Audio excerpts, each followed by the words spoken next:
A very charming good morning and namaskar to one and all present over here. It's an honor to be here as the anchor and the representative of Indore Sahodaya School Complex to this event. I, Dr. Richa Tiwari Diwan, would like to extend a warm welcome to all our distinguished guests, principals, faculties, and parents who have gathered here. Today, this galaxy of educators and our constant support system, the parent of our students. When we talk about education, we don't talk only about completing the syllabus. We talk about a system where we work upon holistic development of a child.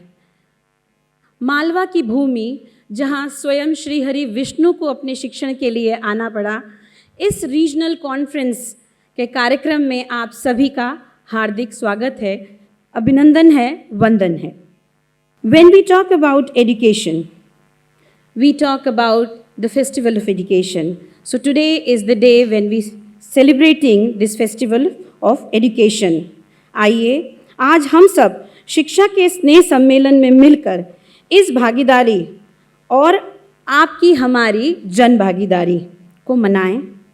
परंतु उसके पूर्व मैं आप सबसे अनुरोध करूंगी कि उड़ीसा में हुए रेल हादसे एवं हमारे माननीय सांसद श्री शंकर जी लालवानी जी की माता जी के निधन में आइए हम सब खड़े होकर सादर एक मौन रखें 1 मिनट का.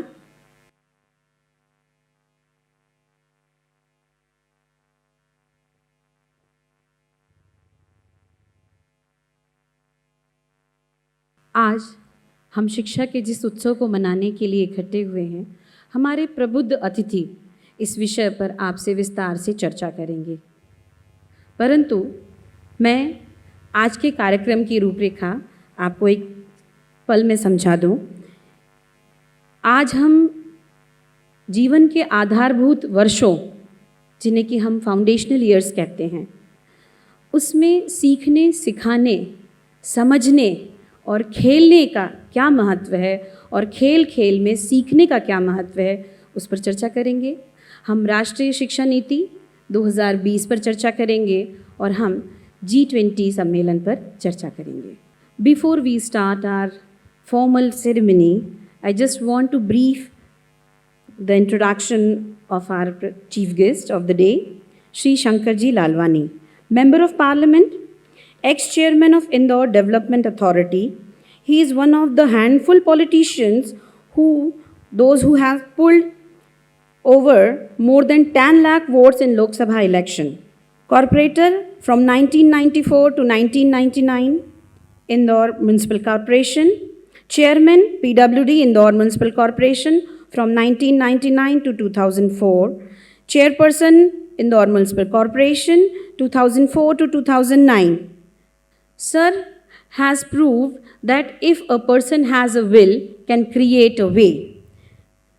I just want to request that sir please proceed to the stage. Sir के लिए 2 लाइनें. मैं अकेला ही चला था, जानिबे मंजिल मगर लोग आते गए, कारवां बनता गया. I request sir to proceed to the stage.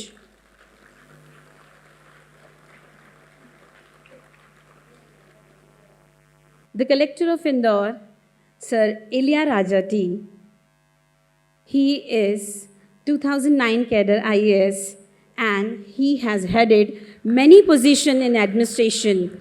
And just I want to say about him that he has proved that if a person has the responsibility of being civic or a sincere, responsible citizen of the nation, can proceed and can take work anywhere. Sir is putting the excellence of work in Indore since past 9 to 10 months. The special guest of the event, Shri Vikas Kumar Ji Agrawal, Regional Officer, CBSE Region Bhopal. His name doesn't need any introduction when the gathering is of people who are directly or indirectly related to CBSE in any of the manner.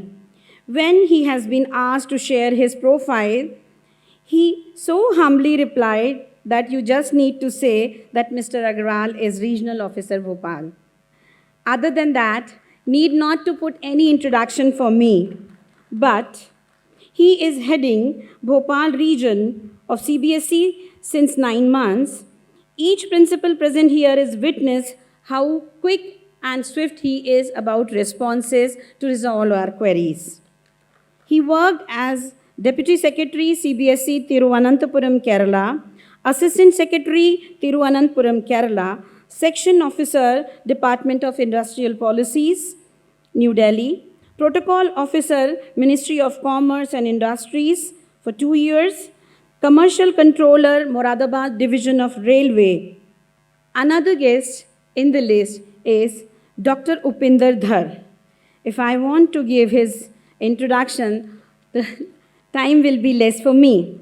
Dr. Upinder Dhar, Vice Chancellor, Shri Vaishnav Vidyapeeth Vishwavidyalaya, Indore.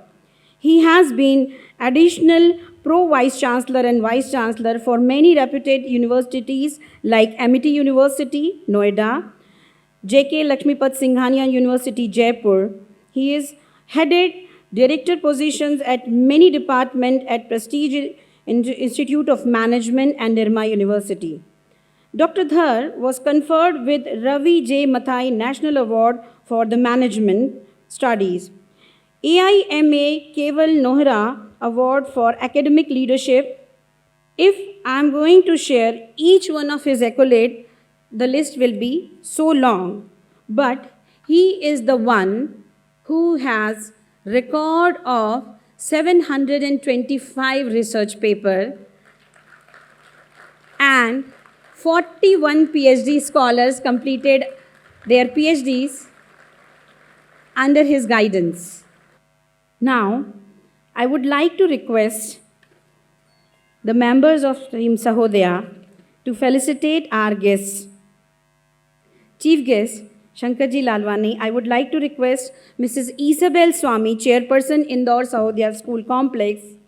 Madam, please present our respect to the sir.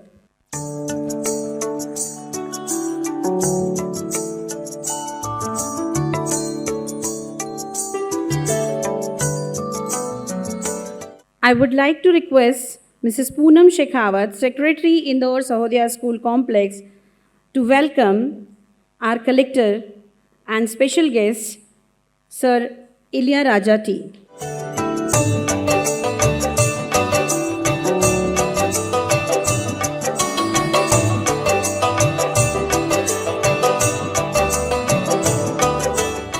In the list of our luminous guests, I cannot forget to invite the host principal of Delhi College, Madam Gunmeet Bindra, Dr. Gunmeet Bindra. Now, I would like to request Mrs. Suman Kochar, Joint Secretary, Indore Sahodaya School Complex, to welcome Dr. Upinder Dhar. Everybody, please cherish and enjoy, because these moments are not the regular moment we can have. Now, I would like to request Mrs. Kanchan Tare, ex-chairperson, Indore Sahodaya School Complex, to welcome our special guest, Shri Vikas Kumarji Agrawal, Regional Officer, Bhopal.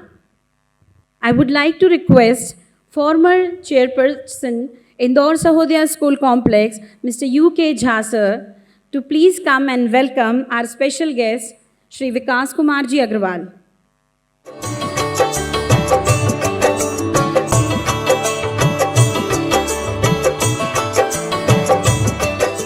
I would like to request Mr. Mohit Yadav sir, former chairperson, Indore Sahodaya School Complex, to welcome Dr. Gunmeet Bindra.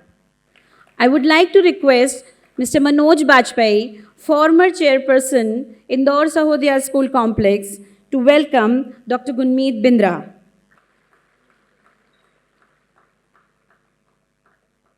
जिस प्रकार ज्ञान, शिक्षा एवं संस्कार का दीप हमारे जीवन को प्रकाशित करता है, तो इस कार्यक्रम जिसका आधार उन्नत एवं संपूर्ण शिक्षण द्वारा भविष्य का निर्माण है, इस हेतु मैं हमारे पधारे हुए अतिथियों से सादर निवेदन करूंगी कि वे दीप प्रज्वलन हेतु प्रस्थान करें। माननीय श्री शंकर जी लालवानी, माननीय जिलाधीश श्री इलिया राजा टी, माननीय श्री उपिंदर धर, माननीय श्री विकास कुमार जी अग्रवाल एवं माननीय श्रीमती डॉक्टर बिंद्रा। इंदौर सहोदया चेयरपर्सन श्रीमती ईसाबेल स्वामी। अब मैं श्री राहुल कुमार जी विश्वकर्मा से निवेदन करूंगी कि दीप प्रज्वलन हेतु वे अपना भक्तिमय संगीत प्रस्तुत करें।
सभी और मंचासीन अतिथियों सभी का धन्यवाद। आप लोगों ने हम सब की प्रार्थनाएं एकीकृत रूप में माँ सरस्वती एवं विद्या के देवता, कला के देवता गजानन गणेश तक पहुँचाई। As Mrs. and Dr. Gunmeet Bindra, she is the host of the venue. She especially wants to extend her welcome to the guests on behalf of Delhi College. Madam, as per your wish, please extend your welcome to the dignitaries.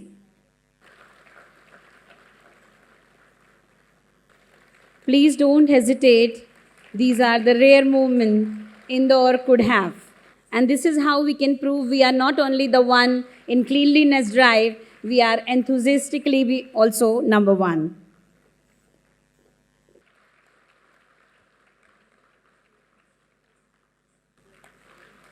A host is welcoming another host. Thank you so much, everyone. Now, I would like to request the dignitaries to proceed to their seats. As we always say that the kids are the future, so that let this future present or extend their prayers in their own way. So, for that, I am inviting the students from Vidyanjali International School to present a Ganpati Vandana. The name of the girls, those who are going to present Ganpati Vandana, in front of you are Miss Arohi Jain, Miss Akshara Mundra, Miss Tamanna Rathore, Miss Lakshita Kothari, Miss Anishka Jain, Miss Himanshi Chauhan, Miss Aditi Baladkar, Miss Bhavika Ojha.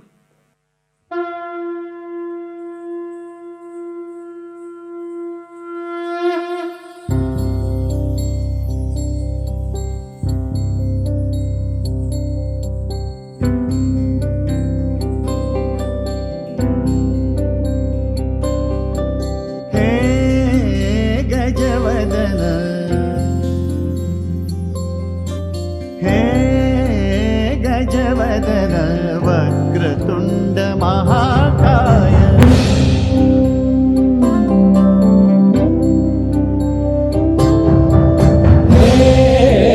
गजवदन वक्रतुण्ड महाकाय गजवदन वक्रतुण्ड महाकाय दशावतारी आम्ही धरितो तुमचेच पाय दशावतारी आम्ही धरितो तुमचेच पाय हे गजवदन वक्रतुण्ड महाकाय हे गजवदन वक्रतुण्ड महाकाय हे गजवदन वक्रतुण्ड महाकाय वक्रतुण्ड महाकाय वक्रतुण्ड महाकाय सुखकर्ता दुःखहर्ता माता विघ्नाची पूर्वी पूर्वी प्रेम कृपा जयाची सर्वांगी सुंदर विशेंदुराची कंठी जळके माळ मुक्ता फळाची जय देव जय देव जय देव जय देव जय देव जय देव जय देव जय देव रत्न खचित फरा तुझ गौरी कुमरा चंदनाची उटी कुंकुम केशरा हिरे जडिता मुकुट शोभतो बरा गुणगुणती नुपुरे चरणी गागर्या जय देव जय देव जय देव जय देव जय देव जय देव जय देव जय देव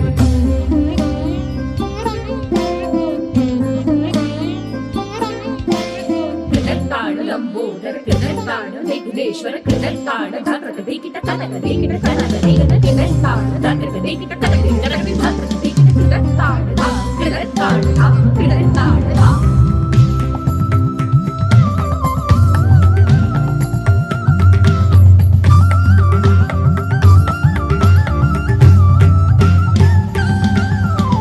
स्तवितो तुम्हा संकट अमुचे विलयाला जा स्तवितो तुम्हा संकट अमुचे विलयाला जाओ स्तवितो तुम्हा संकट अमुचे विलयाला जाओ गजवदन वक्रतुण्ड महाकाय हे गजवदन वक्रतुण्ड महाकाय हे गजवदन वक्रतुण्ड महाकाय वक्रतुण्ड महाकाय वक्रतुण्ड महाकाय लंबोदर पीतांबर प्रेमर वंदना सरळ सोंड वक्रतुण्ड त्रिनयना आश्रमाचा वाटा हे सदना संकटी पावावे निर्वाणी रक्षावे सुरवर वंदना जय देव जय देव जय मंगलमूर्ती दर्शन मात्रे मन कामना पूर्ती जय देव जय मंगलमूर्ती दर्शन मात्रे मन कामना पूर्ती जय देव जय देव जय देव जय देव जय देव जय देव जय देव जय देव इस अद्भुत प्रस्तुति के बाद मैं आमंत्रित करूंगी सेंट मेरी चैंपियन स्कूल से मिस अपूर्वा कुशवाहा को वेलकम डांस के लिए. Miss Apoorva Kushwaha, she is bringing a welcome dance in a semi classical way in front of us. As I told you, this generation has their own style to do things. Neither we are extremely correct nor they are extremely wrong. Just it's the matter of creating balance between our expectation and their behavior. So let's welcome Miss Apurva Kushwaha.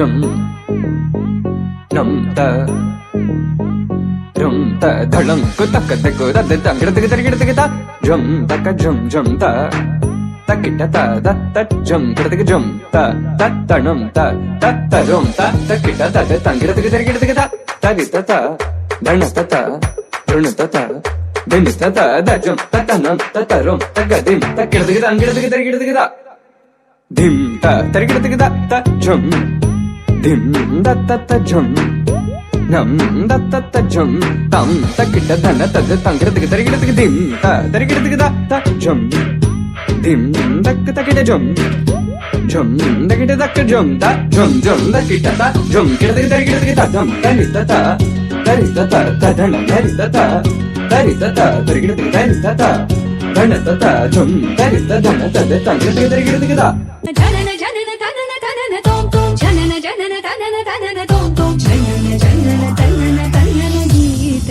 धुमि कुतक धीम नाद्र कीट तोम नाच रहे गोरी ताई तै तै तोम तेरे तो गीत धुमि कुतक धीम नाद्र कीट तोम नाच रहे गोरी ताई तै तै तोम तेरे तो गीत धुमि कुतक धीम नाद्र कीट तोम नाच रहे गोरी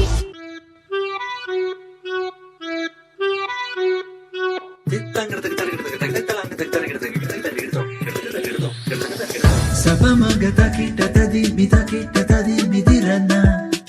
Sapamagata kita tadi midirana. Sarigata bari, rigarini sarigata bari.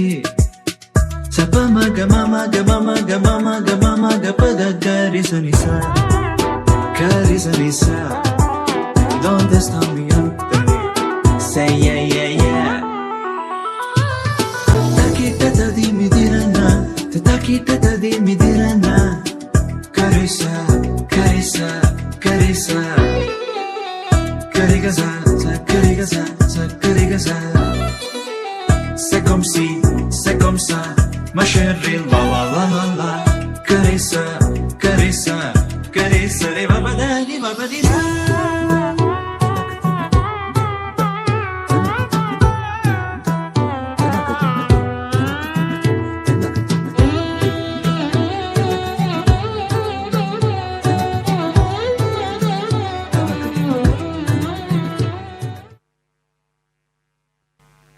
Thank you Apoorva. कहीं ना कहीं अपूर्वा के घूंघरों की आवाज़ हमारी तालियों से तेज लग रही थी। एक बार फिर, जैसा कि हम सबको पता है कि हमारे जिलाधीश महोदय श्री एलिया राजा टी, इन्होंने अपने व्यस्ततम समय में से भी हमारे लिए समय निकाला है और ऐसे में हम इन्हें बिना सुने जाने दें। और हम सभी जानते हैं कि सिर्फ प्रिंसिपल्स को, टीचर्स को, फैकल्टीज़ को, पेरेंट को और स्टूडेंट्स को नहीं, पूरे इंदौर डिवीज़न को सर की ज़रूरत है। तो सर का ज़्यादा समय ना लेते हुए भी परंतु हम सर को बिना सुने नहीं जाने देंगे। I would like to request sir Eliya Raja T to please come and share his words of wisdom with us before he is leaving. Good morning all. आदरणीय सांसद महोदय और उपस्थित regional officer CBSE schools, vice chancellor Vaishnav Vidyapeeth and CBSE का chairman Isabel ma'am and Gurmeet ma'am Delhi college के principal, उपस्थित सभी principals, parents, it's a nice interacting with you all. एक रीजनल कॉन्फ्रेंस है और ऑल्सो ये G20 का प्रेसिडेंसी का भी एक प्रोग्राम है एंड उसमें अब तीसरा चीज़ कंपेन कर दिया आप लोगों ने फाउंडेशनल लिटरेसी न्यूमरीज का प्लस न्यू एजुकेशन पॉलिसी का एंड वैसे हम लोग ये बता रहे थे मैं जल्दी जाने का इसमें था, but since the programme has started so I am continuously मतलब एंगेज कर दिया इस प्रोग्राम में। दो चीज़ें G20 के बारे में जब बात करें तो एवरीबडी इज़ अवेयर कि India is hosting the presidency. Indore में भी एक G20 का ऑलरेडी एक वर्किंग कमेटी मीटिंग हो चुका है एग्रीकल्चर का and the next month we are going to host another G20 executive working committee meeting of labour and employment and also ministerial meeting. It's a really proud moment for Madhya Pradesh and also Indore to host this kind of event. And 20 plus 9 countries from we are going to have the ministers from 29 countries. Obviously, Indore is the cleanest city and also represents diverse culture of Madhya Pradesh. So whenever the other people come from across the countries, we welcome with very diverse cultural programs. So we just get ourselves introduced in how India kya hai. So we generally take them to Mandu also. So our tribal culture and also local food. This year is also International Year of Millet. So India is known for millet production. So हम लोग हर बार millets का भी सामने रख देते हैं. And since मतलब G20 का education की लेकर आज ये conference हो रही है. Yesterday also we had Mr. Anand Kumar. I think you would have heard of him. He is from Bihar and Super 30 का successful ये था. We had an opportunity to listen to him. उनकी thoughts really fresh था. Same मतलब almost same thought था. But when you really listen to him from a successful person, but generally हम लोग समझते हैं कि एक coaching institute है, उस angle पे देखते हैं. But he is not like that. He said he has a eagerness to learn and he is keep on learning. मतलब उन्होंने कल ऐसे चीज़ है passionate to learn something. You are teachers but हम लोग पढ़ा रहे हैं बट क्या are we able to update our selves. Obviously technology is way ahead than अस.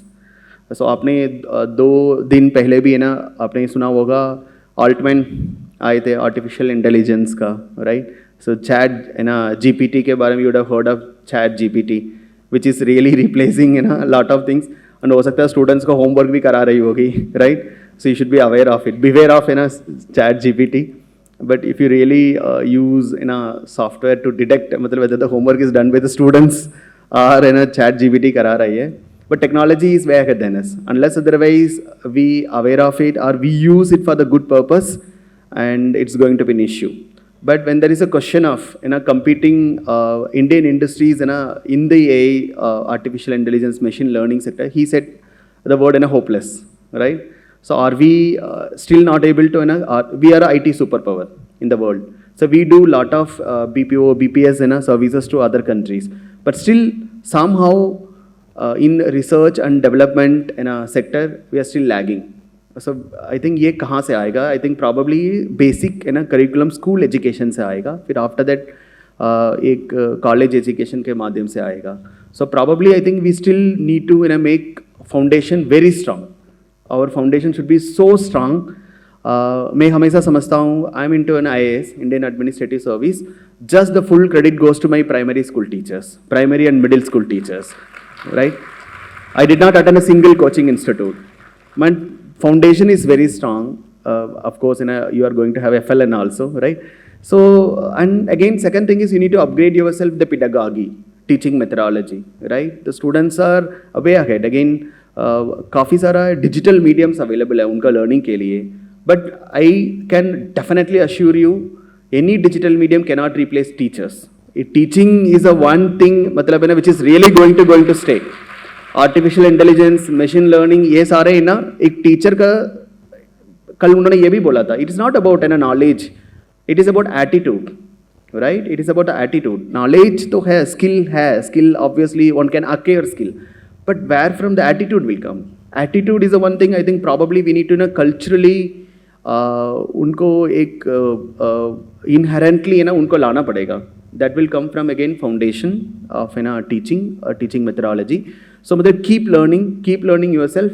कल आनंद कुमार ने ये कहा है कि मतलब he is learning Russian and China so that उनका mathematics को 10th standard का हमारा बच्चा कौन सी mathematics level पढ़ा रहा है. The other countries, the advanced countries हैं, हमसे बेहतर है, मतलब what we understand, वहाँ किस लेवल पे पढ़ाया जा रहा है. So we are no longer you are not competing within the Indore schools or within Madhya Pradesh or country. You are going to compete globally. एक PISA एक ranking भी है. Still India, I think once it participated and came last, right? Somehow I think we really need to passionately involve ourselves in the teaching. That needs not one teacher or 2 teachers, but probably the whole lot of teachers, the whole bunch of the whole educational institution को again reform करने का ज़रूरत है. तो मुझे लग रहा है आज की ये regional conference definitely will go a long way to infuse some kind of enthusiasm again. So sometimes I also अभी मैं कुछ बोलूँगा तो आप लोग डेफिनेटली क्लैप करेंगे, बट देन मैं भी समझता हूँ सबसे ज़्यादा सैलरी किसको देना है तो वो टीचर्स को ही देना चाहिए, राइट? ये तो ये हम लोग लगातार इसके ऊपर कर रहे थे, not IAS, not anybody, right? So unless that system has to change, but since of course we have limited resources, we have a limited, we have a huge population to educate, and universal education हमारी चीज़ें हैं. But then I've been to South Korea to just learn 3-4 years back उनकी education model क्या है. जैसे हम लोग 3D printer को ऐसा show use करते हैं थोड़ा कुछ projects में. They have already inculcated into the whole teaching methodology में inculcate कर दिया पूरा. So उनकी पूरी चीज़ें मतलब उनकी मैथमेटिक्स, हिस्ट्री सब एक जैसे वो पढ़ा रहा है. मतलब इन द क्लासरूम टीचिंग में उनकी स्टूडेंट्स की थॉट प्रोसेस नेक्स्ट लेवल पे है. So I think we really need to change, भाई upgrade our self, and I think we need to if you really want. अब आज़ादी का अमृत महोत्सव चल रहा है at 75 years, right? 2047 100th year. So हमारी प्राइम मिनिस्टर, हमारी चीफ मिनिस्टर, सबकी विजन ये है कि 2047 where India is going to place itself in globally. So we are a soft power, but are we able to command globally in terms of knowledge and education? So उसके लिए हम सबको एक एक व्यक्ति को रेडी करना होगा. That for that we really need to work hard. So मतलब हमें ये नहीं होना कि हम सारे जान रहे हैं, अभी हम लोग सब पता है. नो. सो फाउंडेशन को स्ट्रांग करना है, upgrade our selfs, technologically upgrade करना पड़ेगा, पेडागॉजी चेंज करना पड़ेगा. You are not changing but the students are changing. Gen next is मतलब कंप्लीटली डिफरेंट जनरेशन को आप लोग डील करने वाला है. How are we going to really put an attitude, मतलब good right attitude to make our country एक हमारे कंट्री के लिए ब्राइट फ्यूचर के लिए. वैसे मैंने कहा 2 मिनट ही बात करूँगा. Thank you so much. And district administration always available. So when ever आपकी हमारी CBSE स्कूल्स हो या एनी स्कूल्स हो, कोई भी इनिशिएटिव के लिए will all there be with you. Thank you so much.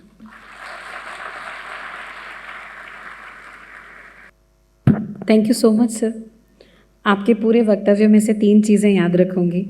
Salary वाला पार्ट नहीं, बिल्कुल भी नहीं. बट हाँ, कहीं ना कहीं इस समाज को ये समझना पड़ेगा और ये मानना पड़ेगा कि सबसे मुश्किल काम होता है किसी किशोर मस्तिष्क के साथ काम करना. To deal and to work with teenager psychology, teenager curiosity, and that which we are doing day to day, every day, throughout our profession, throughout our lives. So society should acknowledge our efforts, at least not in the form of remuneration, but in the form of acknowledgement.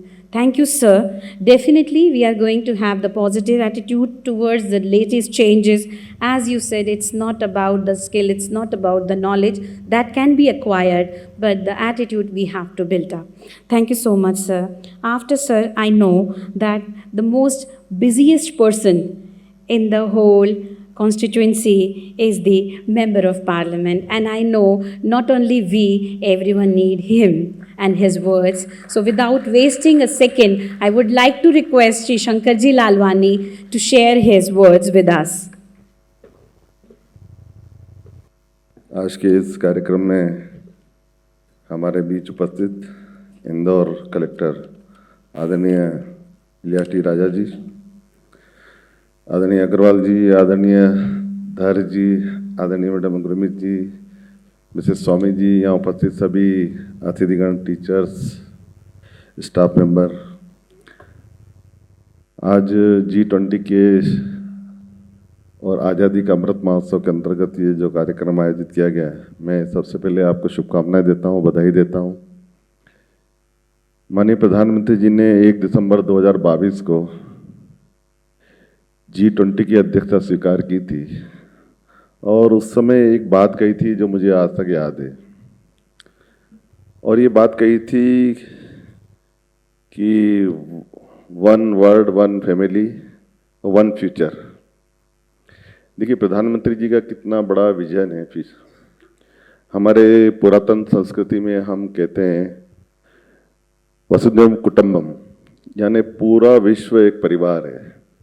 और उस theme को लेके उन्होंने G20 की presidency ली थी। और मुझे ये भी ध्यान है कि G20 की प्रेसिडेंसी देने के बाद उन्होंने इस पूरे देश में इस प्रकार के प्रोग्राम आयोजित किए।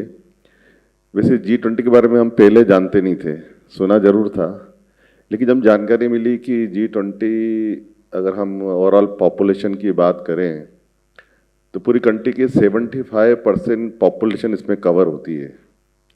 और अगर जीडीपी की बात करें तो 85% जीडीपी हमारी G20 की जो देश है उसमें कवर होते हैं। यानी दुनिया का एक बड़ा हिस्सा G20 के उसमें होता है। और इसकी जब प्रेसिडेंसी मिली तो पहले की समय ये जो कॉन्फ्रेंस होती थी वो कुछ ही शहरों में होती थी, मेट्रोपॉलिटन सिटी में होती थी।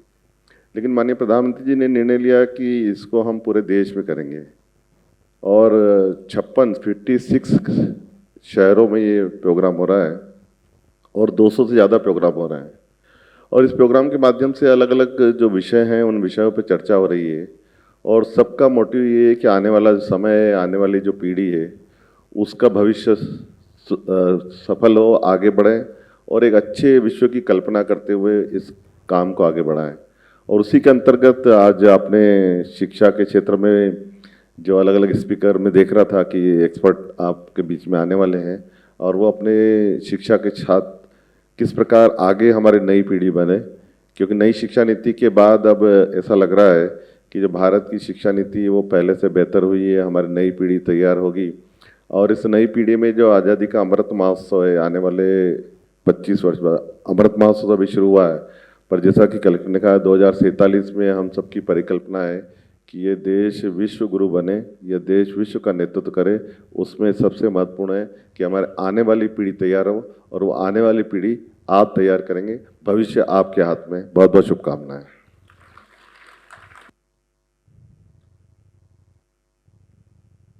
यहाँ उपस्थित प्रत्येक व्यक्ति की ओर से आपको सादर धन्यवाद। आपने अपने व्यस्ततम समय में से हमारे लिए समय निकाला। And he has presented the dream of our Honorable Prime Minister in such an easy manner that we all as a citizen of India can contribute within that. As per formal gathering, I would like to invite Dr. Gunmeet Bindra. Okay, she's there to escort. Actually, when these dignitaries, they are talking about our profession and they are trying to understand our pain, one should think and give it a minute that in a classroom for 45 or 40 or 35 minutes, we are catering 40 different expectation and need at same time. This contribution to the society has to be valued, because at home, when our kids are asking for something, anything or any query, we are getting irritated to explain it once or twice or thrice. But a teacher or an educator or a facilitator is doing the same task every day without getting frustrated. So please clap for yourself, as we all believe that education is a joint venture of family and the school premises. So each one should contribute, and this is the business of 60-40, 5.5 hours or 6 hours with us, and sometimes 18.5 to 18 hours with the family. So to make and to go smoothly within this business, we need such kind of conferences where we can develop an understanding. Without wasting your time, I would like to request Dr. Gunmeet Bindra for her welcome speech. And my apologies for stepping up and down. People like me, those who are short at height, they need an extra support. Thank you. That I read in Shiv Khera's book. I'm incidentally very fond of reading. Shiv Khera's first book, You Can Win. There's a story about a balloon seller, which is one of my favorite stories, and I keep narrating this to the children. 90% of you teachers must have heard it. At the cost of repetition, short in height, let me repeat that story. About a balloon seller who goes selling balloons, and the day his sale is less, he snips off the string of a balloon and allows it to go up in the air in an attempt to tempt the children of the villages around, who then come and flock around him to buy the balloon. One little kid, curious as he was, asked the balloon seller, "Uncle, you send up balloons in the air, a pink and a red and a blue and a white. I've never seen you sending up a black balloon in the air. Does a black balloon also go up?" And he said, "Son, it is not the color or the shape of the balloon. It is what is inside the balloon that gets it up in the air. It's not the height, short in height. It is what is inside you that gets you to where you are." So thank you, ma'am, for this opportunity to invite me to give you a formal welcome address. There has been a change of sequence, so I'll also then be adjusting like a good teacher. I'll be adjusting my speech, my address. Please pardon me if it sounds a little random, because I'll have to cut a little bit and I'll have to add a little bit, and there I go. Begin with a quote by Malcolm which says, "Education is a passport to the future, for tomorrow belongs to those who prepare for it today." Respected Vice Chancellor, Shri VENUE-DALY Vishwavidyalaya, Dr. Upinder Dhar, respected Regional Officer, CBSE, Mr. Vikas Kumar Agarwal, dear Chairperson, Indore Sahodaya, Mrs. Isabel Swami, and Secretary, Indore Sahodaya, Mrs. Poonam Shekhawat, colleague principals, teachers, parents, esteemed guests, a very warm good morning and a very warm and hearty welcome to you all to the Delhi College, to this state-level education conference organized by the Indore Sahodaya Schools Complex under the aegis of Ministry of Education, Government of India, and CBSE Delhi.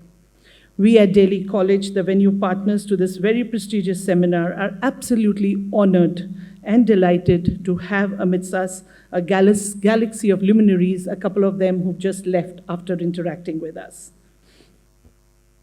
We've already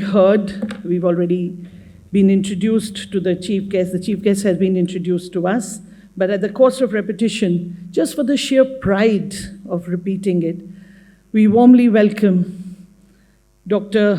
Dhar, who we heard has 725 research papers to his credit. I mean, this is amazing. This is amazing. The one thing that Indian education has to really, really spruce up.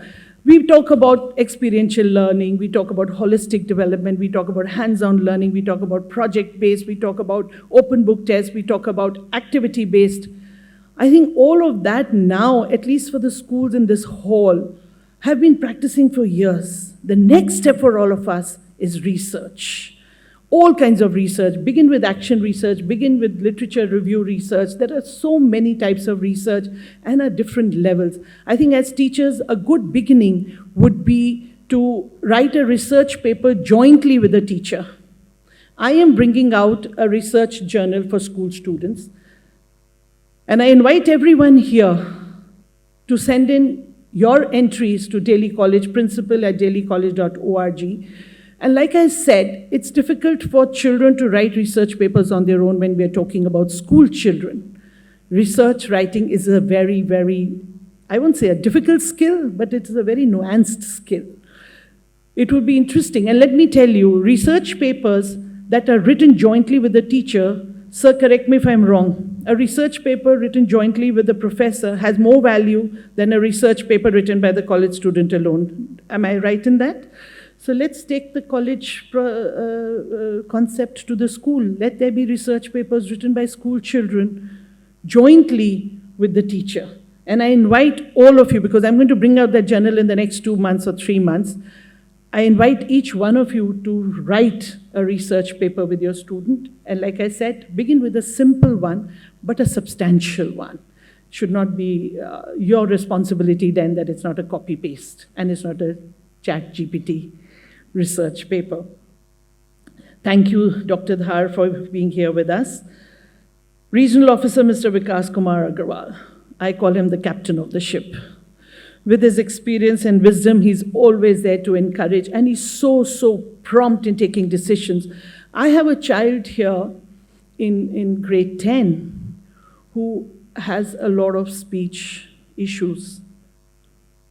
When I say a lot of speech issues, I don't mean he stammers. He's much more serious and severe than that.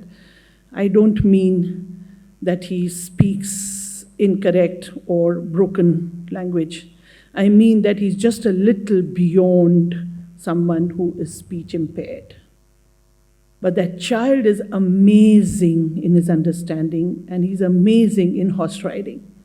Now, I wanted to request the CBSE for a scribe. Little did I realize that how do we give him a scribe? The whole problem is that he can't express. So how do you give him a scribe? I was very worried, very, very worried. I went to Sir, and in a jiffy, he gave me the solution. Thank you, sir, for always being so sensitive to the children under our care. We warmly welcome you, sirs, for a slice of your time here. My colleague principals, thank you very much for being here. Again, in that book by Shiv Khera, there is a story about two woodcutters. Those of you who've read the book will find me repeating this, but somehow it has stayed with me, and I find its relevance so much that even at the cost of repetition, I love sharing these stories with you all. Two woodcutters, I don't remember the names that Shiv Khera has used, but let's say John and Jill. Now, John joins the company, and he's been in the company for more than 10 years, and Jill joins the company, and within 3 months, he gets a promotion. John is very upset. They both, incidentally, have the same boss.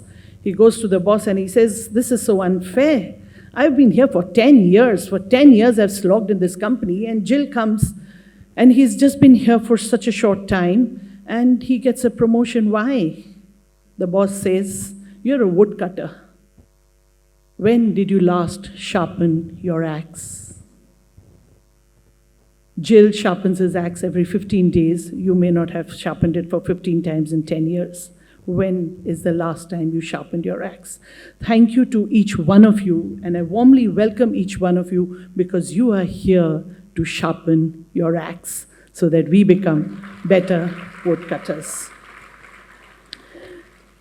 Ma'am said when I was presenting the memento to Ma'am Isabel, she says, "Host welcoming the host." So yes, I'm an apparent host. I look to be a host, but I'm not the host. I've just given the auditorium. The actual hosts are Mrs. Isabel Swami and Ma'am Poonam Shekhawat. A very warm welcome from an apparent host to the real hosts, Ma'am Isabel Swami and Ma'am Poonam Shekhawat. They've been working relentlessly to bring this put together. I'm indeed blessed and privileged to be extending this venue for such a brilliant brainstorming, for such deliberations at this conference, at the G20 initiative. Like Mr. Lalwani mentioned, the focus here is to ensure inclusive, equitable, relevant, and quality education. You know, when we talk about relevant, Honorable Collector Sir mentioned, he says, teachers are never going to replace digital media. Absolutely right, because what teachers can give, digital media cannot. But then you'll say, but then, you know, with things like ChatGPT, I'm sorry I'm talking about ChatGPT so often, but I actually am very impressed with this particular tool. I once read somewhere, and this is not meant to as an offense to anybody, it is as relevant to me as it is to everyone, that a teacher who's replaced by digital media actually deserves to be replaced. Something very nasty that I'm saying, but what I'm saying is that our role is beyond knowledge providers, way beyond knowledge providers. We talked about emotional quotient and all of that. It's amazing. I was in Sweden for a conference of G30. G30 is a group of 30 schools across the world, forward-thinking schools. And there I was blown, absolutely blown, at one of the talks given by somebody who is an artificial intelligence expert. You wouldn't believe he showed us a film, a trailer of a film, which was done by artificial intelligence, and it was difficult, trust me, it was difficult to differentiate between the artificially intelligent characters and the real characters. It actually gave us a feeling that tomorrow movies will be prepared in 3 days. You have a story, you write the script, you shoot it on artificial intelligence, the movie is ready. 3 days, 4 days. A movie that now takes a year and a half. And it was as entertaining and gripping as real actors. So we have a lot of challenges at our hands. It's important for us to think forward. It's important for us to sharpen our axe. I am cutting out all that I had put together to draw everybody's attention to the deliberations of the working committee, working groups on education. We've had some of them, the last one in Bhubaneswar just recently concluded. They've been deliberating on various issues, but I've outlined 4 main, and I've taken them from the net, so it's nothing new, but only for reminder value. I'm reading them out to you, that in line with that, with the deliberations in the working committee groups that were held, the 4 priority issues have been identified, which we'll be taking up today: ensuring foundational literacy and numeracy, especially in the context of blended learning; making tech-enabled learning more inclusive, qualitative, and collaborative at every level; building capacities, promoting lifelong learning in the context of future of work; strengthening research, it comes in here again, and promoting innovation through richer collaboration and partnerships, and of course the NEP.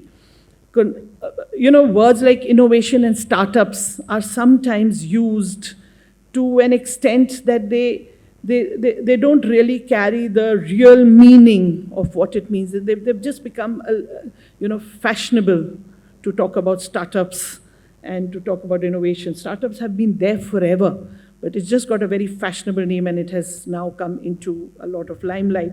But we carry a lot of responsibility with all of this. We talked about salaries. If I share with you a personal story, you'll laugh at it, so I'm not going to share my personal story. But, sorry? You want me to share my, no, I'm not going to share my personal story. But all I can say is that salaries, yes, there are countries where teachers are paid the highest salaries. So we do, while we want respect, we also want salaries. It says money is not everything, but it's very close to everything. So and we tell our children, where is the conflict between games and co-curriculars and academics? So we tell the administration and the government, where is the conflict between respect and salaries? We can get salaries also and we can get respect also. Where is the conflict? There's nothing one at the cost of the other. But I have to tell you that irrespective, there are certain things which are beyond our control, whether it is salaries or remuneration or caste. Irrespective, if we find happiness and true love in what we are doing, then automatically everything will fall in space. There are some schools that don't spend too much on professional development. They perhaps sometimes send people for professional development sessions where they don't have to spend much. There was a company where one HR officer talks to another HR officer and he says, "Sir, we are spending so much money on the training of these people. What if they leave?" He says, "And suppose we don't spend that money and they don't leave?" Right? So it's always good to spend. My father, so I won't share any personal story, but I have to tell you what my father told me when I took my first job. He says, "You'll get your first salary. I know you will put aside and take out as a mark of respect some part of your salary for the Almighty." He says, "Main pata hai," Punjabi he told me. He used to speak very good English, but this message somehow he told me in Punjabi. And he said, "Main pata hai, jadon teri pehli tankha aayegi, पहला हिस्सा तू उठ के वाहिगुरु जी अगे चढ़ाएंगे." ऐसे understood, वो तो जाएगा ही. He says the next one after that, before anyone else, is put aside for your own personal growth and for rewarding children. He says you take a chocolate and a toffee from everyone on their birthday, you owe it back to them. Put aside some money and give it to the children as a reward. Don't depend on the school to fund your growth or rewards to the children, however small it may be. I have taken to that, and some other time I will share my personal story to tell you how deeply convinced I am about this little gesture. We hope that today will be a very fruitful day, and we will all go back richer, not only in knowledge, but also in resolve, and more than that, in friendships. I once again congratulate the CBSE in general, Sahodaya Complex in general, and Mr. Vikas Agarwal, Ma'am Isabel Swami, and Ma'am Poonam Shekhawat in particular for putting all of this together. May we all have a very fruitful and meaningful day ahead. I'll wind up, because the mood of the day was Hindi, I'll wind up with a little couplet which says, it's a very common one again, which says, "Kiski mazal hai ki hamari udaan mein kutai kare, किसकी मजाल है कि हमारी उड़ान में कुताई करे, क्योंकि हम पंखों से नहीं हौसलों से उड़ा करते हैं." Thank you. God bless us all. Thank you so very much, ma'am. And this thank you will be always less what you have shared with us. Even before listening the story of the balloon seller, I took it very seriously. So, but yeah, the thing which she shared, I totally agree that if a teacher is being replaced by the technology, she deserves to be replaced. And these are the very thoughtful words we should carry and we should take care of. This ceremony has offered our prayers and words of wisdom. Now, I invite Madam Isabel Swami, Chairperson Indore Sahodaya, for her welcome speech. Before she is coming, let me introduce her in a brief to the gathering. I know most of us already know her. Most of us are already acquainted to her because she is the one who carry most inclusive working style ever I have seen. She is the one who pursue education not as a career, not as a profession, but as a passion. She is the one who completed more than 30 years in the field of education. She got referred with so many, conferred with the so many accolades. One of those are Best Teacher Award by Universal Solidarity Movement, Pradesh Entrepreneur Excellence Award 2018, Best Principal Award by IIHM Pune, Best Educational Warrior Award 2021, Global Principal Award 2021, Leader of the Change Award by Economic Times Bhopal. She has the unique characteristics of friendly nature, inclusive working style, proactive and passionate about leadership in a different manner. Madam Isabel Swami, please. A very warm and pleasant morning to each one of you present here. I'm very pleased and very fortunate to be before this August gathering. And already before me, 2-3 speeches have been done. And inaugural, we can call it inaugural speech has already been done, but still, as a tradition, inaugural address will be there. And of course, most probably, the same things will be repeated. NEP, FLN, and G20, and all these things, which is for what we are gathering here. So, reading maketh a full man, conference a ready man. Indeed, it's a momentous occasion today and a moment of great joy for all of us, and it's Sahodaya and the entire education fraternity of Indore. Indore Sahodaya Schools Complex is a cluster of 185 CBSE schools. It's one of the largest and the most vibrant Sahodaya of our country. We, as the education fraternity of Indore, are ever ready to adapt implementing transforming ideas to empower and enkindle our young minds and our educators, helping them to pave their own path of success. The ISSC, since its inception, has always been blessed with able and visionary leaders who have led our Sahodaya to greater height of success. As the current chairperson, it gives me immense pleasure and humble gratification to welcome the distinguished luminaries of the day and all the guests of honor and the parents, the teachers, the principals, the change makers, and each and every one of you here. I also take the pleasure to welcome all our eminent speakers here, all the panelists, those who are from Indore and those who are from out of Indore. It's our great pleasure to welcome all the panelists who were here.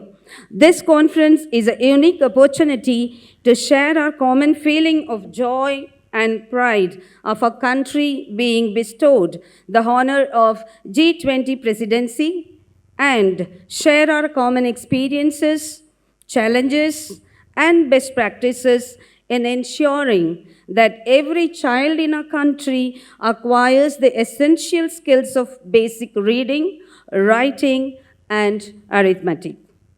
Foundational literacy and numeracy is one of the key pillars of the National Education Policy 2020, as we all know, which aims to transform the Indian education system and make it more holistic, inclusive, and equitable. FLN is also aligned with the Sustainable Development of Goal 4 of ensuring quality education for all by 2030. It's the foundation for developing critical thinking, creativity, problem solving, lifelong learning skills, and many other such things in our young learners to help them find their feet in this constantly ever changing world. However, we also know that FLN is a complex and multifaceted issue that requires concerted efforts from all stakeholders: the government, the education system, the civil society, the private sector, and most importantly, the parents. It's of paramount importance to create a culture of reading and learning at home as well as at school. Monitoring and assessing the learning outcomes of our students and intervene early when needed should be the next priority. We also need to leverage technology and innovation to enhance access and quality of education. We have already heard a lot about technology replacement and all other things, and we know what to be taken and to be avoided. This conference is thus of great value and importance to address the overall challenges, exchange lofty ideas, and collaborate on effective solutions. I'm sure that it will be a catalyst for us to inspire and motivate each other to achieve our common goal of FLN. As India assumes the presidency of G20 in 2023, and as we all are aware that G20 is a group of 20 major economies that collectively account for about 80% of the world's GDP, 75% of global trade, and 60% of global population, which already Lalwani ji has explained. The G20 plays a crucial role in addressing global challenges such as climate change, health, trade, finance, and development, as per the theme Vasudhaiva Kutumbakam, that is, one earth, one family, and one future. The president of G20, India will have the opportunity to shape the agenda and priorities of this influential group. India will also have the responsibility to represent the voice and interests of the developing world and have the chance to showcase its achievements and aspirations to the global community.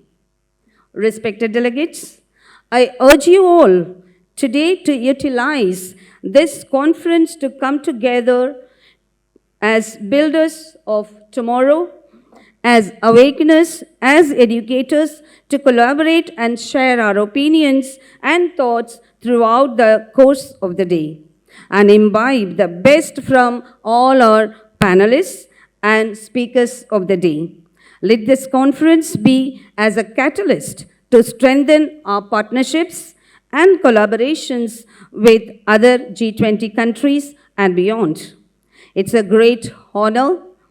It's a great honor to Indore Sahodaya Schools Complex to host this magnificent and highly prestigious conference under the aegis of Ministry of Education and CBSE Delhi. I'm confident that this conference will be fruitful and productive to all present here. I'm hopeful and highly optimistic that this conference will be a milestone in our journey towards FLN to all of us.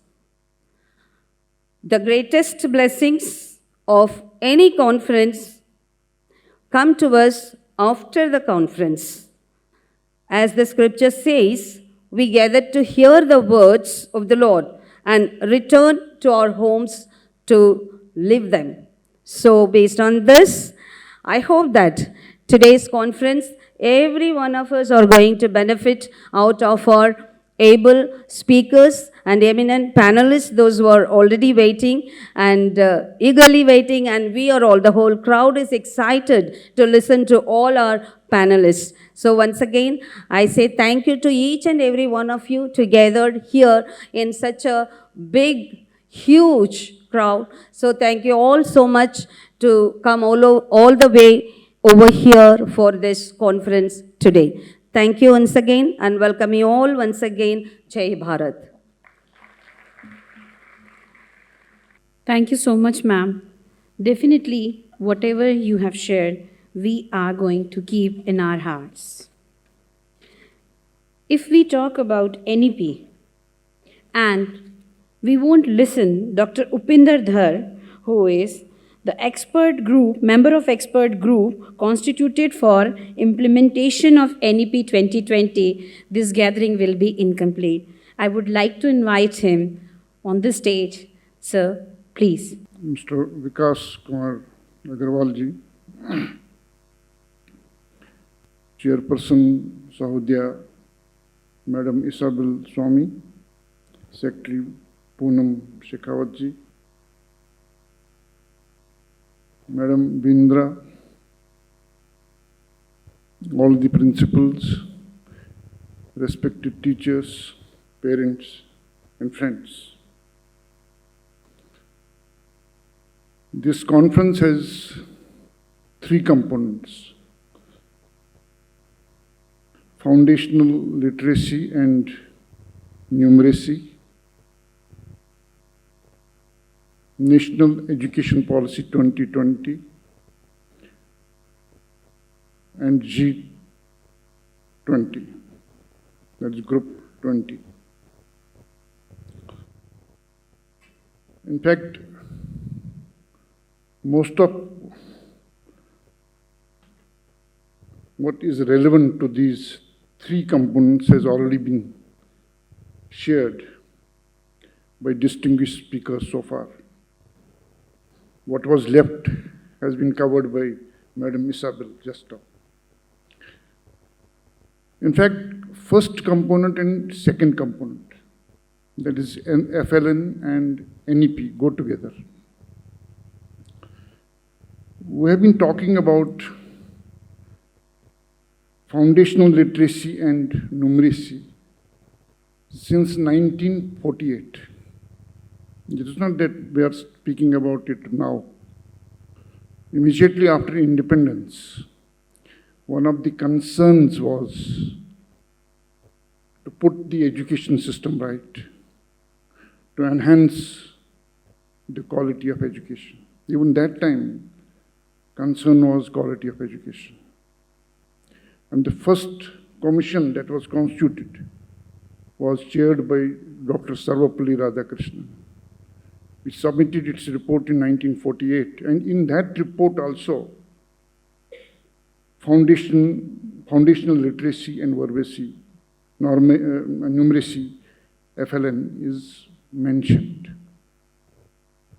If we go to the later periods, in 1986 education policy, which was chaired by Narasimha Rao, again there is stress on foundational literacy and numeracy. And now we received National Education Policy 2020 after 34 years. And once again it is emphasized. It is one of the priorities to focus on foundational literacy and numeracy. Why? Because holistic development is not possible without taking care of foundational literacy and numeracy. The National Education Policy 2020, in fact, prioritizes the attainment of foundational literacy and normacy and numeracy for all children as an urgent national mission. Subsequent guidelines for the same were laid out in the Ministry of Education's National Initiative for Proficiency in Reading with Understanding and Numeracy, which is called Nipun Bharat. That is the acronym, Nipun Bharat. This program was launched in 2021, immediately after National Education Policy 2020 was declared on 29th of July 2020. If we look at the latest statistics, how many schools do we have in the country today? You see, in 1947, it was hardly 5,000. But how many schools are there today? We have around 15 lakh schools in the whole country. Slightly above 15 lakhs, but less than 16 lakhs. 97 lakh teachers in school education. Today, we have 97 lakh teachers. And more than 26.5 crore students in school education. Slightly more, but less than 27 crore. So it is 26.5 crore.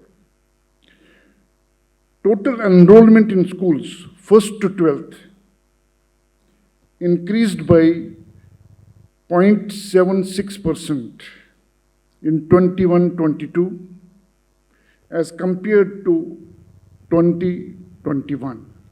That means immediately after NEP 2020, we could see slight rise in the enrollments. Foundational literacy and numeracy is not just a set of skills, but as a set of life skills. That's why every committee which was constituted, committee or commission which was constituted to reform education in the country has been repeatedly talking about it. Foundational literacy refers to the skills and strategies involved in reading, speaking, writing, and interpreting the thoughts. Numeracy refers to the ability to reason and to apply simple numerical concepts. Basic numeracy skills consist of comprehending fundamental arithmetical operations like addition, subtraction, multiplication, and division. But what is the current scenario? Where do we stand as a nation, as a country? Various governmental as well as non-governmental surveys indicate that we are currently in a learning crisis. Why learning crisis? Because a large population of students currently in elementary schools, estimated to be over 5 crores, have not attained foundational literacy and numeracy, the ability to read and comprehend basic text, and the ability to carry out basic addition and subtraction with Indian numerals. That means there is a large population. Most of them may be enrolled in the school,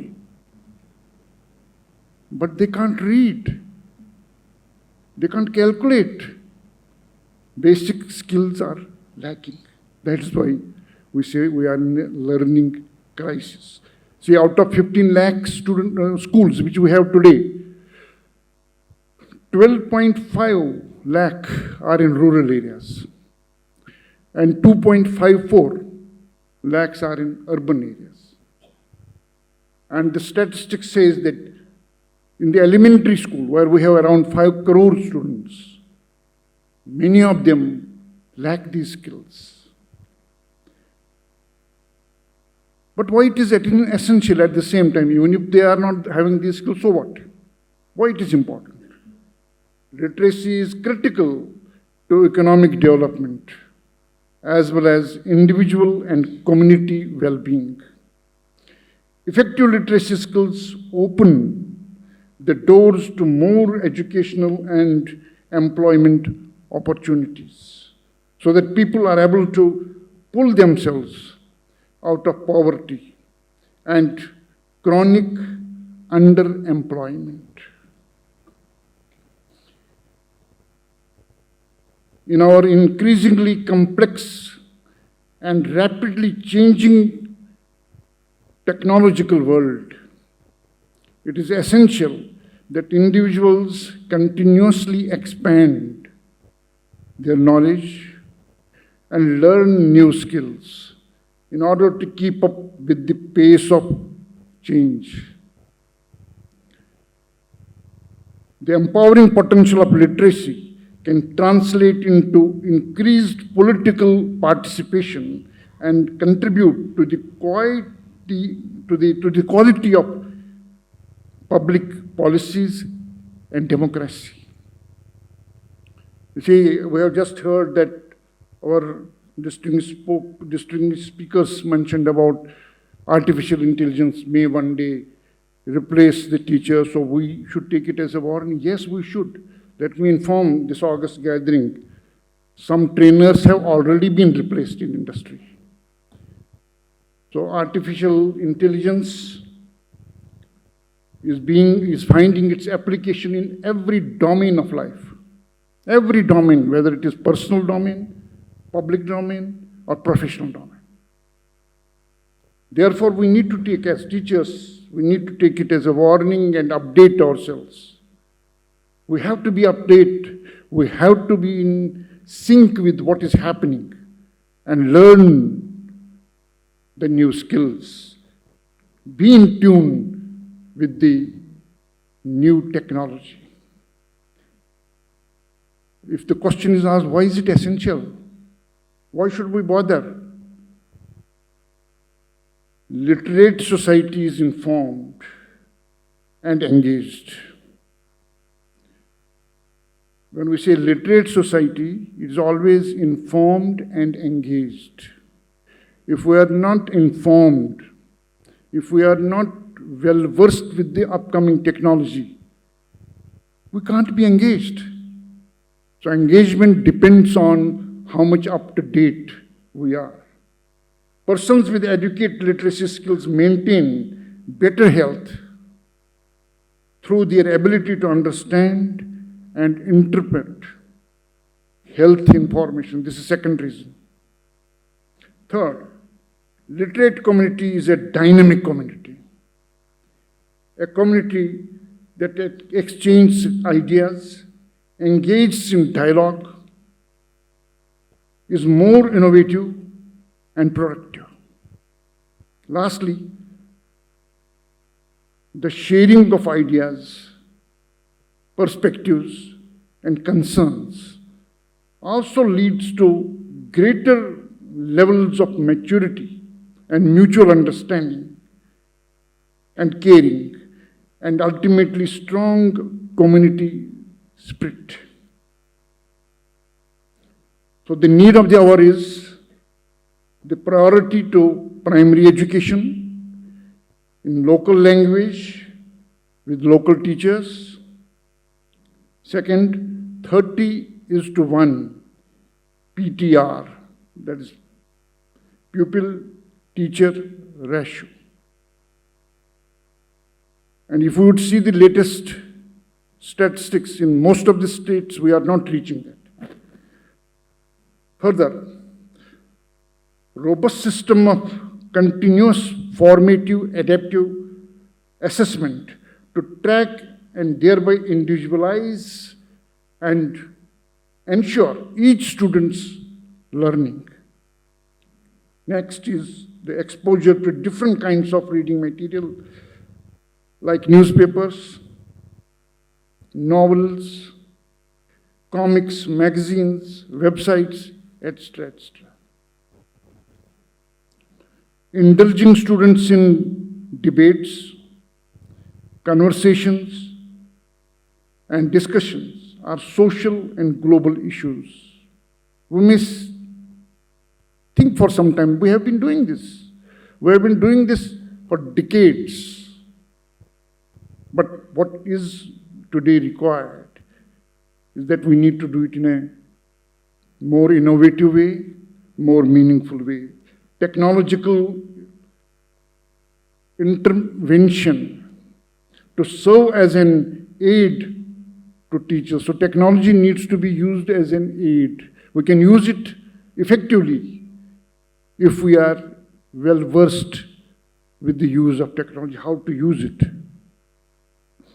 Teacher training with continuous professional development to impart foundational literacy and numeracy. National Education Policy 2020 has emphasized on teacher development, training of teachers, continuous, the word used is continuous development of teachers. Even use of Vedic mathematics for enhancing basic numeracy. Peer learning in joyful manner under the supervision of trained teachers.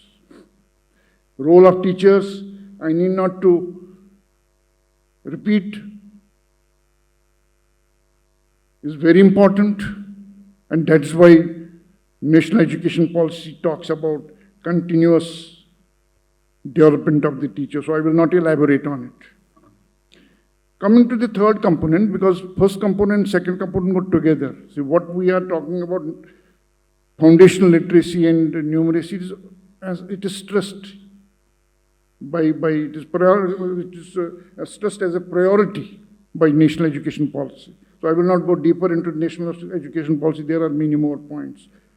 About G20, the Group of 20, or G20 is an organization of the world's largest economies. It is not just some countries. These are world's largest economies. It is the premier global forum for discussing economic issues, international trade, and financial stability. It was formed in 1999 and comprises of 19 countries. In G20, there are 19 countries. As we know, United States, Argentina, Brazil, Australia, Canada, Mexico, Turkey, Indonesia, South Korea, Japan, China, Germany, Britain, India, Saudi Arabia, South Africa, Italy, France, Russia. These are 19 countries. And the 20th is one regional organization, that is European Union, EU. That's why it's called G20. As a major world economic forum, it has a strategic position because it collectively represents around 65% of the world's population. These G20 represents 65% of the world's population, 79% of the global trade, and at least, as Madam Isabel mentioned, 85% of the world economy. So it has a very important role to play. It's a very important organization from that point of view. At the beginning of its formation, the G20 focused on the efforts to reform the global financial system as one of the keys to responding to the global economic crisis. That is why it was formed. Over a period of time, it has expanded its agenda and began to address major issues related to the global economy, like sustainable development.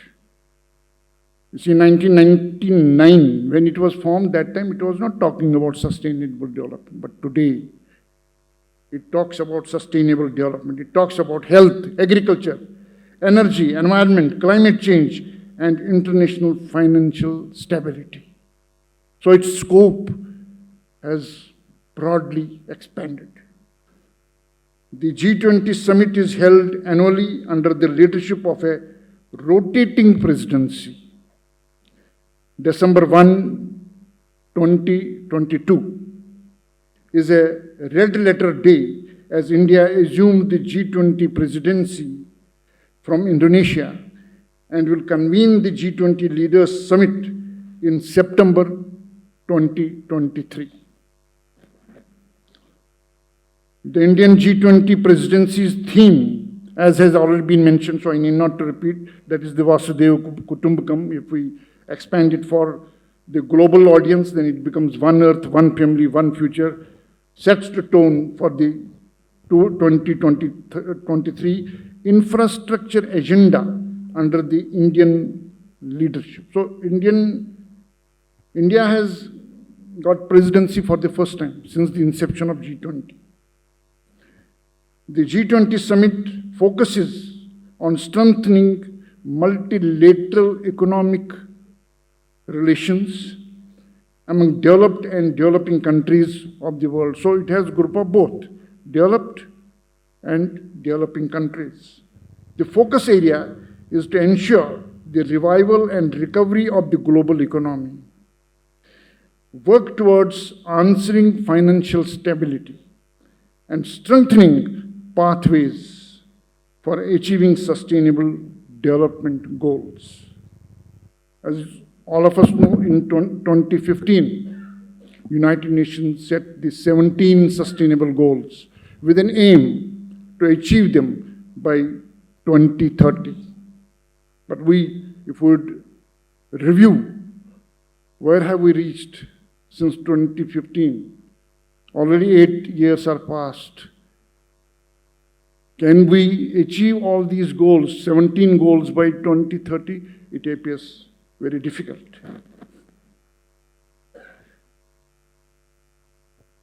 In order to launch a mission, in order to launch a massive awareness campaign on India's G20 presidency, the School Education Department has decided to conduct various activities in all the schools to educate and sensitize the school-going children and the teachers about the G20 and its significance under the country's presidency. This is why we are here today, discussing about these three components of the title for this conference.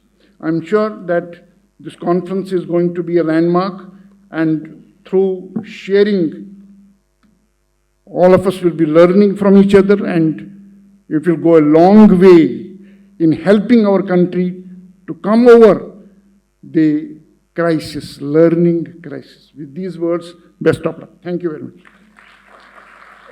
When we talk about the learning, it starts the moment child born, and it goes on till last birth. But the most crucial year of learning or exposure to the life and society are the foundational years. So, without wasting this precious time and opportunity, I would like to welcome the panelists on the stage. My first panelist for the panel discussion on foundational literacy and numeracy is Mrs. Kiran Bahadur. She is a national awardee, founder, principal, and chairperson, Colonel's Academy, Mau. She is a resource person for COE Pune and Chennai. Ma'am, please take your seat. The second panelist, he is very own Mr. Uttam Kumar Jha, former chairman, Indore Sahodaya School Complex, Principal Choitram, and he is mentor to so many like us. The third panelist for panel discussion is Mrs. Nikita Porwal, Director, Birla Open Minds International School. She is the one who not only direct but live the pre-primary classes on day-to-day basis. She's the one who wants to work and she works every day with toddlers. The fourth panelist is Mr. Mohit Yadav, former chairman, Indore Sahodaya School Complex, and director, Anibison School and Anibison Institutions. He is the one who is mentor for so many. The fifth panelist, don't go to her age. She is the one who is into Teachers Development Program. She is Ms. Disha Madan, CEO, EduWist Connect. Program Director, Kaksha, Educators Development Program. Swayam, a pan-India financial literacy and learning community. Ms. Madan, most welcome to the stage. And the one who is going to present our queries to this panel of visionaries. She is none other than Mrs. Timsi Rai, Director, Advanced Academy, Indore. She is some of them, those who don't direct only from the office, they work on the field. So, Madam Timsi Rai. To welcome our dignitaries and panelists, I would like to request Dr. Shubhrita Banerjee, Principal and member of Indore Sahodaya School Complex, Principal of Bhaman's Prominent School, to present the sapling and welcome our first panelist, Mrs. Kiran Bahadur.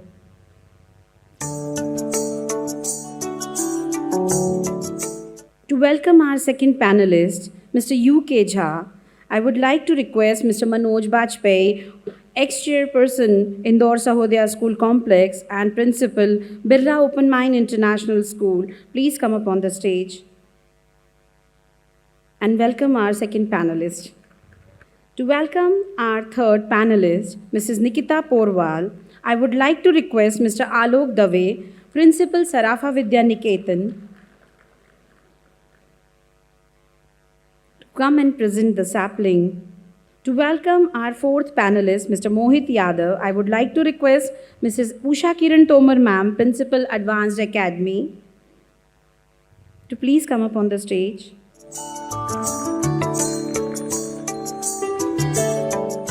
To welcome the fifth panelist, Ms. Disha Madan, I would like to request Mrs. Juhi Mishra, Principal, Kids College, to please come up on the stage.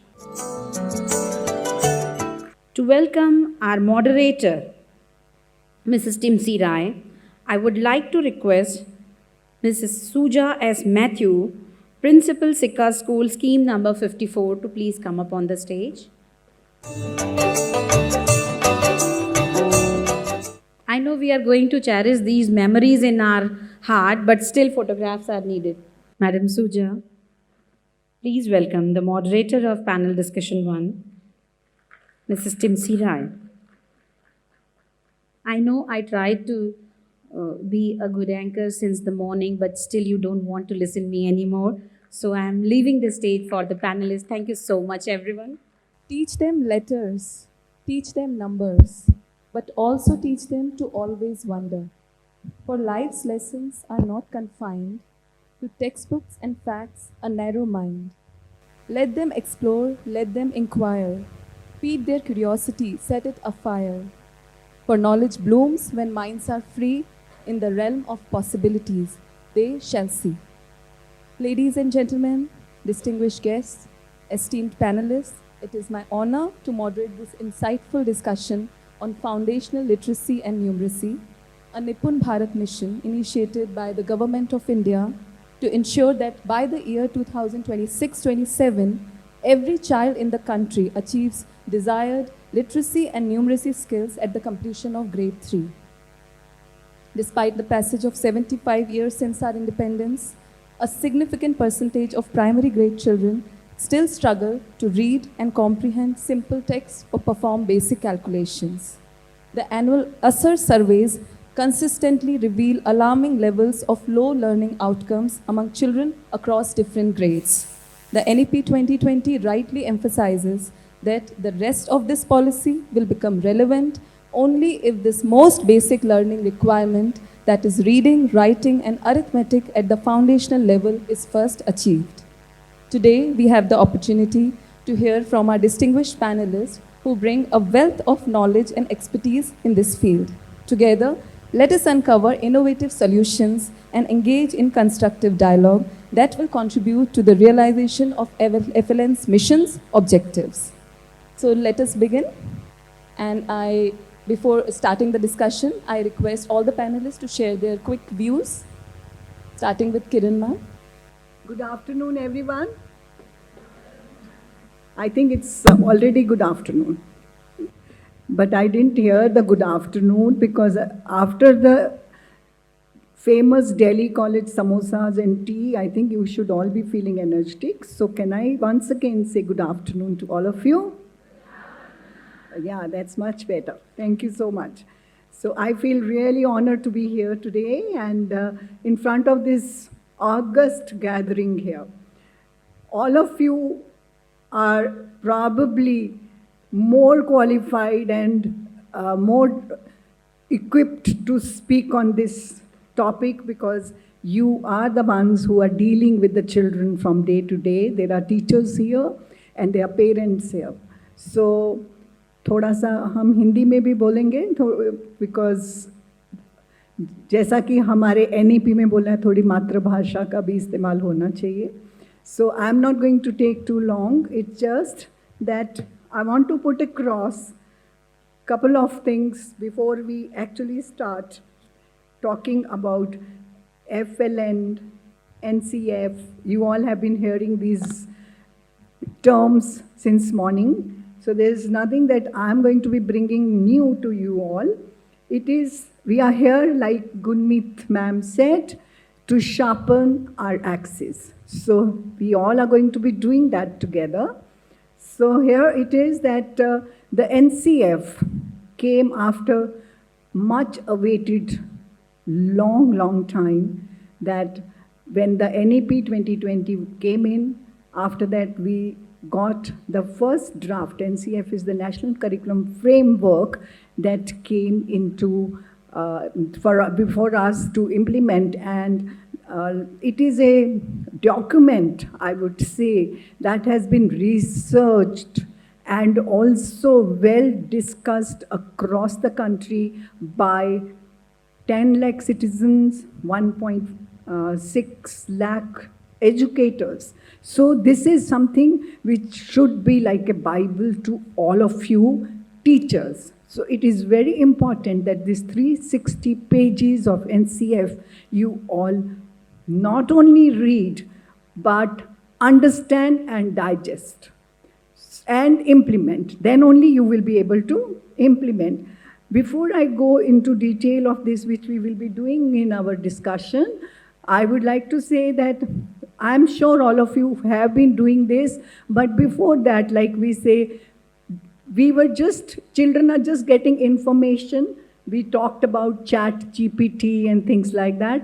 So that is not called education. It is the information that children are taking in, which is freely available to them. And at times, it's not even age appropriate.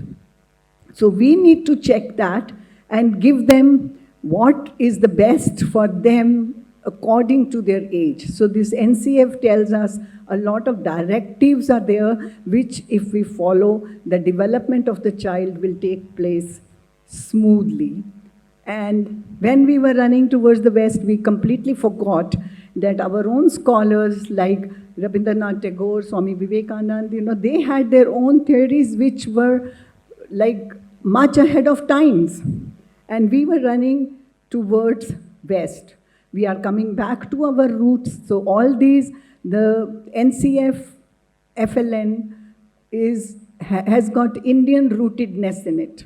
It is nothing that we don't know. Taking our Upanishads, where we have taken the Panchkoshas, which we have not, I think since morning, nobody's spoken about the Panchkoshas. And those Panchkoshas they make the basis of the development, whether it is the Annamay Kosha, where we are talking about the Sharirik Vikas of the children, and going on to Pranamay, Manamay, Manomay, Vigyanmay, and lastly the Anandamay Kosha, which is actually required to be in a state. And let me tell you, all these are interdependent. We will be discussing about it, so I don't want to go into details for it. But if you look at these, you will be remembering multiple intelligences of Gardner's theory, which we had been going along in the previous years. And then the teachers, how to make the lesson plan has been taken again from our scriptures, Panchadi, which takes from, and please teachers must read all this so that it will help you to make your lesson plans very smoothly following Panchadi. The Panchadi takes you, how do we do that? It takes you from Aditi and then it goes on to the, anybody's read it? Has anyone read Panchadi? So it is from Aditi to Bodh, to Abhyas, to Prayog, and then to Prasar. So these are the 5 steps of making your lesson plan if you read it, and then it also talks about 360-degree assessment and how you can make your HPCs. That is the holistic progress card and not the report card of the child. We are not talking about report. We are not reporting the child. We are assessing the progress of the child. So keeping all this in mind, you know, these are, everything is interlinked. And if you see, there is a symbol on NCF document which says, which is of Mobius. What does Mobius say? It stands for perpetual ongoing development, and education is ongoing development. So here we are developing our, sharpening our axes to give the best to the children. Looking forward to learning from you all and from my fellow panelists. Thank you so much. So continuing with you only, my first question is for you, Kiran ma'am. What are the potential long-term consequences of inadequate FLN skills among students? How can addressing these skills at an early age positively impact students' academic and personal development? Thank you, Timsi. Once again, good afternoon to all of you. Since we have spoken about the importance of FLN and NCF, I think it is obvious as to how important it is and what impact it will have if we do not follow it. We are already going through that impact, in fact, because why, first of all, I would like to ask a question. Why we start, the Nipun Bharat has started with foundational stage. So even if you look at the stages that has been fixed by NEP, it is 5 plus 3 plus 3 plus 4. So the maximum percentage has been given to the foundational years, that is 5 years. So most important years of the child's development. If you go by the statistics, they say the most development takes place in a child's life is from 0 to 8. So first we had ECCE and now we are having this FLN, which is, so what was happening, Timsi, was that the private preschools had no structured curriculum. So everybody was teaching whichever way they thought was right. So now the need to have a structured, uniform curriculum was felt very badly, because when the child came into class 1 after studying from pre-primary schools, which were not equipped enough to give the child what the child needed at the development age, and came to us, in fact, most of you principals and teachers would have gone through this experience that a child comes from a pre-primary school from somewhere and is not able to read or write. And so, or come up to that because there was no structured uniform curriculum. So if we did not follow that, this is what the consequences we are facing. And the other part of your question is that what positive effect it is going to have. So now when we talk about positive effect of FLN, now since morning we are talking about foundational literacy and numeracy, it does not mean that when we talk about literacy, it does not mean that we are teaching the children only reading and writing. Whereas it was just taken reading, writing, when we talked about literacy. Literacy is also listening, speaking, and communication. And when we create that kind of environment in the school, we are taking care of all these components of literacy. And when we talk about numeracy, it does not mean only addition or subtraction or multiplication, no. It also means making children aware of shapes, and even when you're teaching the children, it's not only the concepts, I would say. And when we take the children from known to unknown, it's a stages of development. When we talk about Panchakosha, how children are getting developed in different, like when we say Annamaya Kosha, we are taking care of the children's physical growth. And then when we talk about, then from that, when I said interdependent, once the child is healthy, then he goes into the other life center. So that is what the child is aware of what is happening, and he is fit to go on to the next kosha. And that is like, when we teach the child what exactly we want to teach is when he is ready for it. So from Annamaya Kosha, we go to Pranamaya Kosha, that is life energy. The Annamaya Kosha is the Sharirik Vikas. बच्चे की muscles develop हो रही हैं, बच्चे का growth कैसे हो रहा है, and then we go to pranamaya kosha, that is the life energy. When the child is healthy, he is enthusiastic. Take example of ourselves. If we are not feeling well, you think we can be enthusiastic? No. So we need to be healthy to be enthusiastic to do something. So we are preparing this child. So when I say interdependent, sharirik vikas, then life energy, then manomay, mind thinking. Once you are healthy, you are enthusiastic, and then you want to learn. Your mind is positive to learn. And then from manomay, we go to vigyanmay, that is intellect. Then you start it refers to your cognitive, reasoning, questioning. It's all interrelated. And then we go to anandmay. Anandmay is the inner bliss. When you have inner bliss, you start recognizing your environment, you start feeling, you start contributing socially to the, society. You think about research that we have been speaking about, because your mind is clear, your body is healthy, and you have the positive life. So it's all, the FLN talks about all these developments. And when we go in a scientific way, we have children. What do we want at the end of it? We have children who are confident, and that comes from physical, mental, cognitive development, and that builds the self-esteem of the child. And professional competence, of course, when we talk about literacy, numeracy, it also talks about technical, science, language, maths. Children are competent about that.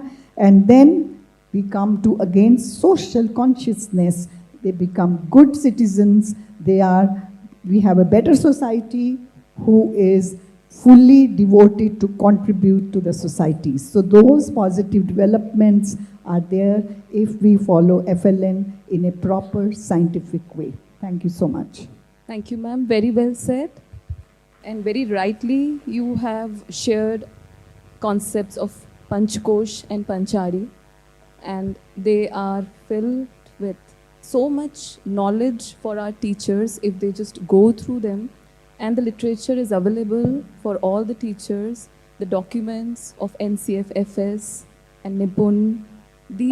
We don't have to then copy any concepts from outside. much information is already there. Our government has done so much work in it, and so much importance is given to foundational stage. Like it is very rightly said, that it is easier to build strong children than to repair broken men. So it is like completely, it proves the point, I guess. My next question is to Ms. Nikita Purwar, ma'am.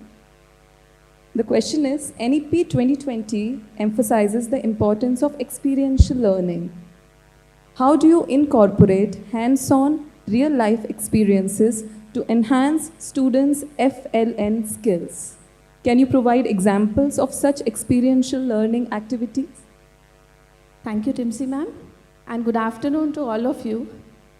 So, before I start answering my question, I'd like to know how many of you have not understood this question. Please raise your hands. Those who have not understood the question. So that means everybody of you have understood the question. I took 3 hours to understand my question when it was given to me. So basically, I will explain you my question first before coming to the examples. Education or teaching are of 2 types, passive and active. Passive is what is going on right now, when the facilitators are speaking and the audience are just listening. It's a one-way teaching, which is unfortunately the standard teaching methodologies in our school. And the second teaching is active teaching, when the facilitator is very active, very energetic, very engaging, and they are bringing in their students into the action physically as well as mentally. So NEP, when Timsi ma'am asked me that how do we do experiential teaching in our school? So experiential teaching means हम बच्चों को अनुभव करवाते हैं जो वो class में सीख रहे हैं, उनको हम परमिट करते हैं मिस्टेक्स करने की, मिस्टेक्स को करेक्ट करने की, एंड देन वो कॉन्सेप्ट को सीखने की. We allow them to ask questions even if it is out of the box, because किसी भी बच्चे का जो माइंडसेट होता है वो किसी भी डायरेक्शन में जा सकता है. And lastly we activate their critical thinking by doing this. आज मैम ने बताया था, the principal of the school, that school children should write research papers maybe on the basic topics, but ये research paper बच्चे तब लिख पाएंगे जब उनका क्रिटिकल थिंकिंग एक्टिव है, और क्रिटिकल थिंकिंग एक्टिव होगा एक्सपीरियंशियल लर्निंग से. So Timsi ma'am asked me to share certain examples of how we are doing this thing in our school, mainly onto literacy and numeracy. So I will give you examples how we are doing. Many of you must be doing similar things at your end also, and if not, you will get some idea of how you can engage yourself into experiential teaching as educators. For example, we want to teach them fraction. Nursery to second fraction एक basic concept है maths का जो हमें सिखाना होता है. हम pizza पर सिखाते हैं. Many of you must have done it. If you can raise your hands, maths facilitators who have done, I can see so many hands up. How many of you have used actual edible pizza in your class rather than those paper cutting? Fabulous. That's great. So we can simply have a whole pizza in the class. We cut it into half, so now it is 1 by 2. We cut it into 4, so it goes 1 by 4 and 6 and 8. And then we can tell our children to eat 1/8 of it, and then 2/8 of it, and then 3/8 of it.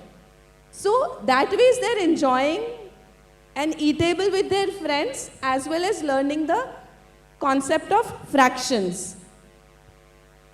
The second very important point of experiential learning is you should have interactive classrooms.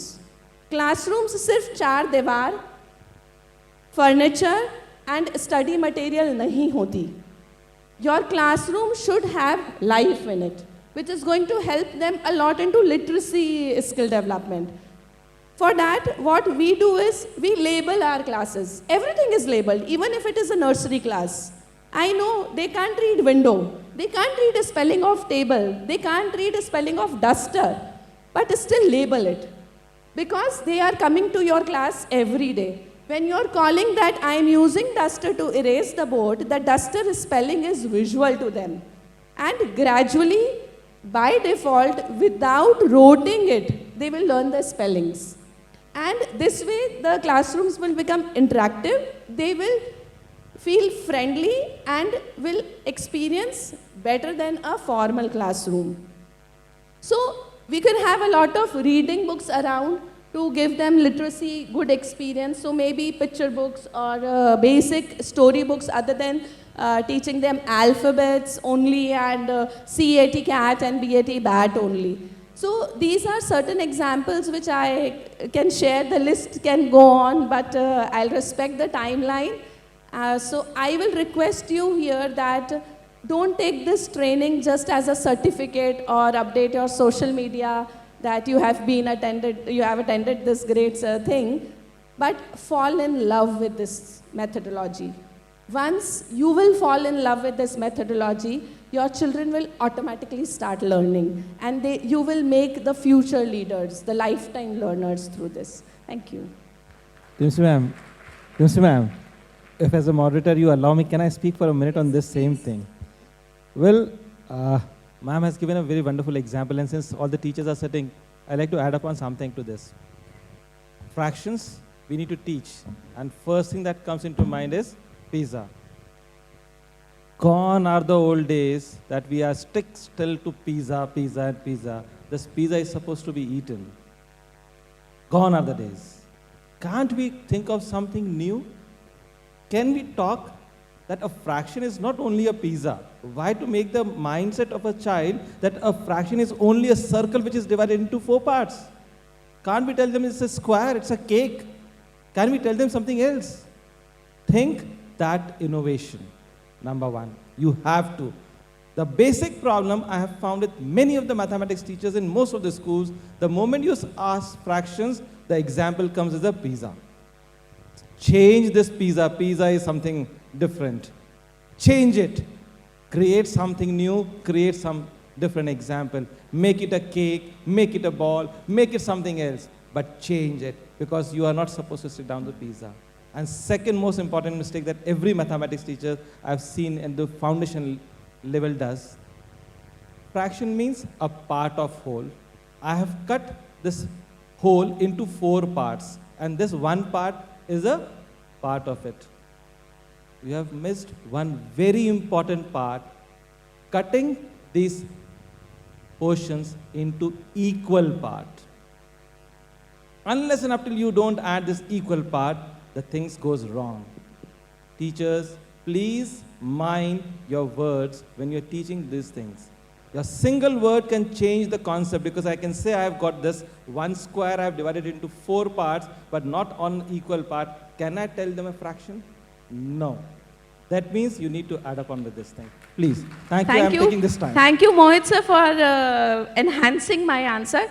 And I will like to give them an assignment. Over this experiential learning, give an assignment to your young ones over capacity.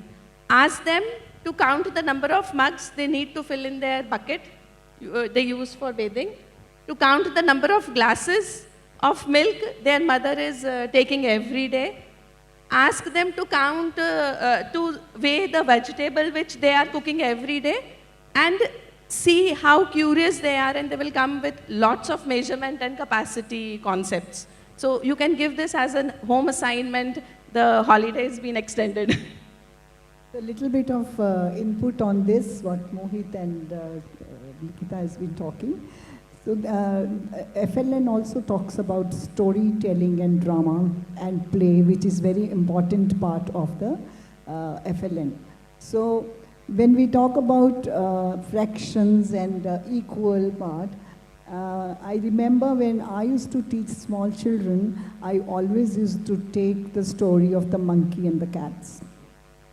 2 cats who were fighting over a roti, and then how do you cut it into So you can make your children dramatize this story, and then it goes into the components of storytelling, drama, play, and making your classroom very interesting without children realizing that they are learning or without you telling them that you are teaching.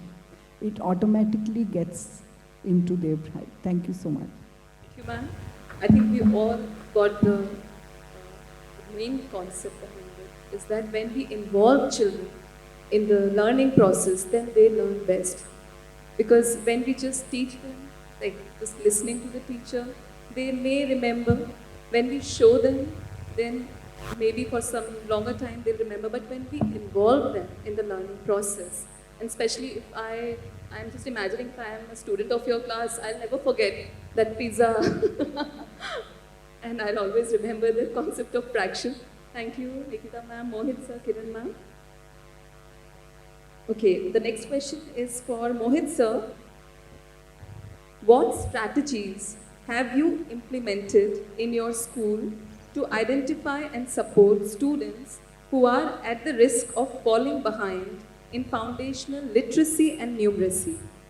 How do you provide targeted interventions to help these students catch up?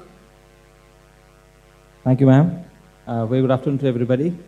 I think the question is a little bit longer one, and I'll start with something like this. We all are teachers by heart, and we have been teaching for so long years. A teacher in one class takes care of 40 odd students.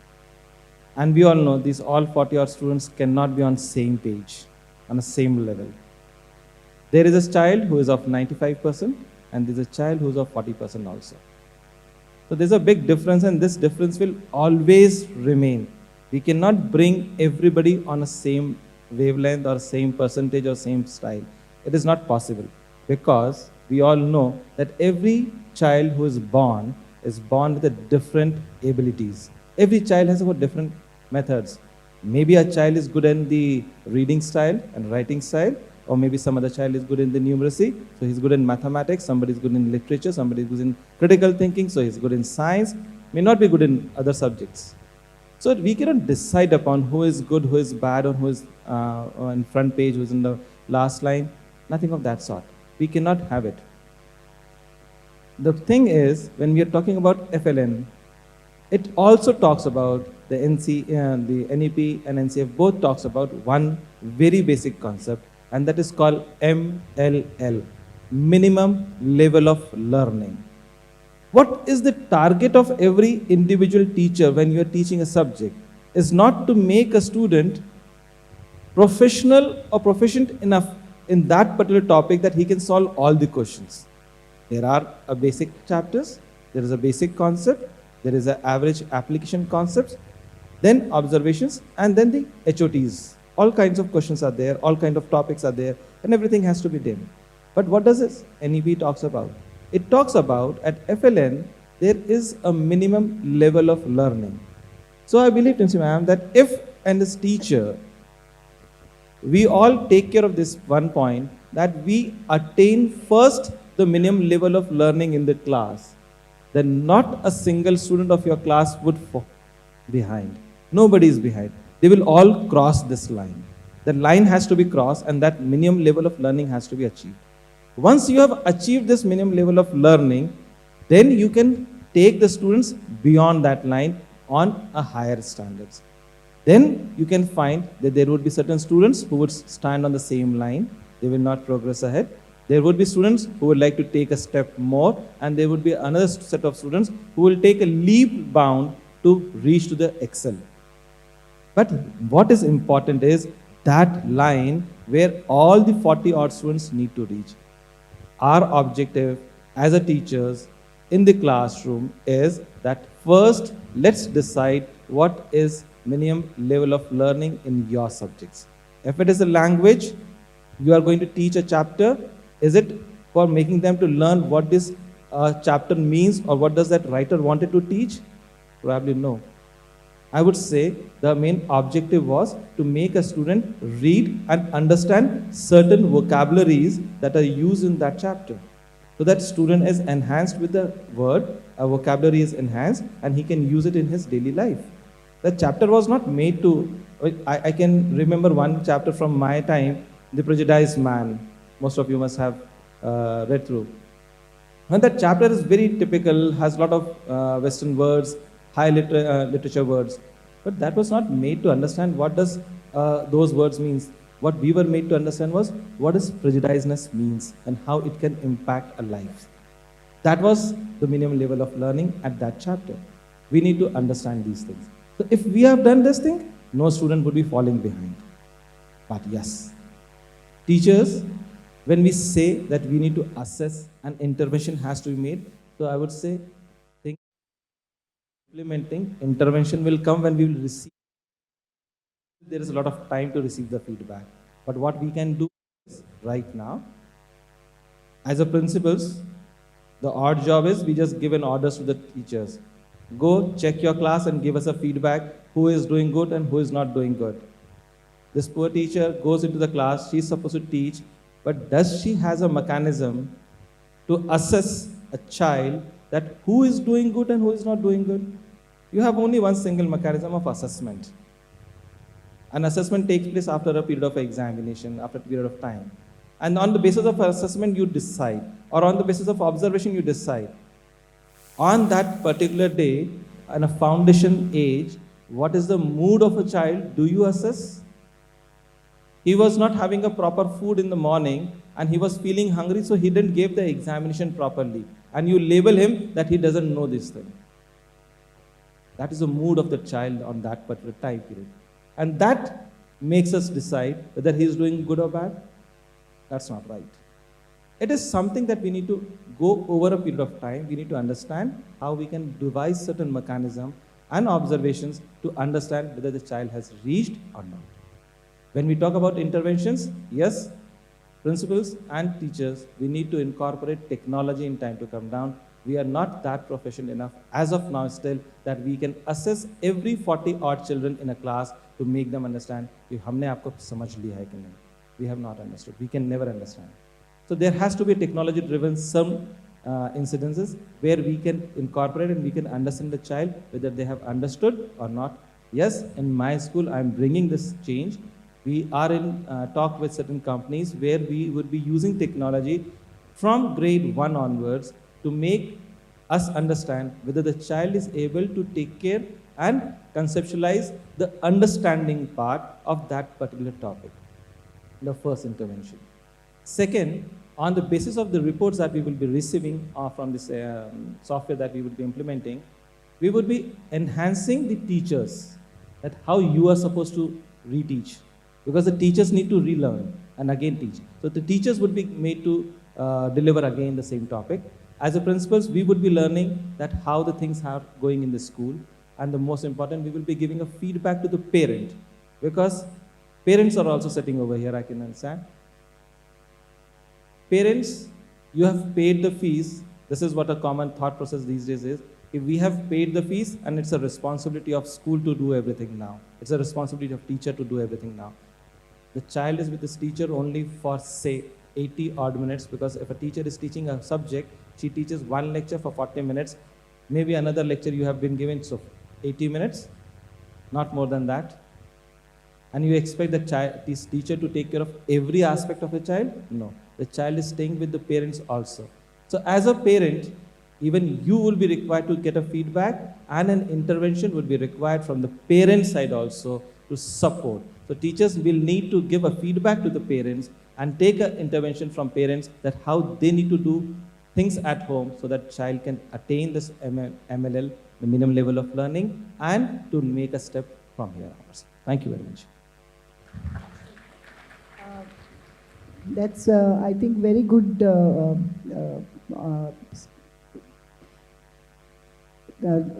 things that you're following in your school, using the technology to assess the children, Mohit sir. I would like to add a little bit, when we are talking about NCF and FLN, there is also a very important document called Vidya Parvesh. So I would request all the teachers sitting here, if you read NCF and also Vidya Parvesh, अभी आपके पास कुछ ऐसे बच्चे आएंगे जिनके पास वो level का पढ़ाई नहीं हुआ होगा जब वो क्लास 1 में आएंगे, क्योंकि अभी तो हम NCF को फॉलो, FLN को फॉलो करने वाले हैं, लेकिन जो बच्चे ऑलरेडी क्लास 1 में आ गए, 6 इयर्स के हो गए हैं, उनके ट्रांजिशन पीरियड के लिए the Vidya Parvesh is a document which is going to be very helpful to all of you to bring the children to the same level. So I request all the teachers, please read this document called Vidya Parvesh. Thank you so much. Thank you, ma'am. Thank you, Mohit sir. Rightly said, if teachers can decide those minimum level of learning, those learning outcomes, then we might be having, like, there might not be any children who will be needing extra attention, because somewhere while teaching, the teachers forget to plan considering those students who take some more time to understand the concepts. But if we will start with them, keeping them in focus, and that is, I think, minimum level of learning, so then automatically the problem will be reduced.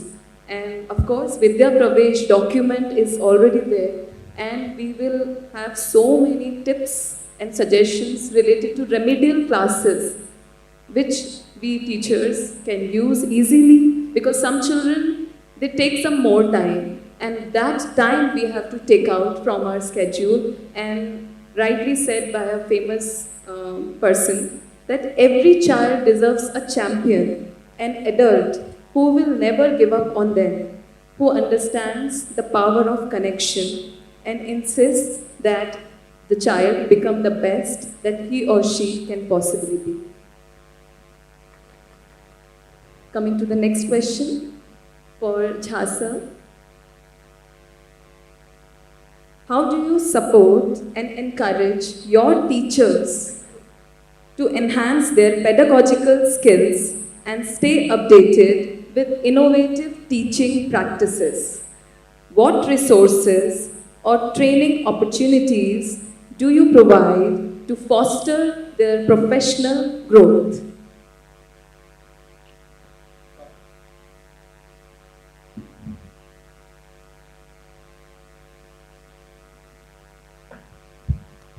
Very good afternoon to everyone. When we talk about the pedagogical learning, we have to basically make a draft of annual pedagogical plan, and which we all principal attended by the CBSE, the 5 days training program on pedagogical leaders, and where we were asked to go for the making a pedagogical plan. And that basically we have to understand where we are right now, where we have to go, how we have to go, and what are the strategies we are going to adopt to make that pedagogical plan a successful one. So all those planning, we basically ask our teachers, we are conducting these days the training program, how to make annual pedagogical plans and how you have to proceed. Because you, in a classroom, you have a diverse class, and every child, as Mr. Mohit or Yadav also said, they learn with a different pace. So we have to understand the individual strength of every child, and accordingly we have to move ahead. The same technique, same process cannot help to make the learning process effective. To making that process effective, we must understand the unique strength of and ability of each and every child, and accordingly we have to make our planning. So that is how we are thinking of, we are developing and providing that professional development to our teachers, encouraging them to understand the ability and strength of each and every child of your class. And then if you go and plan things properly, to plan the topics, a lot of things have been talked about, the teaching, fractions and other things, and foundational literacy and numeracy. It is not only the language when we say literacy, it is not only the addition and subtraction when we talk about numeracy. It is basically how that has to be comprehended, how it has to be applied in day-to-day life. When we talk about the mathematics also, the numeracy also, how it is, how we are going to use that in reading and the graph, applying those concepts in everyday life, and basically different signs, symbols. It is not only the addition and subtraction. All those understanding, comprehending all those aspects of mathematical techniques, we have to understand and apply that. That is what analysis, application, everything has to be incorporated in our teaching learning process. Then that would be the effective teaching, and that is how we could achieve what NEP talks about, what NCF is talking about. Thank you. Thank you, sir. Very rightly put. First, we have to understand the needs of the children, and on the basis of that, the training can be planned. And if the training of the teachers is given utmost importance, then it is beneficial for the students, because sometimes as teachers also, we feel that, okay, my syllabus is there, I have to do so much work. So why training? Instead of that, we can complete our work. So I always give them example of, like meditation.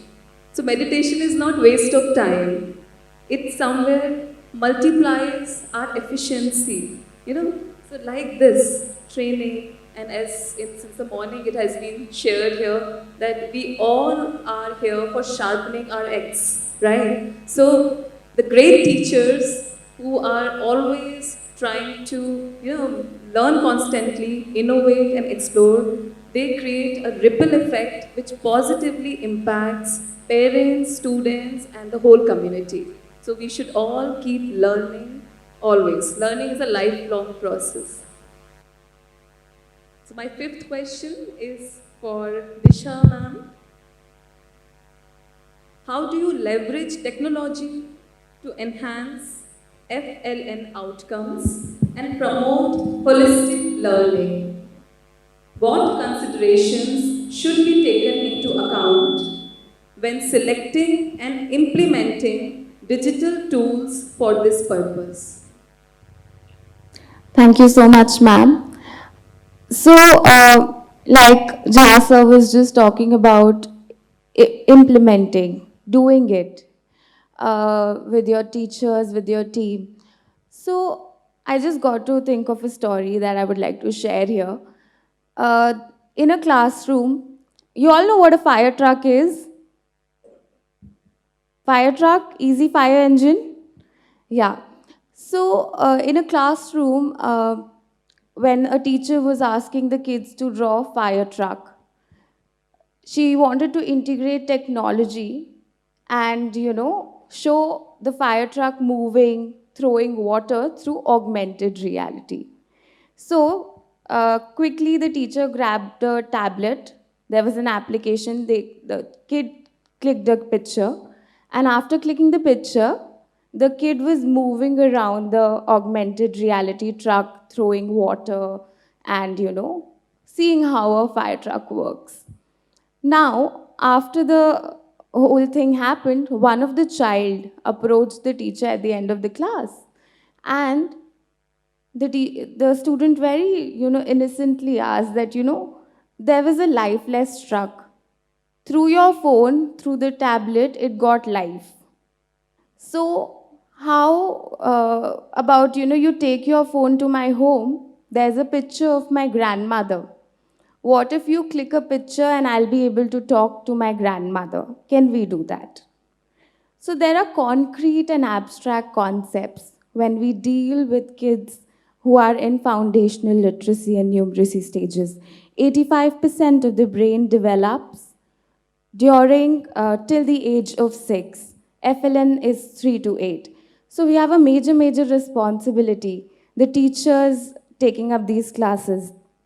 So the question, how do you select technology? How do you make sure that the tools that you're choosing are conducive to learning, are going to add? So there are 3 things: content, pedagogy, and the third is context. All of these 3 being extremely important and the pillars for your selection. When I talk about technology, or when you heard ma'am's question, how many of you all thought that technology in FLN is limited to videos? How many of you all actually, maybe by a show of hands, can tell me how many of you all have used videos in classrooms? Quite a lot. And how many of you all have used some other form of technology? A handful. So let's try and change this idea. Technology is not just visual. It's not just screen time. Have you ever left a child with an Alexa or a Google? Try doing that. Okay, Google, what's the weather today? Okay, Google, sing a nursery rhyme. And look at the excitement. NCF Foundational Stage is a very beautifully written document. Every single word of it has been thought of. So I did my MA education from Azim Premji University, and NCF NEP was kind of, we were collaborators in creating it, my professors actually. So all of those words, when you try and integrate with the cross-cutting themes of ICT, would really help you bring about a change. NCFFS talks about joyful learning, and technology can make that happen. So there are 4 major ideas in which technology can help. One is diverse range of content. Kiran ma'am also spoke about the Howard Earl Gardner's theory of different learning styles. Technology makes it really easy. So I have 3 technology tools that have been suggested by Nishtha, and all of these are free and specially for FLN students. Try and make a note of it. This would help you immensely. One is G-Compress. Second is Educative 8. Third is tuxmath.org. All are free, you don't need to pay. Amazing tools for parents also. You'll be able to see the change in your students. Finally, why is technology important, and how can you further dig down the content, pedagogy, and context aspect? One, look at the relevance. Something that will work here will not work in Bangalore. Something that will work in Bangalore might not work in Northeast. Navigation. Ease of use is very important. More than the teacher, the students are equipped enough to use technology. So you just need to make sure that you're able to guide them a bit and they'll be able to use it. Customization is one aspect wherein technology stands out really well. The idea is that we have different learners. We have children with special needs also. And when we are trying to bring about technological integration, we are able to understand individualized learning and also are able to pay attention to those nuanced intricacies. Research is not just for students, research is for us also. So to be able to bring about those nuanced intricacies, it is extremely, extremely important that we also delve into technology to research. I understand that technology has a lot of drawbacks also, but the idea is that, we are educators, we are as creative as people can get. And being as creative as people can get, the tool is in our hand. Like even Bindra ma'am said in the morning, that technology is not a solution. It can never be, because education is not a revolutionary process. It's an evolutionary process. There will be never one day where we will get up and say, this is the best education system ever. Education evolves every day with the changing needs of people. And therefore, technology cannot be a solution. I bring in technology, best education, no.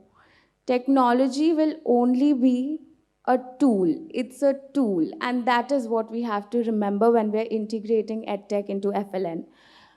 Finally, just one thing I wanted to add here, that I want to know how many parents are here. Maybe by a show of hands. Hi.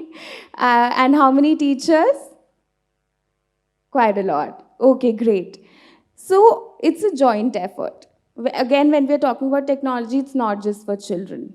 It's for teachers, it's for school management, it's also for parents. So do not forget that you have a very important role to play in your child's learning. It's a joint effort. All the panelists here have already spoken about it. FLN outcomes can only be achieved if we collaborate together. And that collaboration has to be very strong. And once it is strong, so there are lots of the applications that I spoke about, the 3 applications. Even you can use them at home with your kids.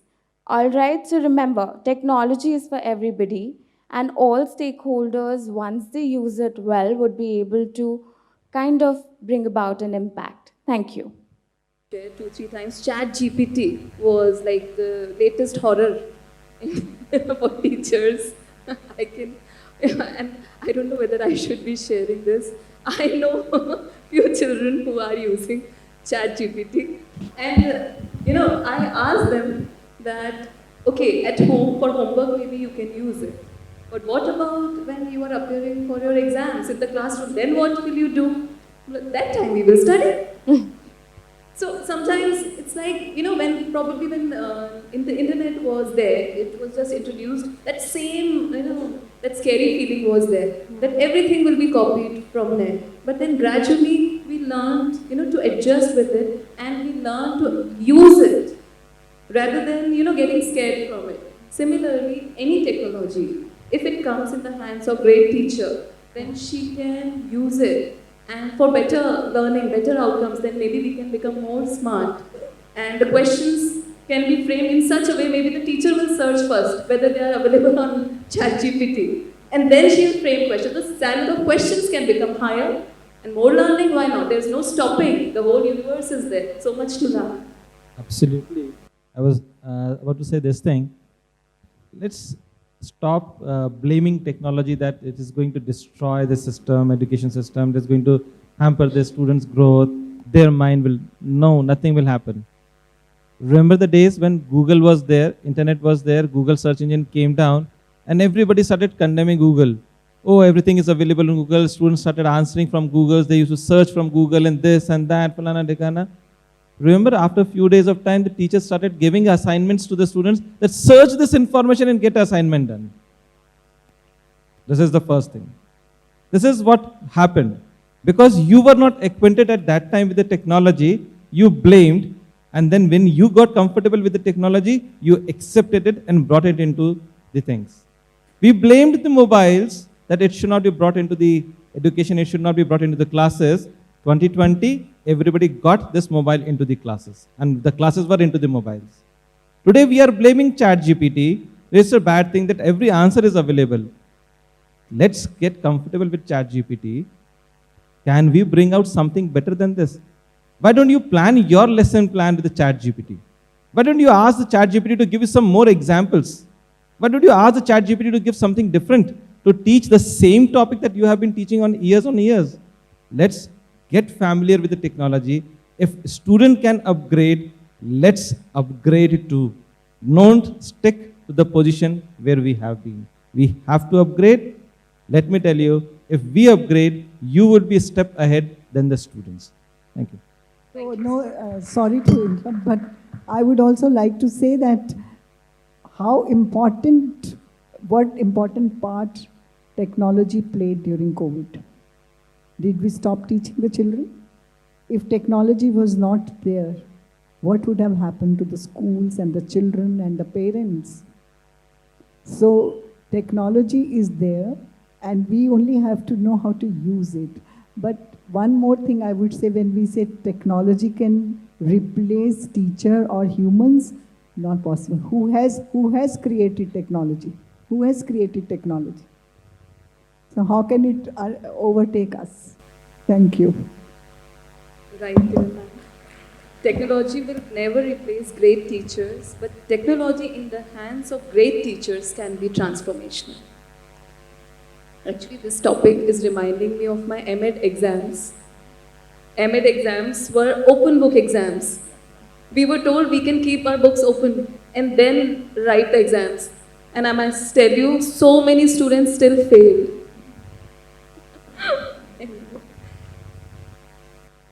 Okay, next question to Kiran ma'am. How can schools and educators collaborate with parents and caregivers to foster a home-school partnership that promotes FLN skills? Are there any innovative practices or initiatives that have successfully engaged parents as partners in their children's education? Thank you, Timsi. I can see a lot of parents' hands going up this side when Disha was asking. Why is it that all the parents are sitting this side? Are there any parents this side also? That's parent side, sorry. So I should be addressing you people more than this side now. So parents play a very important part, Timsi. In fact, they are the pivot. And I always, whenever I take parents' workshop, I always tell them that there is a triangle, you know. So the triangle consists of parent, teacher, and the school management, all the three stakeholders. I'm not talking about the government or NCRT or CBSE right now. We're talking about in the school situation. And in that triangle, we have the child in the center. And all three of us are working towards somebody who is in the center of the triangle. So each one of us have equal responsibility in seeing to it that a child's development takes place properly. How many of the parents are aware of FLN? Parents this side. Can we have some hands going up here? No, not really. So when Timsi ma'am asked me, how can the parents be incorporated? Because we are at still a stage where parents are not even aware of what is FLN. So first of all, we have to make the parents aware what FLN is, what NCF says about FLN, how we are going to implement FLN according to the NCF that has come up. So NCF is the National Curriculum Framework as to how we can implement foundational literacy and numeracy. So we have all been speaking about foundational literacy and numeracy whole morning, and also about NCF. NCF is just a framework, it is a directive to all of us, how we are going to implement the school. There are a lot of examples that have. In fact, I would request parents also, if you can get hold of the document NCF and read about it, so that you can help your children and the school and the teachers in implementing it successfully. When we talked about FLN and NCF, we also talked about कि ये हमारे उपनिषद से लिया हुआ है, तो वो development stages आपको भी समझ में आएंगी कि वो बच्चे की कैसे शारीरिक उसकी जो डेवलपमेंट है वो कैसे होती है. आप उसके लिए घर में क्या एक्टिविटीज़ कर सकते हैं, what activities can you do to increase the development of manomaya, that is the mental development of the child at a given stage. So when teachers and parents work together, then only we will be able to achieve those results successfully. तो parents तो बहुत important role play करेंगे इसमें. So I would request कि आप ये ज़रूर पढ़ें, and then you be in touch with the teachers all the time. It's very important. So, we have seen parents putting the children and one more thing I would like to say, that when you are looking for a school for your child at the foundational stage, we are only talking about the foundational stage right now, you should know what it's supposed to give you, and when you interact with maybe the owners or the people who are running the school and the teachers, you will be able to make out how much aware they are about the education system. So it's very important for you to understand that point. Secondly, you also must understand that the foundational stage has come up first, because जब वो foundation ही strong नहीं होगी तो उसके ऊपर हम कुछ भी डालेंगे वो नहीं रहेगा. So you have to see to it that the foundation, like today our honorable collector, what did he say? That he is still indebted to his primary and pre-primary teachers. He never said he is indebted to his teachers who taught him in the secondary level or the senior secondary level, because वो foundation तो वहीं बनेगी. आपके बच्चों की foundation from 3 to 8 years age में बन जाए. Like Disha said, 85% of the brain development takes place up till the age of 8. Earlier it was 6. Now NCF has incorporated pre-primary till class 2. So from nursery, from age 3 to age 8, when your child passes from class 2 and goes to class 3, you should know what all your child should have learned. It's very important for you to know that and help your child. अभी हम experiential learning की बात कर रहे थे, जैसे ma'am ने बोला, तो वो एक्सपीरियंशियल लर्निंग घर से भी होगी. कुछ एक्टिविटीज़ जो टीचर्स आपको घर पे देंगी, आप बच्चे को, like we were talking about circle in shapes. So the teacher says, go home and find things which are round. So you can help the child, okay, where the things the child is familiar with. क्योंकि education का purpose होता है to take the child from known to unknown. तो पहले जो environment में बच्चा रह रहा है उसकी चीज़ें उसको समझ में आ जाएंगी. Then only he will be able to go in to the concepts of abstract. So first it has to be concrete. तो आप अपनी चूड़ी दिखाइए, आप उसको बिंदी दिखाइए, ये एक्सपीरियंशियल लर्निंग है. देखो दे राउंड है, और जाके घर में देखो और क्या चीज़ राउंड है. In that, you are helping him to think critically, to think and look at the things and observation and make it a play. FLN lays a lot of stress on play. फिर आप उस also toy pedagogy. The NCF talks about toy pedagogy. तो toys को लेकर के आप कैसे toys बच्चों को दे रहे हैं. हम स्कूल में टॉयज़ खरीदते हैं बच्चों के लिए, which can tell a lot about our teaching and learning outcomes can come out of the toys. So similarly घर पे भी आप कौन से टॉयज़ खरीदते हैं वो आप देखिए. So I think we are short of time, so we will not be taking too much of time, but this kind of interaction, every school principals are here. आप अपने पेरेंट्स के साथ ऑर्गेनाइज करिए, उनको अवेयर करवाइए what is FLN and what is NCF.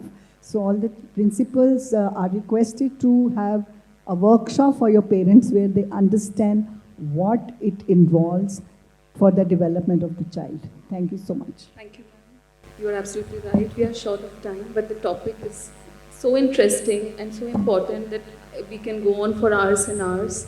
And it is extremely important for teachers and for all of us to take this topic forward from here. And let's harness the momentum we have generated today. We have to translate our discussions into tangible actions. So I'm going to wrap up the discussion now because we are short of time. And I extend my sincere appreciation to all the dignitaries and attendees who have joined us today. Heartfelt thanks to Delhi College for their gracious hospitality. I would like to leave with these beautiful lines. In a land of giggles and endless play, children's minds bloom in a magical way. With books as their guides and pencils in hand, they explore new worlds, oh how grand. Through numbers and letters, they learn to ignite. Their imaginations take flight, oh what a sight. Thank you everyone. I would like to request Ms. Geeta Somshekharan to felicitate panelist number 1. In the sequence, I would like to request and invite Mrs. Anamika Singh, Principal, Emerald Heights International School, To felicitate our second panelist, Mr. U.K. Jha, I would like to request Principal of Shri Cloth Market Vaishnav Higher Secondary School, Mr. Naveen Mudgal, to felicitate our second panelist, Mr. U.K. Jha.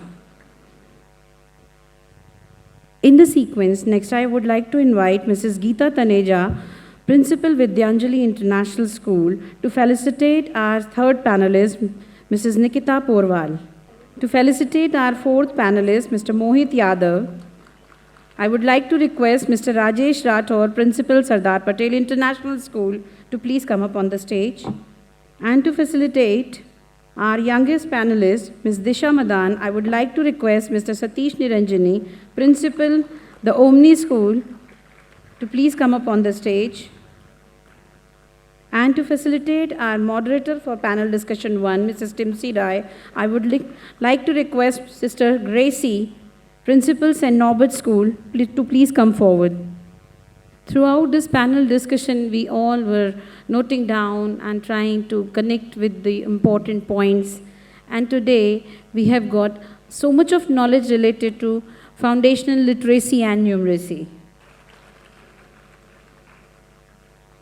Thank you so much, the panelists. I would like to extend my heartiest thanks to the panelists, those who come up on the stage and accepted to spread the knowledge over the topic to each and everyone. Thank you so much.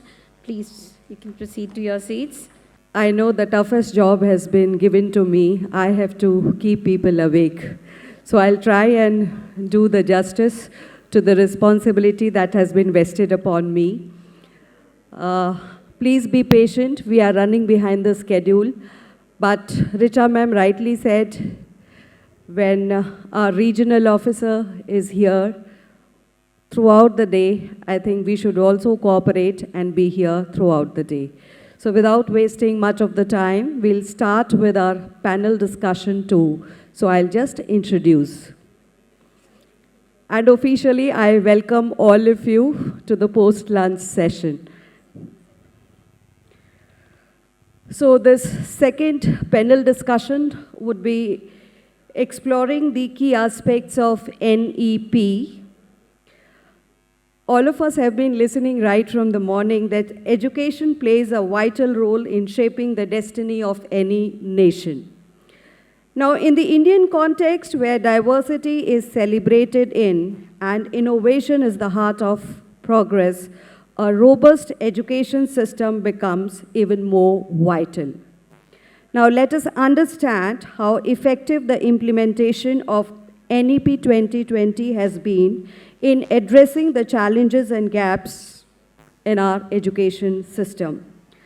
Now, this panel discussion is very important and all of us have to listen to it very seriously because we have senior panelists in this group and probably they will help us to understand how we can actually implement NEP in true sense.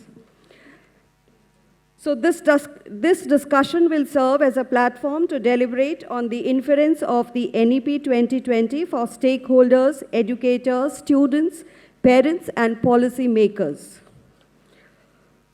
So let us begin this enlightening and productive panel discussion on NEP 2020. Please join me in welcoming Mr. Anurag Gupta.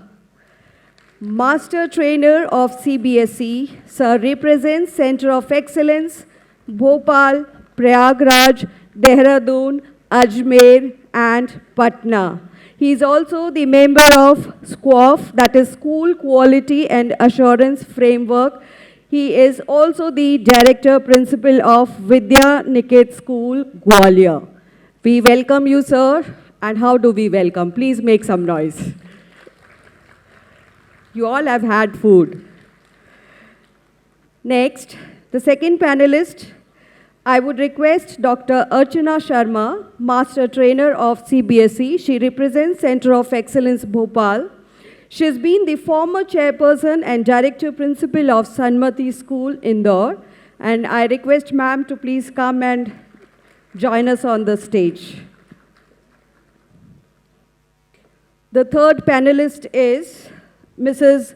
Ronika Gagneja Valecha, And Madam is Master Trainer again in CBSE. She represents Center of Excellence Bhopal, Ajmer and Pune. She is the principal of Sikka Senior Secondary School, number 3, Nepania campus, Indore. We welcome you, ma'am. Now, we are deeply appreciative and offer you our most grateful welcome. And guests, Mrs. Kanchan Tare, the former chairperson of Indore Sahodaya Schools Complex. She is the master trainer. She represents Center of Excellence Bhopal, and she is presently the principal of Sri Sri Ravi Shankar Vidya Mandir. We welcome you, ma'am. Ma'am, you don't have to be sorry. It is just that she's on the stage. She has seen all of us. She has been so happy that she forgot to look down upon. That's the thing. So thank you so much, ma'am, for showering that much of love upon us. All right. Now, the next speaker is Mrs. Sampa Das. She is the master trainer of CBSE and she represents Center of Excellence Bhopal, Ajmer, Patna, Chennai. She is also the journalist for the Hindu and the Hindustan. She was also sponsored by Government of Karnataka to Finland. She was deputed on a project, and in Finland, she was announced and declared as the most innovative teacher. So you can understand the level of all the speakers, and she has also been a special educator for NIMHANS Bangalore. And now I would welcome I have the distinct honor of welcoming Mrs. VENUE-DALY, ma'am. And she's the moderator for this panel discussion, and madam is the principal of Vedansh International School, Indore. Let us welcome all our speakers, and I would request Madam Hemlata Patidar, Principal San Marino School, to welcome Anurag Gupta sir. We are welcoming all our speakers with sapling, and I'm sure all of you would agree to it. Sapling symbolizes growth and vitality. Thank you so much, ma'am. Thank you, sir. Now I call upon Mrs. Pooja Sharma, Principal, Indore Public School, Eastern Campus, to welcome Dr. Archana Sharma. Come on, I know that you all have had lunch, but then we cannot behave like that.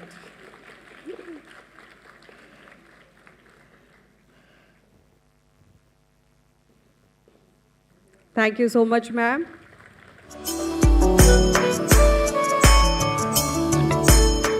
Now I invite Madam Nisha Sharma, Principal of Billabong High School, to welcome Ronika Gagnecha Valecha, Madam. I was worried, they all have come back from mess or not, so I'm taking some time to announce so that they all are here.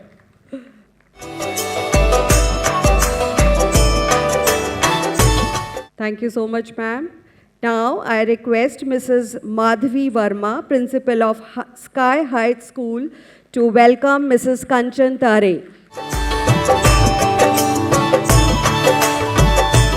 Now, I invite Mrs. Anjana Madan, Principal of South Valley International School, to welcome Mrs. Sampa Das. Thank you, ma'am. And now I invite Mr. Sham Agarwal, Principal, Mount Index, to welcome Mrs. VENUE-DALY. Sir, you have changed your seat, so I got a little worried. Thank you so much, sir. So my one humble request to all the audience is that you have wonderful speakers, but they will derive their energy from the audience. Let us all welcome them with a huge round of applause. Thank you so much. Now over to panelists. Yes. Okay, namaste all of you, and a very good afternoon to the honored and honorable dignitaries, the esteemed guests, and of course, well-read and well-informed panelists here, my friends, who are going to sort of give us some fresh insights on NEP 2020.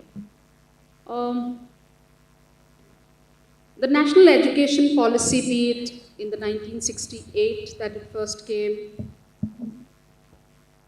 1986, and the latest, a little tweaked in between, and then in 2020, the latest that we have at hand, seems to be very progressive, right? But the topic today will be more about NEP 2020 opportunities and challenges. That's how probably we'll get to know better and we'll be able to decode NEP 2020 with the panelists here.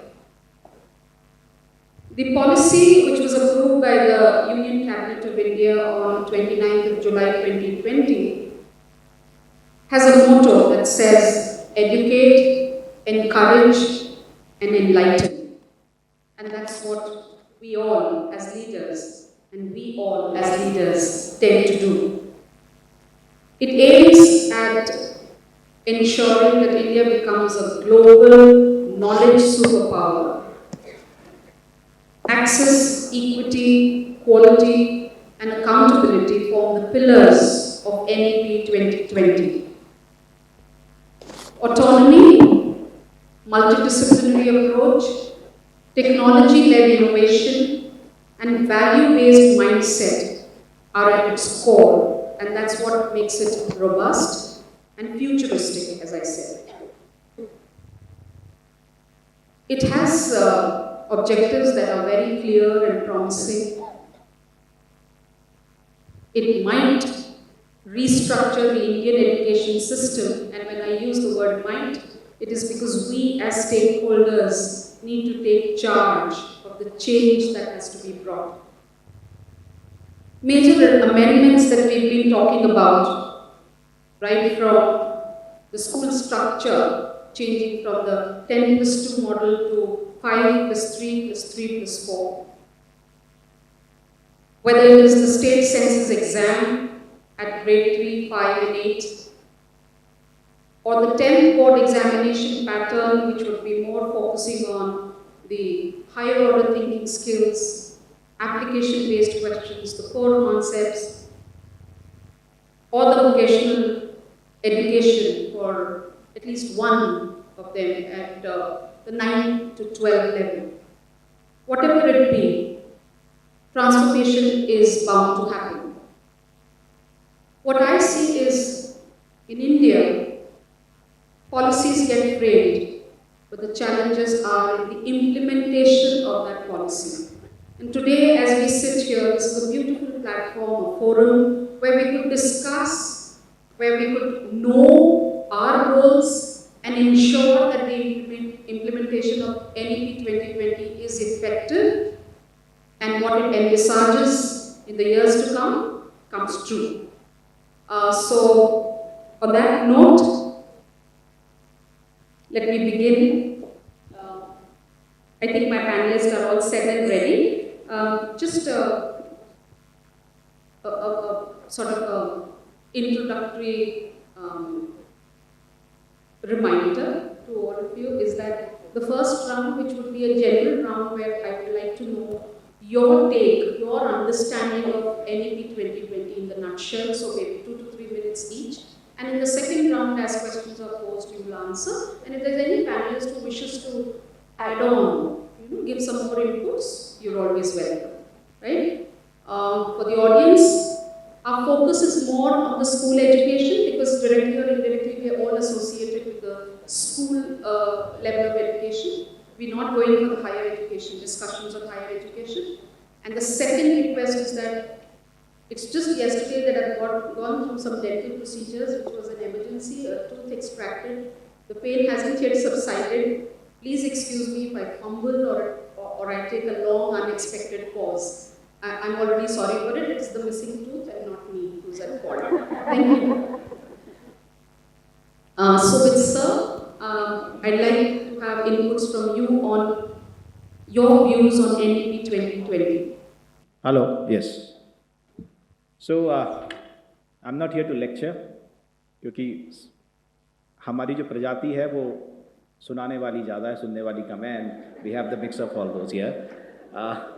With due respect to Kiran Bahadur ma'am, she said one sentence that probably you people know more than what we know. It's not probably, ma'am, it's surely you people know more than what I know at least. And as a school principal, as a school management, as a teacher, unfortunately in India it is the responsibility of a principal to speak in English, right? But the NEP is quite different. So I would be rather more natural than artificial, so I'll speak in Hindi if you permit me to do so, right? क्योंकि मेरी समझ में ये है कि जो बात दिल तक जाएगी वही दिमाग तक भी जाएगी, और दिल तक जाने के लिए भाषा बहुत ज़रूरी है। तो मैं सिर्फ 2 मिनट ही लूँगा क्योंकि हमको धमका के भेजा गया था कि will not take more than 2 minutes. Sorry ma'am. I have an objection to one thing. Every speaker comes here and say that we lag behind in PISA, right?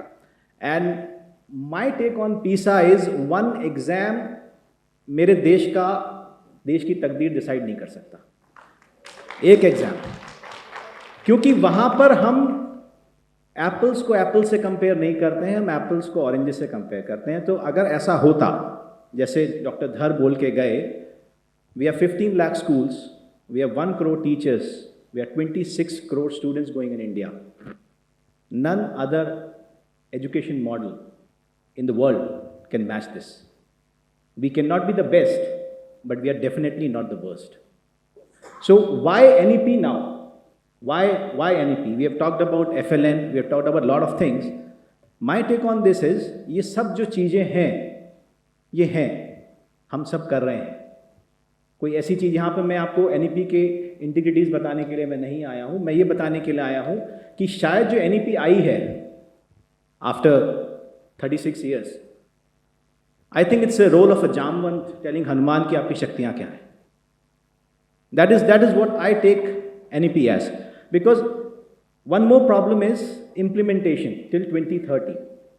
There are a lot of clauses in NEP which are quite challengeable right now. They can be challenged.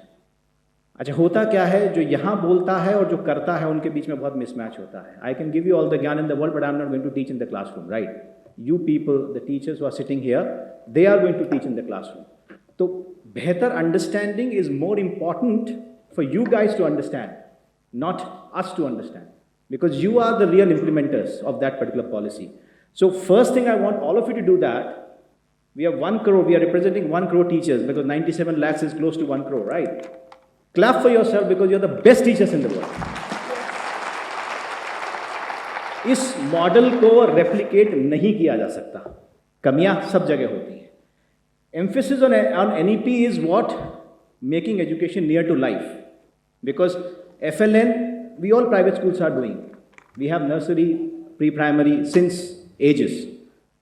What was not there? Government schools. So the NEP more emphasizes on bringing all the children together, because out of 26 crore children, 13 to 15 crore go to private schools and almost the same number goes to government schools. So it is more or less uplifting those students which are deprived. That is what we call, there's a difference between equity and equality, right? So it's about equity. So ज़्यादा emphasis जो होना चाहिए, जो है और जो हमको देखना है, what we take along in the classrooms is how we can make our children do emotional thinking, value-based thinking, sensical thinking, and be a good human being. So thank you very much. You'll hear our voice. Thank you. Good afternoon, everyone. I think this is a moment of pride for all of us, because first time in the history, the future of education is being given so much of importance. That is something we all have to be very, very proud of. And this particular forum, it has been created for all of us to come together and discuss about two of the vital entities. On one hand, NEP, which is talking about the future of education, and G20 that talks about the global cooperation. So both of these, they share the common vision that is creating a world where education is not only it is supposed to be equitable, accessible, but mostly it is about the quality of education which becomes our prerogative as well as our responsibility to add. And there is a reason that why NEP is being given so much of importance. Because, since morning we've had so much of information about NEP, but if we do not understand the essence or the sense of purpose, that why so much of deliberation is happening on NEP, we won't be able to believe in it and we won't be able to percolate it to the classrooms with the level of conviction which is required, because first reason is you all have been the creators of NEP. It is not being imposed on us.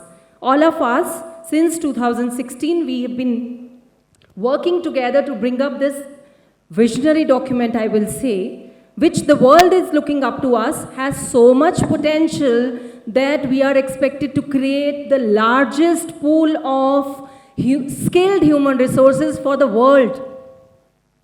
I don't know how much all of you are aware and feel proud of this every moment, that as teachers, you are not just building on the subject-based competencies of your children, you are changing the global economy, you are contributing, you are being instrumental. That's the reason 20 most powerful economies of the world have come together to discuss about your education policy, our education policy.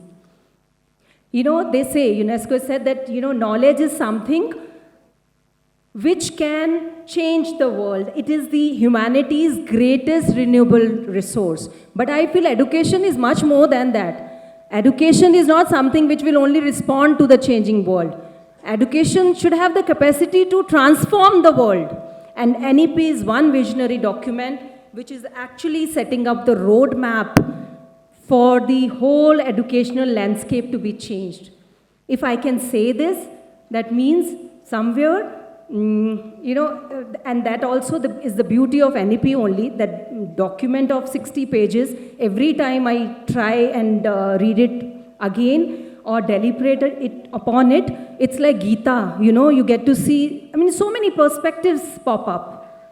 So to that extent, we have to have faith in this document. There's another reason. Since morning, we've been talking about technology.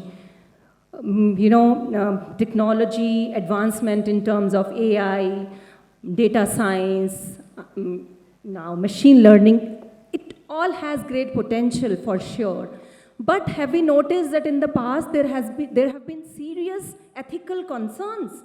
There again, NEP comes and plays a role, because it integrates our ancient Indian values, which have always been our soft power to conquer the world, along with the aspirational goals of SDG 4, plus the technology-dominated education or teaching learning process, which we talk about on an everyday basis.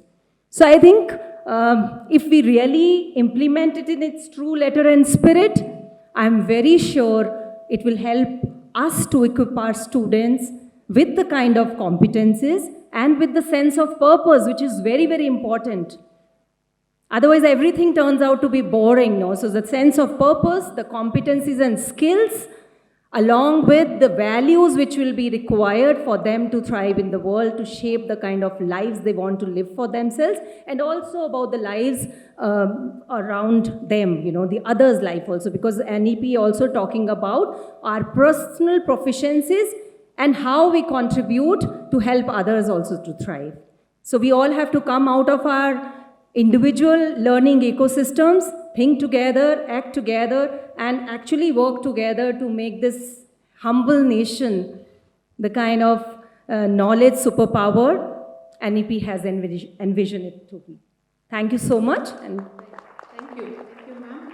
Very well said. We need to first have the faith in this document, this policy, only then can transformation happen.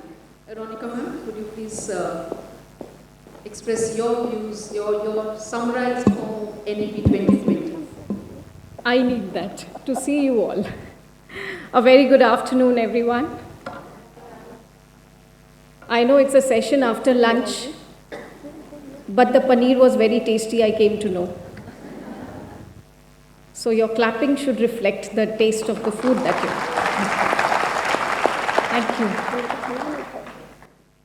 The moment NEP was initiated, and I informed my group of teachers that there is a new education policy coming up, and then I informed them these are the main features of the new education policy.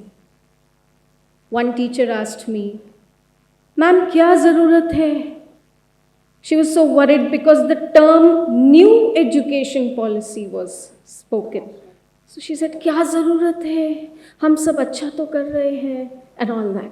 And then I remembered once what Renu ma'am had said, कि हम आज तक ये गीत गा रहे थे बच्चों के लिए, चंदा है तू मेरा सूरज है तू।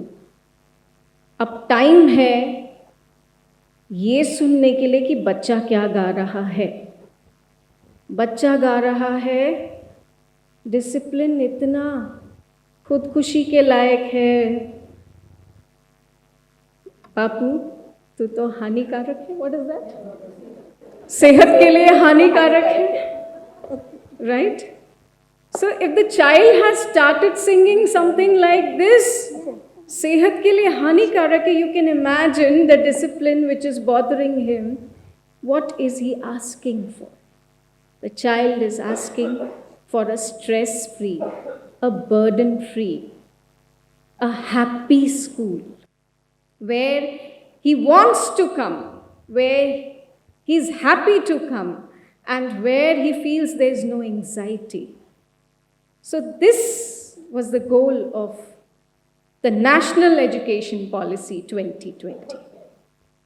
Like ma'am said, there are 5 pillars of National Education Policy: access, equity, affordability, accountability, and quality. Access to all children, even in the interiors of our country. Access to education, that's most important. We have been proud of our Indian education system since our Upanishads and Shastras that they have taught. I remember my Hindi teacher speaking about one important shlok from Shastra.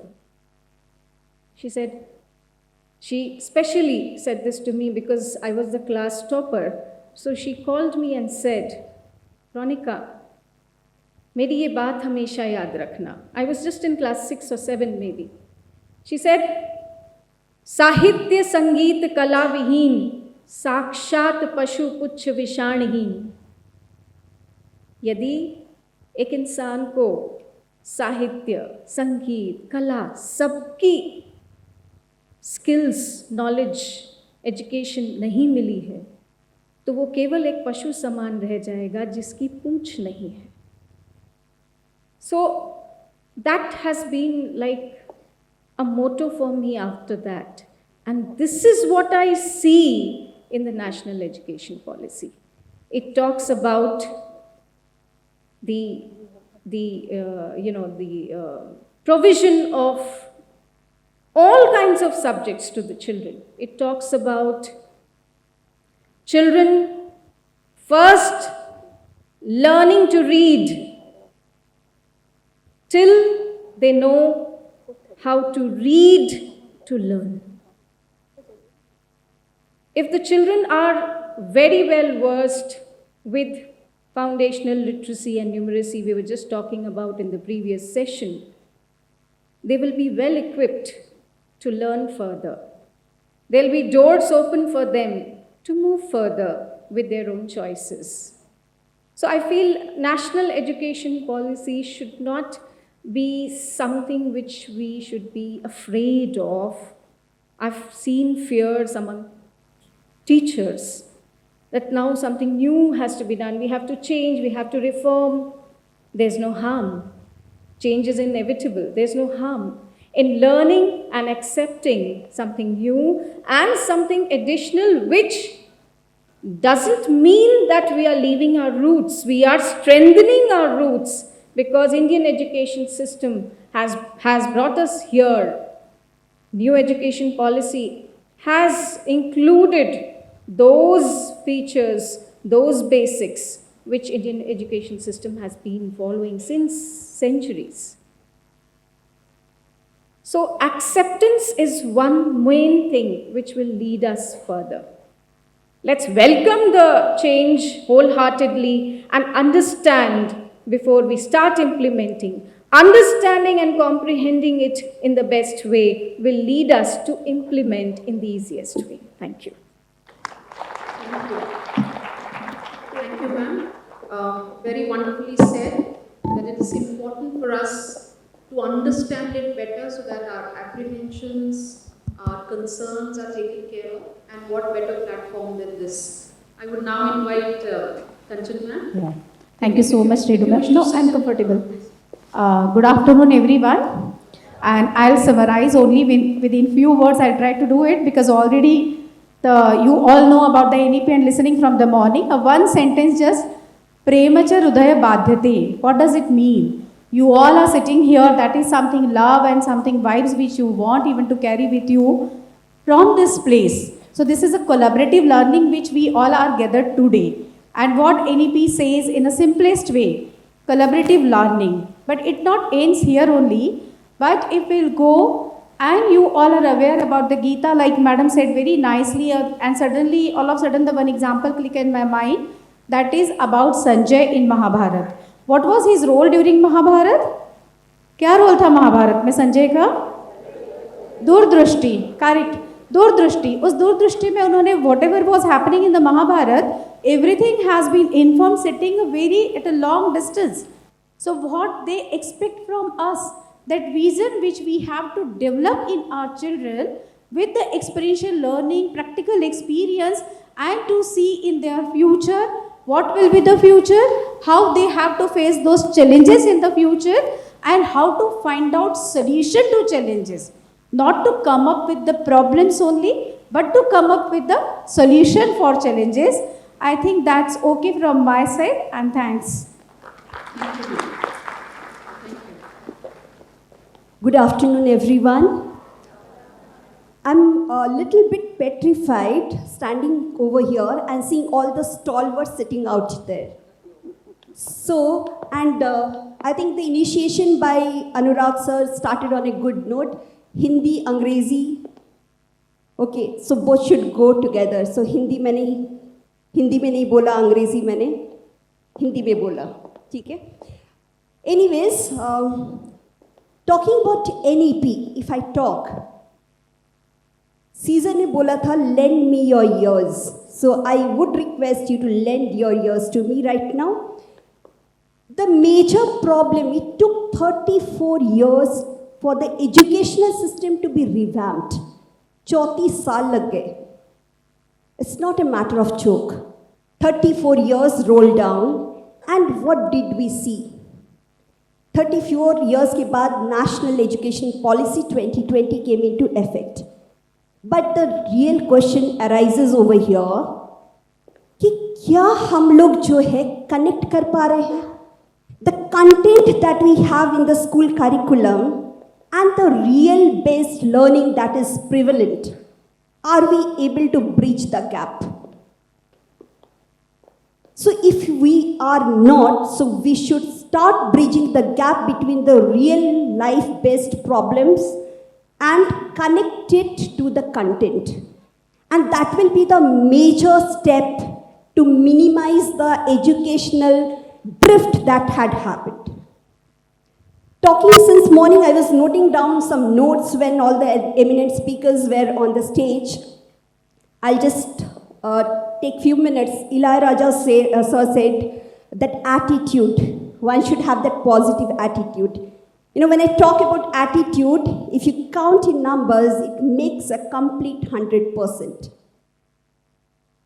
So, obviously the attitude of a of an educator plays a major role in transforming whatever is being documented. So without that attitude, that documentation will remain as a mere documentation. It cannot be rechanged or it cannot be revamped.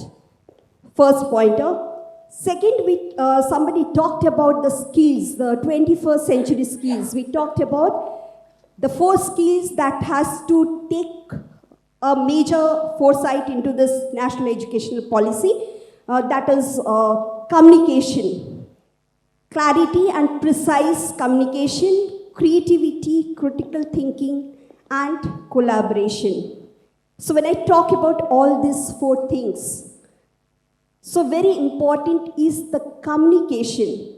So where I again reiterate that the content and the real life problems, there should be a proper communication channel which has to be breached.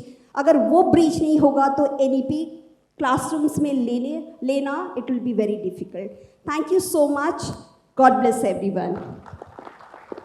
Thank you, ma'am. And so well said that the 4 C's of the 21st century is what NEP focuses upon. And we need to bring those 4 C's to the classroom. As Kanchan Tare ma'am said, that revamping has to happen so that we create future-ready citizens, right? And when that huge is the responsibility that we've taken up, let's see how equipped and prepared we are. So my next question is for Archana ma'am. Ma'am, I just would like you to share your views on the topic joyful learning, probably something that comes first to my mind when it is a school. Schools must necessarily be places of joyful learning, a place where teaching learning becomes both meaningful and an enjoyable experience. So how do you think NEP ensures happy spaces that can be created for happy learning of the students, a conducive environment that can be created? So when you use the term joyful experiences, I think NEP has given us so many ways of inculcating or instilling joy into the children through, if I take an example of integrating art into any subject, sports integrated teaching, music, drama, theatre. So with examples, it has been already given in NCF also, and the kind of training programs where we make people practice that. And this is one of the ways, because I think the more we add joyful experiences in their day-to-day activities, automatically happiness will prevail. That is one way. Then secondly, after the academic pressure is expected to be reduced by reducing the content to core essentials, it is taking away children from rote learning, and there is a lot of space being given for exploring, experimentation. And morning, when we were discussing, I think Bindra ma'am mentioned, and I agree too, that the most joyful activity, which sounds little, I would say, difficult, but then research pedagogy can be the best activity to bring joy into the classes. And I'm not saying this without having practiced it. Children, they should be asked to ideate, to see around, find out the problems which are related to their own lives.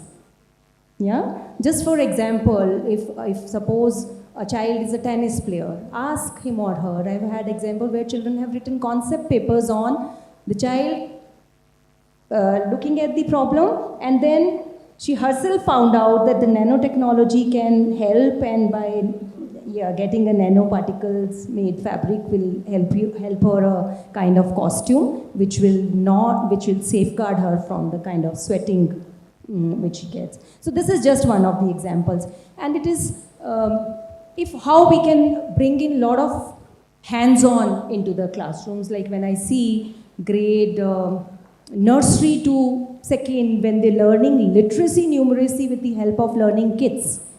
You know, so when we teach them after that, if we give them manipulatives and they are able to use this or apply the same understanding and they do it, then that learning stays forever and then happiness automatically becomes part of it.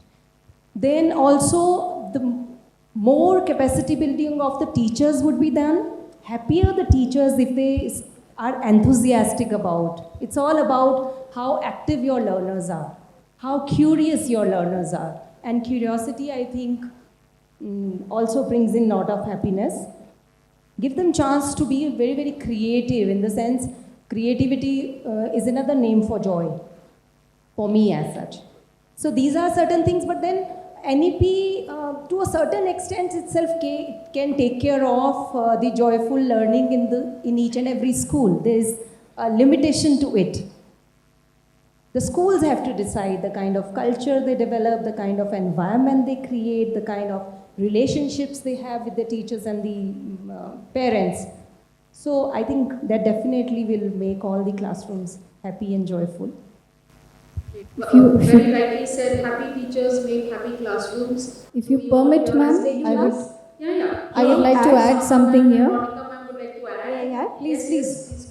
Okay, I just wanted to tell is that किसी को boring class पसंद है क्या? हाँ या ना, जोर से नहीं. So a boredom is a grab bag actually. The boredom is a grab bag to carry all your frustration, depression, emotional anxiety. So for that, ये जो happiness curriculum जो है, ये आम आदमी पार्टी ने शुरू किए थे ये दिल्ली गवर्नमेंट एडेड स्कूल्स के लिए. So that every child becomes happy. And happy कैसे होंगे? So for that, what they did was that they started an initiation of mindfulness. Mindfulness, it's not about preaching any religious things.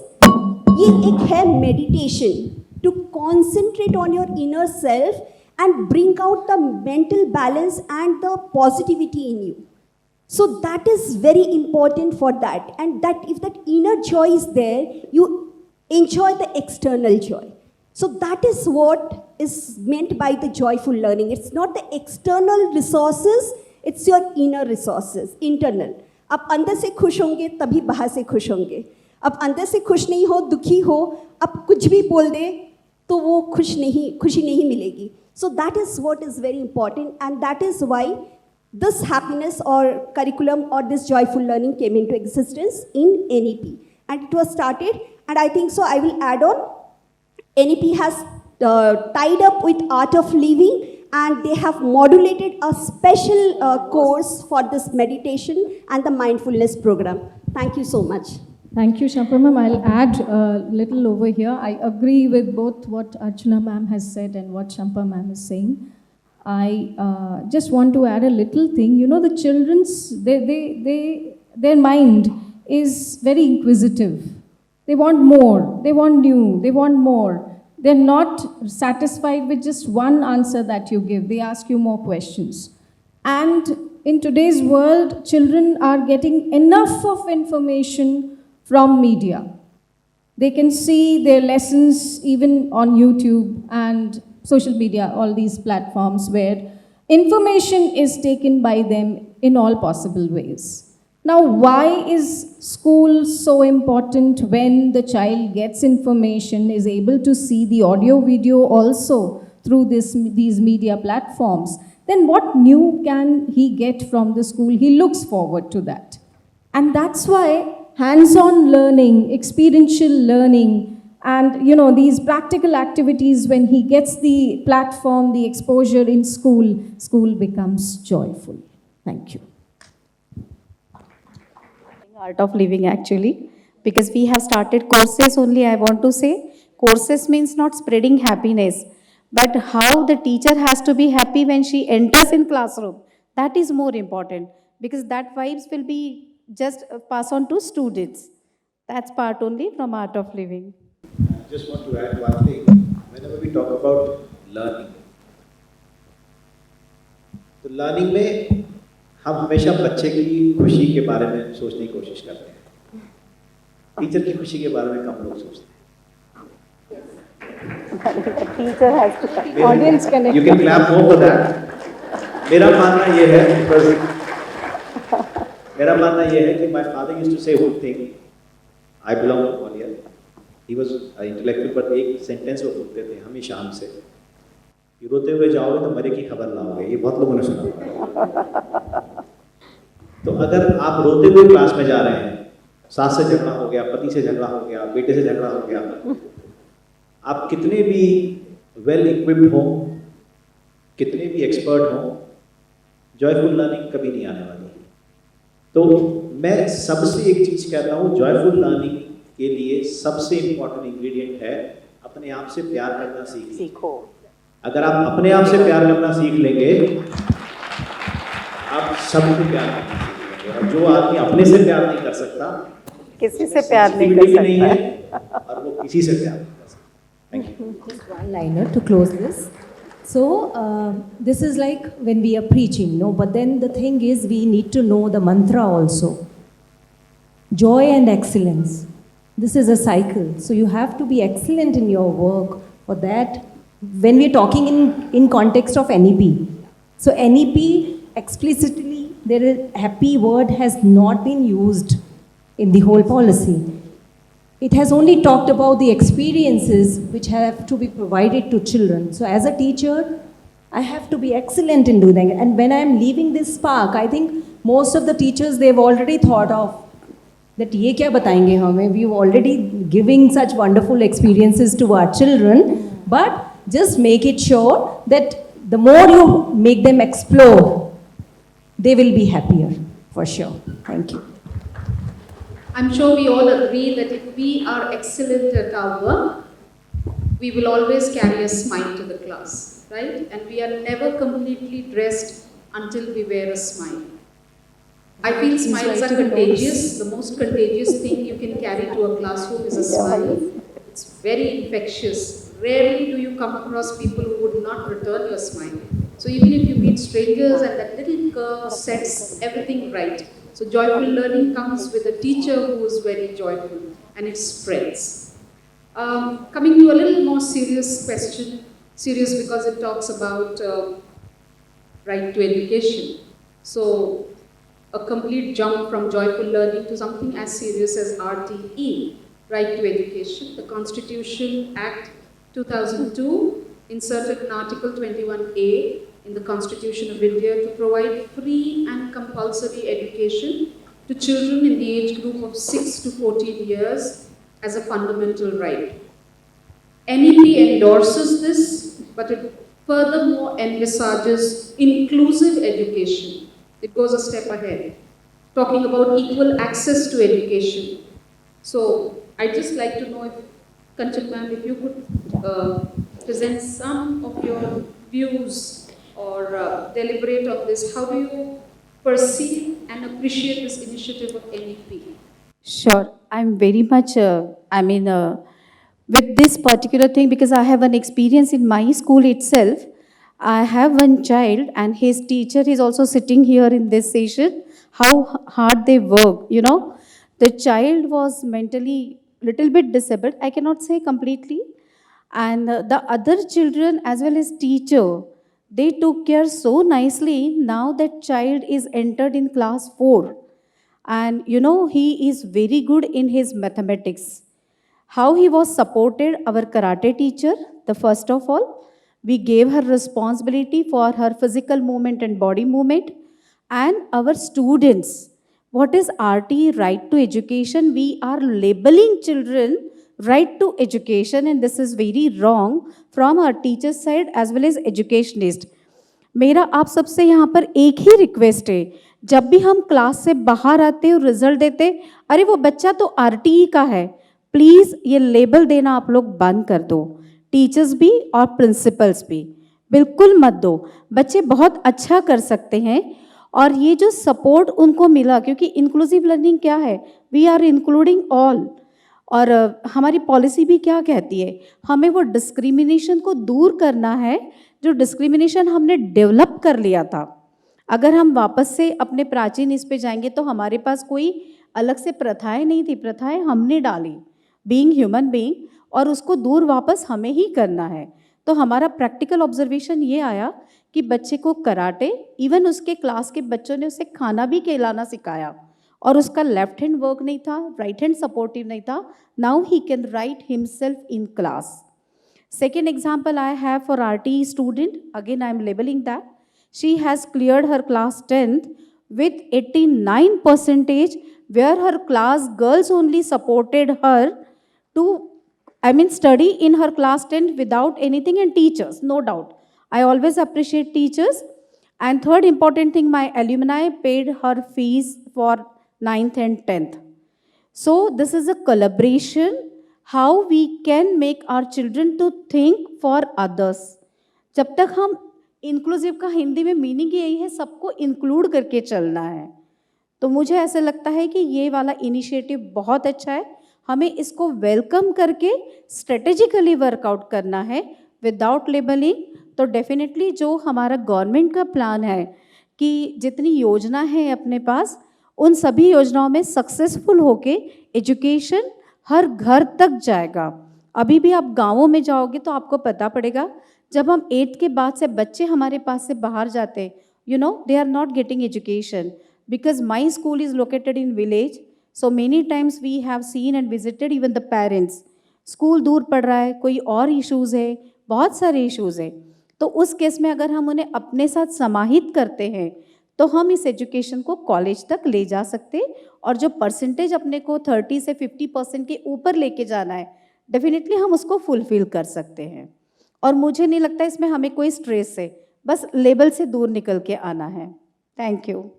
जब हम inclusive education, when we talk about inclusive education, तो एक concept बना हुआ है कि under privileged को साथ में लेके आएंगे, गरीब अमीर का भेद मिटाएंगे, जात पात का भेद मिटाएंगे. मेरा थोड़ा सा इससे डिफरेंट ओपिनियन है. देखिए, एनईपी एक ओशन है, एनईपी इज एन ओशन. बहुत कुछ है उसके अंदर, सब कुछ आप नहीं कर पाएंगे. तो मैं हमेशा सबसे एक चीज़ कहता हूँ कि अपने सागर के सामने अपना मटका भर लो और जो काम का है वो ले लो, जो कर सकते हो वो कर लो. अब जब हम इंक्लूसिव एजुकेशन की बात करते हैं, तो कंसिडर द क्लास. एक ही स्टार्टा का बच्चा है, अच्छे घर का बच्चा है फॉर एग्जाम्पल, राइट, लेकिन स्लो लर्नर है, बहुत स्लो लर्नर है. क्या हम उसको कुछ एक्स्ट्रा एफर्ट से बराबर ला सकते हैं? वहाँ भी हमने इंक्लूसिव एजुकेशन पे जोर दे दिया. ज़रूरी नहीं है कि स्पेशली एबल्ड को जोड़ें, कास्ट को देखें, आरटी वालों को जोड़ें. एक मैं तो इतना पढ़ा लिखा नहीं हूँ, यहाँ जितने लोग बैठे हैं they are more technical than me. Differentiated instruction एक टेक्नोलॉजी, एक टेक्निक होती है, डिफरेंशिएटेड लर्निंग एंड टीचिंग. जिसको जैसी ज़रूरत है उसको वैसा पढ़ाइए. अगर आप ऐसा करते हैं टीचर्स, बड़ा आसान काम है ये, आसान काम है बहुत. जिसको जितनी बीमारी है उतनी दवाई दीजिए, एक बीमारी की दवाई सबको मत दीजिए. You are implementing inclusive education. Forget about RT, forget about anything, because as ma'am said, RT act की जो बात कही, एक्चुअली जो लोग मुझे जानते हैं, मैं ये फोरम नहीं है, मैं प्राइवेट स्कूलों का बड़ा झंडा उठा के घूमता हूँ, मैंने बहुत रिवोल्ट किए हैं इसमें. आरटी एक्ट की बहुत सारे क्लॉजेज और एनईपी के क्लॉजेज क्लैश करते हैं. वो चैलेंजेस में जब आएंगे हम बात करेंगे. तो ये प्लेटफॉर्म उसका नहीं है, लेकिन जो है वो बना हुआ है, आरटी एक्ट बना हुआ है, आप पे लागू है. आप उसमें से आप बेस्ट क्या कर सकते हैं रोने के अलावा, that we have to decide. Thank you.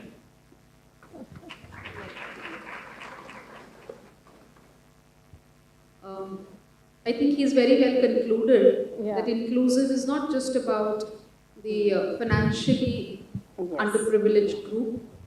It includes all those children who are unable to reach a certain level of education. And are we ready for that challenge, right? Coming to yet another question which is equally important and touches the aspect of multidisciplinary approach. Whether we talk about Takshila or Nalanda as universities, the greatest universities that we had, we talk about, refer to Banabhatta's Kadambari, What it specifies and what they all talked about was good education is the knowledge of the 64 kalas or arts as we call it. And these arts, as it is called, was never only about singing or painting, but also about scientific fields like chemistry, mathematics, vocational fields, carpentry, cloth making, right? Professional fields of medicine and engineering, and also soft skills of communication, discussion, debates. This has happened on our land since ages, it has been happening. MDA or multidisciplinary approach is nothing but another way of labeling or naming the same strategies that were followed earlier, and I'm sure it is going to bring about a radical change in the teaching learning that happens in the classroom.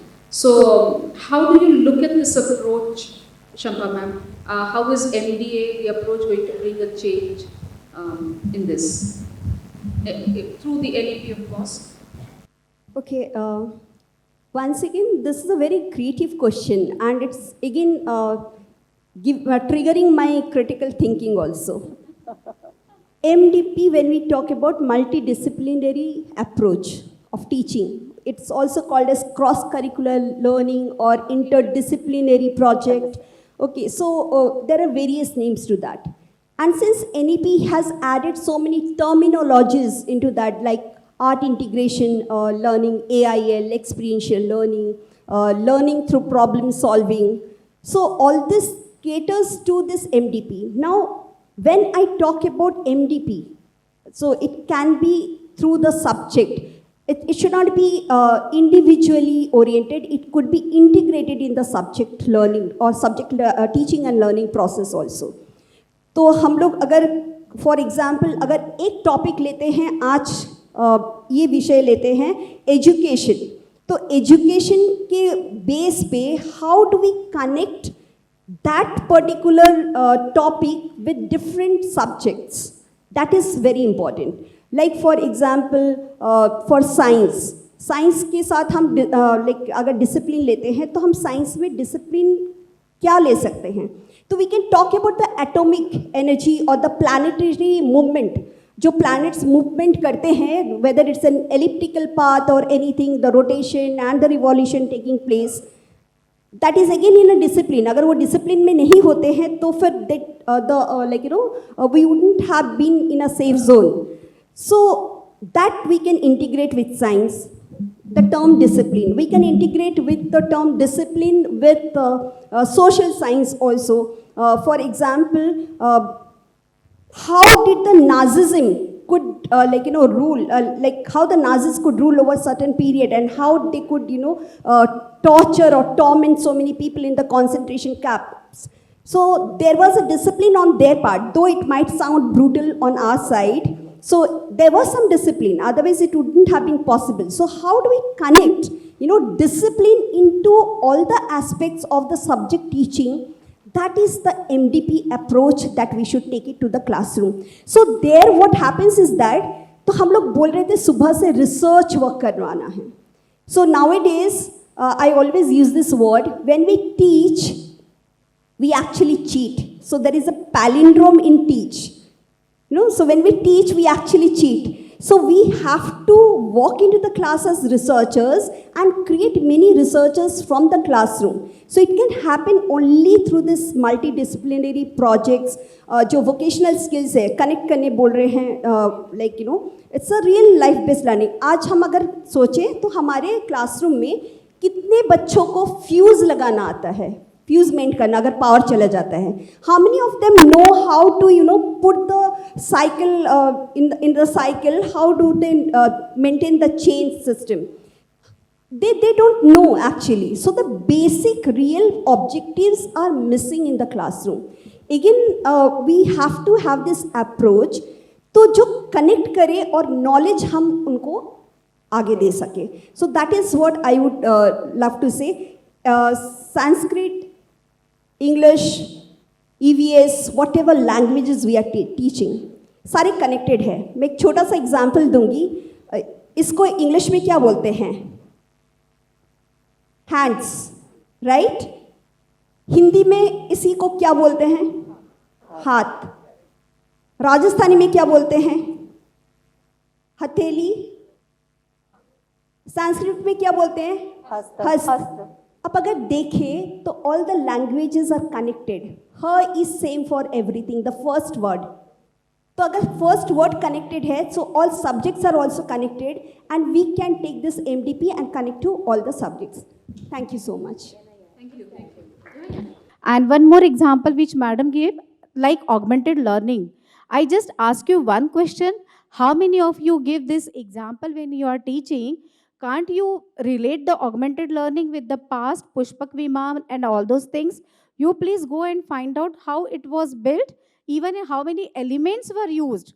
तो chemistry, physics, mechanics, Sanskrit और हमारा spiritualism, they all are connected in a multidisciplinary approach. Thank you. One just statement, like all since morning I was hearing about ChatGPT. Now let me just let you know that ChatGPT gives you the platform to know everything. But हम अगर critically क्या सोचते हैं या बच्चों में ये instil करते हैं कि क्या सेलेक्ट करना है? विकीपीडिया जब बोलते हैं ना, तो विकीपीडिया वो एक ओपन बेस है, या गूगल यूज़ करते हैं या व्हाट्सएप यूज़ करते हैं. These are the open basis where we get all the information. क्या हम लोग चेक करते हैं कि जो मैसेजेस और इंफॉर्मेशन उसके अंदर है वो सारे सही है या नहीं? हम लोग क्या करते हैं, शुरुआत वाले फर्स्ट 2 हम लोग उसमें मतलब जस्ट चेक करते हैं, पहला या सेकंड या तीसरा या चौथा उसमें जस्ट गूगल करते हैं and we find out some important messages and we try to think that that is a final statement. ये हमारे जो है बाइबल है और हम उसको फॉलो करते हैं. बट देन हम लोग क्लास में ये नहीं बताते हैं कि what is critical, what is creative. उनको एनालाइज करने के लिए दे कि ये जो सारी चीज़ें हैं उसमें से बेस्ट क्या है. Find it out, go to the base of that. Don't just flow on the surface. Iceberg ऊपर जितना दिखता है उससे कहीं गुना ज़्यादा नीचे भी होता है. ठीक है, तो हम लोग आइसबर्ग के जो है ऊपर वाले सरफेस देखते हैं, नीचे वाले सरफेस नहीं देखते हैं. So we have to teach our children when we do this MDP and take it to the class curriculum. Teach them do a critical and creative thinking and then take this MDP into the classroom. Thank you so much. I was just saying, in NEP it is very clearly mentioned that multidisciplinary learning is required. Why the teacher has to go beyond her subject competency and intervene into other subject? Because as a whole we have to make children ready for complex problem solving, which is the need of the future. When I say NEP is futuristic, so all these things have been thoughtfully done.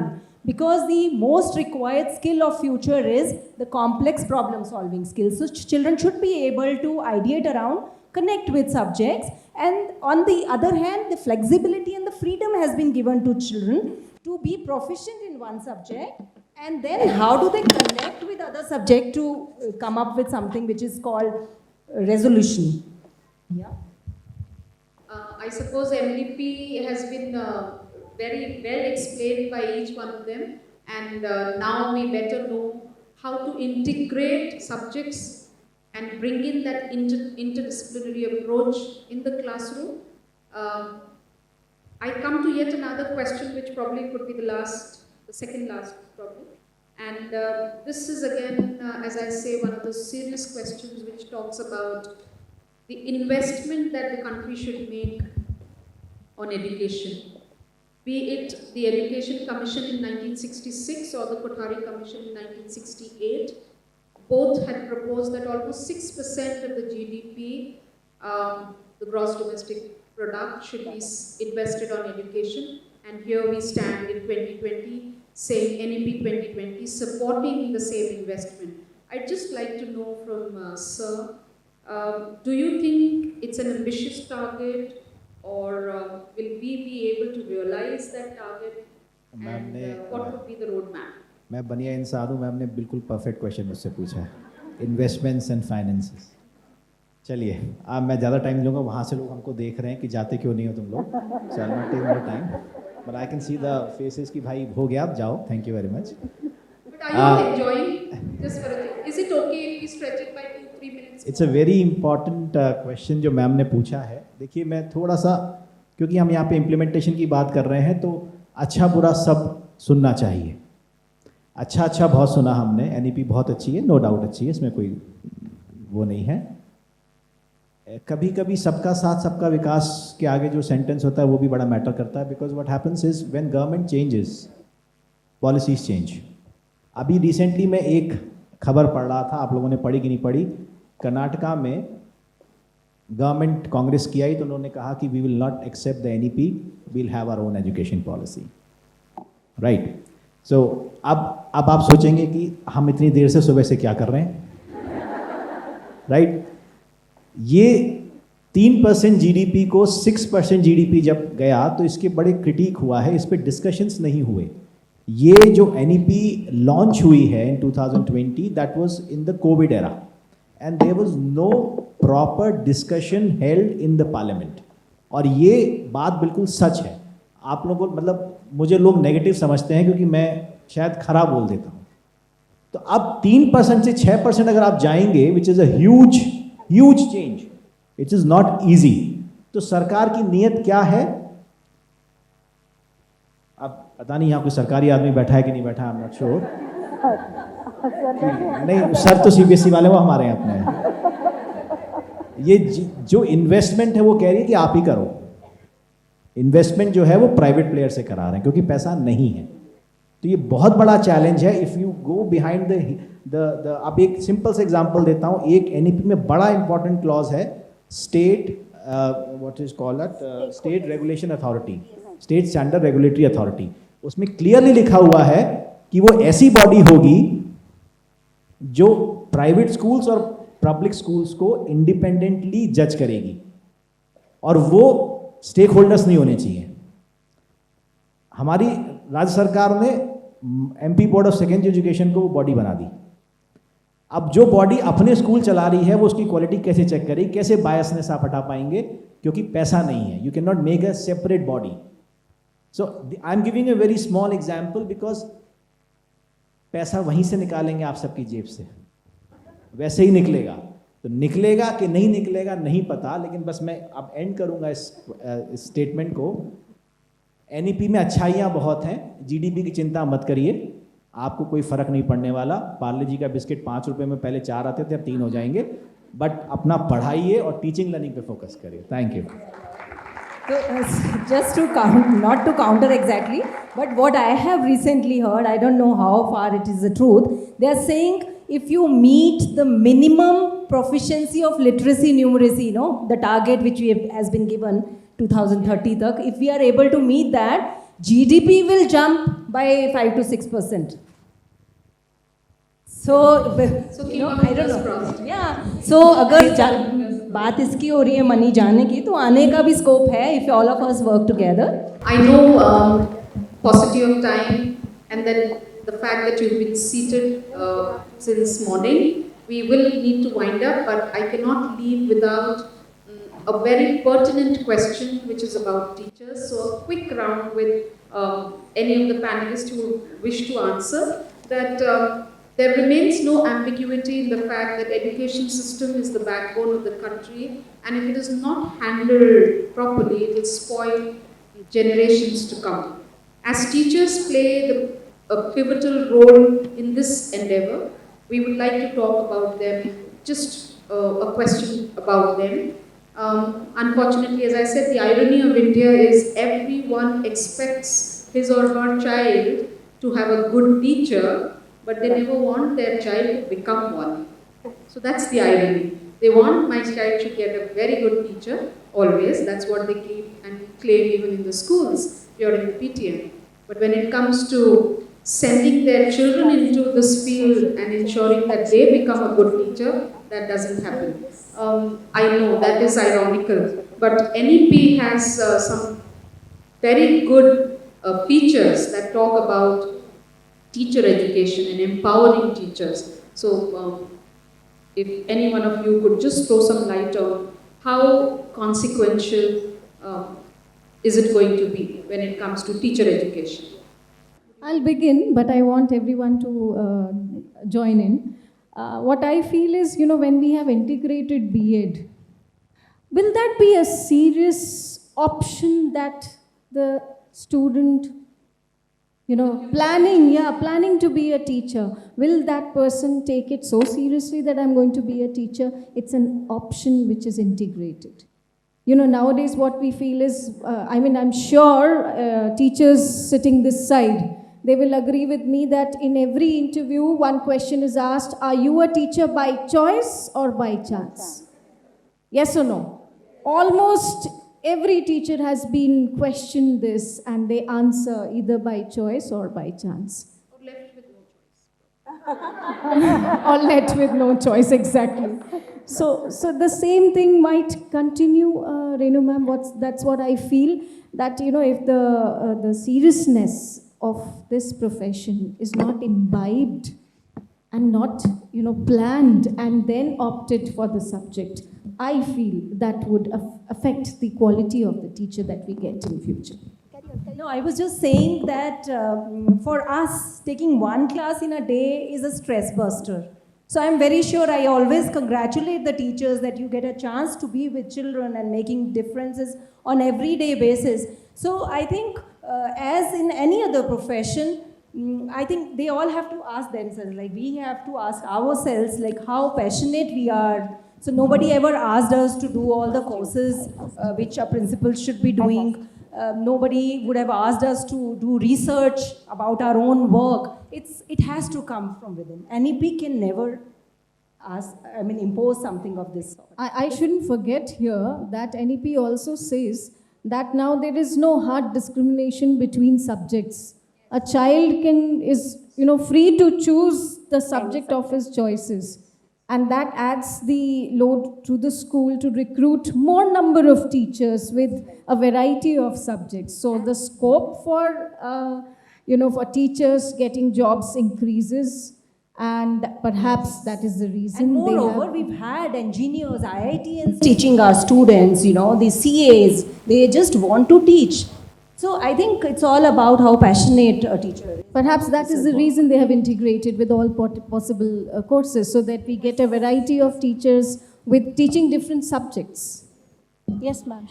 Just few words only. We all are thinking about this side, but when we are sitting that side, what is main issue? Why they don't want to come in teaching line? That is, I hope everyone will be agree with me, that is monetarily effect. Yes or no? सबका मन वही टूटता है कि teachers जाने के बाद जो रिस्पेक्ट तो खैर बच्चों से बहुत मिलता है, लेकिन जब आप इंजीनियर और सीए निकालते हैं तो अगर कभी they will compare even their packages and their packages, we have observe many times they are feeling shameful. But this is again one my suggestion to the whole forum. Don't be shameful. When we are creating this kind of children, they are assets for you in your future. So be passionate, teach them with heart.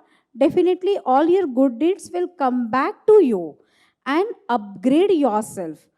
अभी जैसे CBSE ने compulsory किया 50 hours training, लेकिन आप उसको burden मान के मत करो.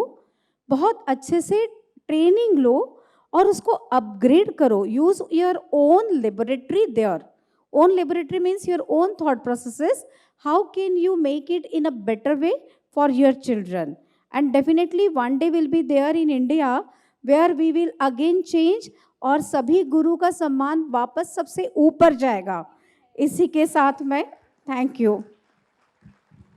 I just want to add on. बस एक मिनट की समय लूँगी मैम. ओके. इतने सारे लॉज बना दिया गया है एनईपी ने, लाइक NCFT, ITP, टेट है, CTET है, परख, स्वयं, कितने सारे पोर्टल्स हो गए, दीक्षा है, फिर NPST जो नेशनल प्रोफेशनल स्टैंडर्ड्स है, ये सारे हैं. फिर CPD by NCERT, continuous professional development of 50 hours, 25 in house, 25 hours out house. Okay, so इतने सारे rules तो है, and I think all of us are toiling very much, okay, to reach that apex. Saying that, I would come back to the question what Renu ma'am had asked, कि क्या ये dual courses होने चाहिए थे?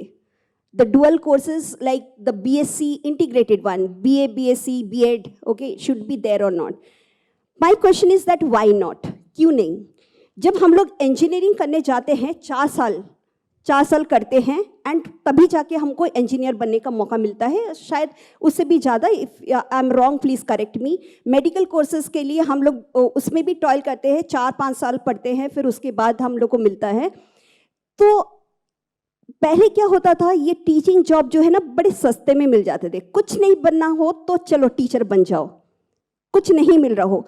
अब अगर ये courses होंगे तो 4 साल का जो मेहनत होगा and then you achieve something being a teacher, I think that will raise the bar of the professional standards also.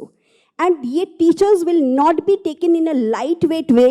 Teachers will also get the recognition as the medical professionals or the IT professionals are getting. So for that, ye dual courses जो 4 साल की integrated courses है, it's my personal opinion, I completely acknowledge it, क्योंकि जो सस्ते में मिलता है वो बहुत आसानी से हम लोग उसको ले लेते हैं, चलो मिल गया है। जब नहीं मिलता है, we toil hard to achieve that. So I really appreciate that, and I hope all of you will please put your hands out. All of you, I request all of you, please put your hands out. Make an angle of 45 degrees. And please pat your backs, because you all deserve that, and you have all gone through to make the right choice in the profession. Thank you so much. Over to Renu ma'am. And thank you all the panelists. I will only say there was a wonderful session where we had some fresh insights and discussions, views, opinions. All I could say is थोड़ा है, थोड़े की ज़रूरत है, ज़िंदगी फिर भी बहुत खूबसूरत है. I hope we all agree on this. There are challenges, but there are opportunities as well. Let's make sure that we make the best of this opportunity. Before I take your leave, I just would like to wrap up saying transformation is going to happen. How prepared are we is the question. And for that, we need to remember the eagle story. The eagle that tends to live the longest. Eagle is the only bird that lives for 70 years. But after 40 years or so, it just happens that if she has to live or it has to live another 30 years, it has to undergo a transformation. So after 40 years, those talons that she has lose their strength. The beak bends, it's no longer sharp. The feathers droop down and become heavy. And therefore, after 40 years, if it has to live another 30 years, it has to go to the mountain top, be there in its nest for a long span of time, as long as 150 days. And after those 5 months, what does she do in that 5 months, you know?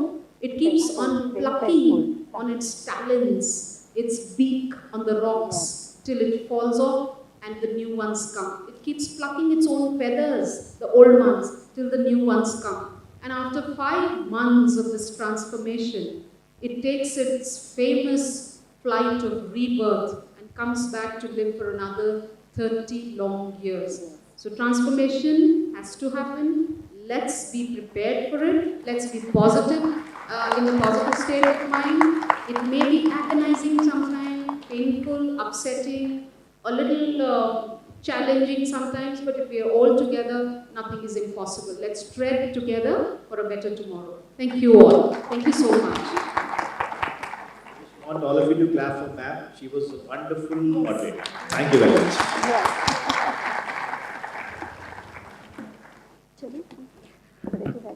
So first of all, I was not eyeing at the speakers, you know. They were eyeing at me, so I was scared.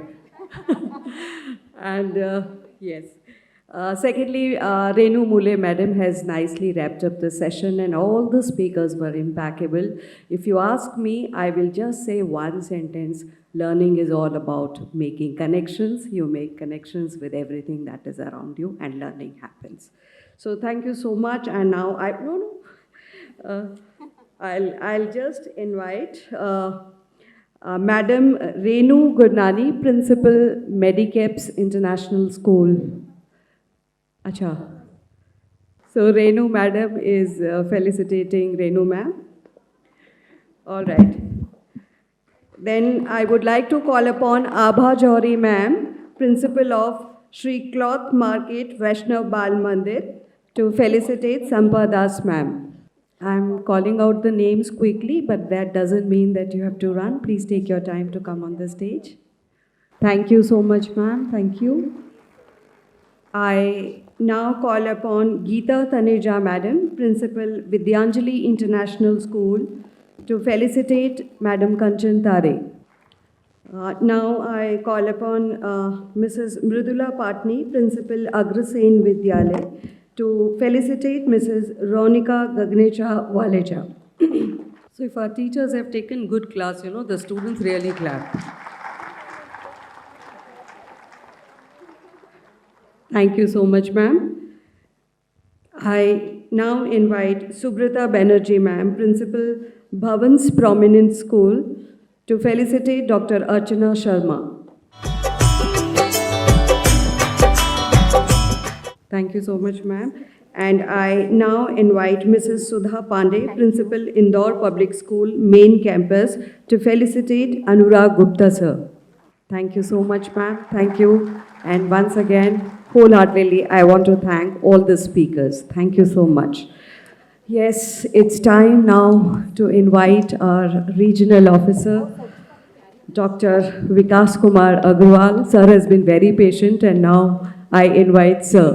बड़ा कठिन होता है उनके सामने बोलना जिन्हें आपने ज़िंदगी भर सुना हो। तो बच्चों के सामने तो बोलना बड़ा आसान है, लेकिन जिनसे हमें ज्ञान मिला है उन्हें ज्ञान देना इट इज़ वेरी डिफ़िकल्ट। तो कुछ ज्ञान में मेरी कमी रह जाए तो आप प्लीज़ मुझे इग्नोर करिएगा। इस डिस्कशन में लास्ट जो एक वर्ड चल रहा था वो ट्रांसफॉर्मेशन शब्द था।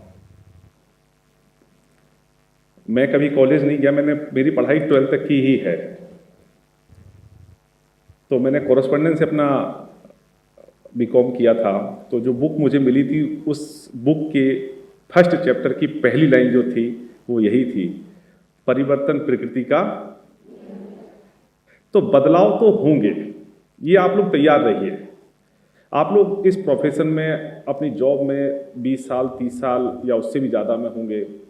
1986 में पिछली एजुकेशन पॉलिसी आई थी, अब 2020 में एक नई एजुकेशन पॉलिसी आई है। तो परिवर्तन तो देखिए प्रकृति का जो है अभिन्न अंग है और ये चलते रहेंगे।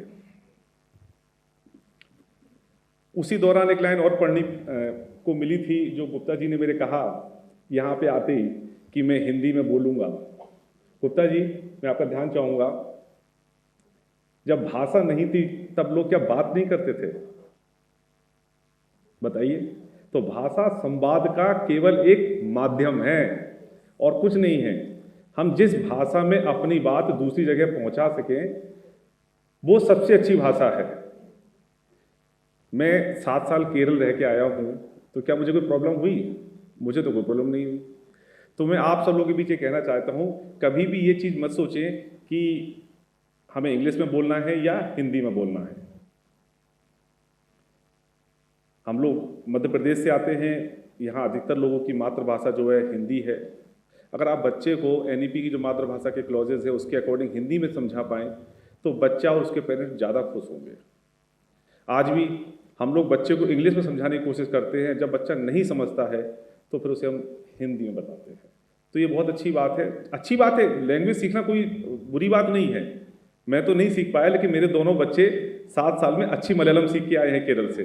वो बोल लेते हैं और बात करते हैं। मैंने तो वहाँ केवल एक ही शब्द सीखा था इन 7 सालों में, अपना मकान नंबर। मैं जब ओला उबर बुलाता था तो उसे मलयालम में मकान नंबर बताना पड़ता था। कुछ सिस्टर्स मेरी पीछे हैं तो वो समझेंगी अम्बती मून। कोई हिंदी वाला आगे तो नहीं समझेगा। It means 53। तो 53 was the house number where I was residing in Trivandrum.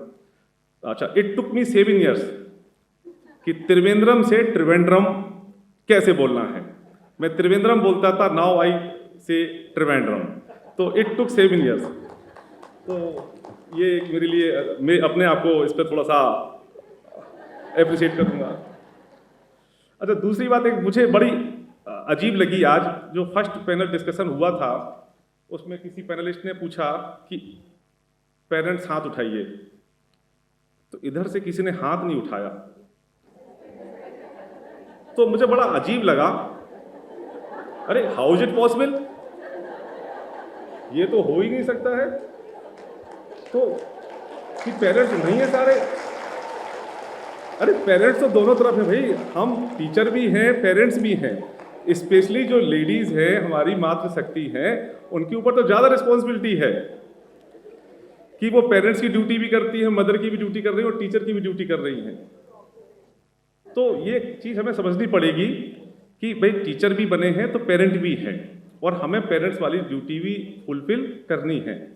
जरूरी नहीं है कि आपका जो वार्ड है, आपका बच्चा है, वो उसी स्कूल में पढ़ता है जहाँ आप पढ़ाते हो। कई लोगों के वार्ड बाहर भी पढ़ रहे हैं, कुछ डिस्टेंस फैक्टर भी हैं, कुछ हस्बैंड की जॉब भी है, तो कुछ और इश्यूज भी होते हैं कि लोग अपने स्कूल में थोड़ा सा चाहते हैं कि मैं अपने बच्चों को थोड़ा दूर रखूं, जिससे बच्चा कुछ ग्रो कर पाए, मेरी छत्र छाया उस पर ना रहे।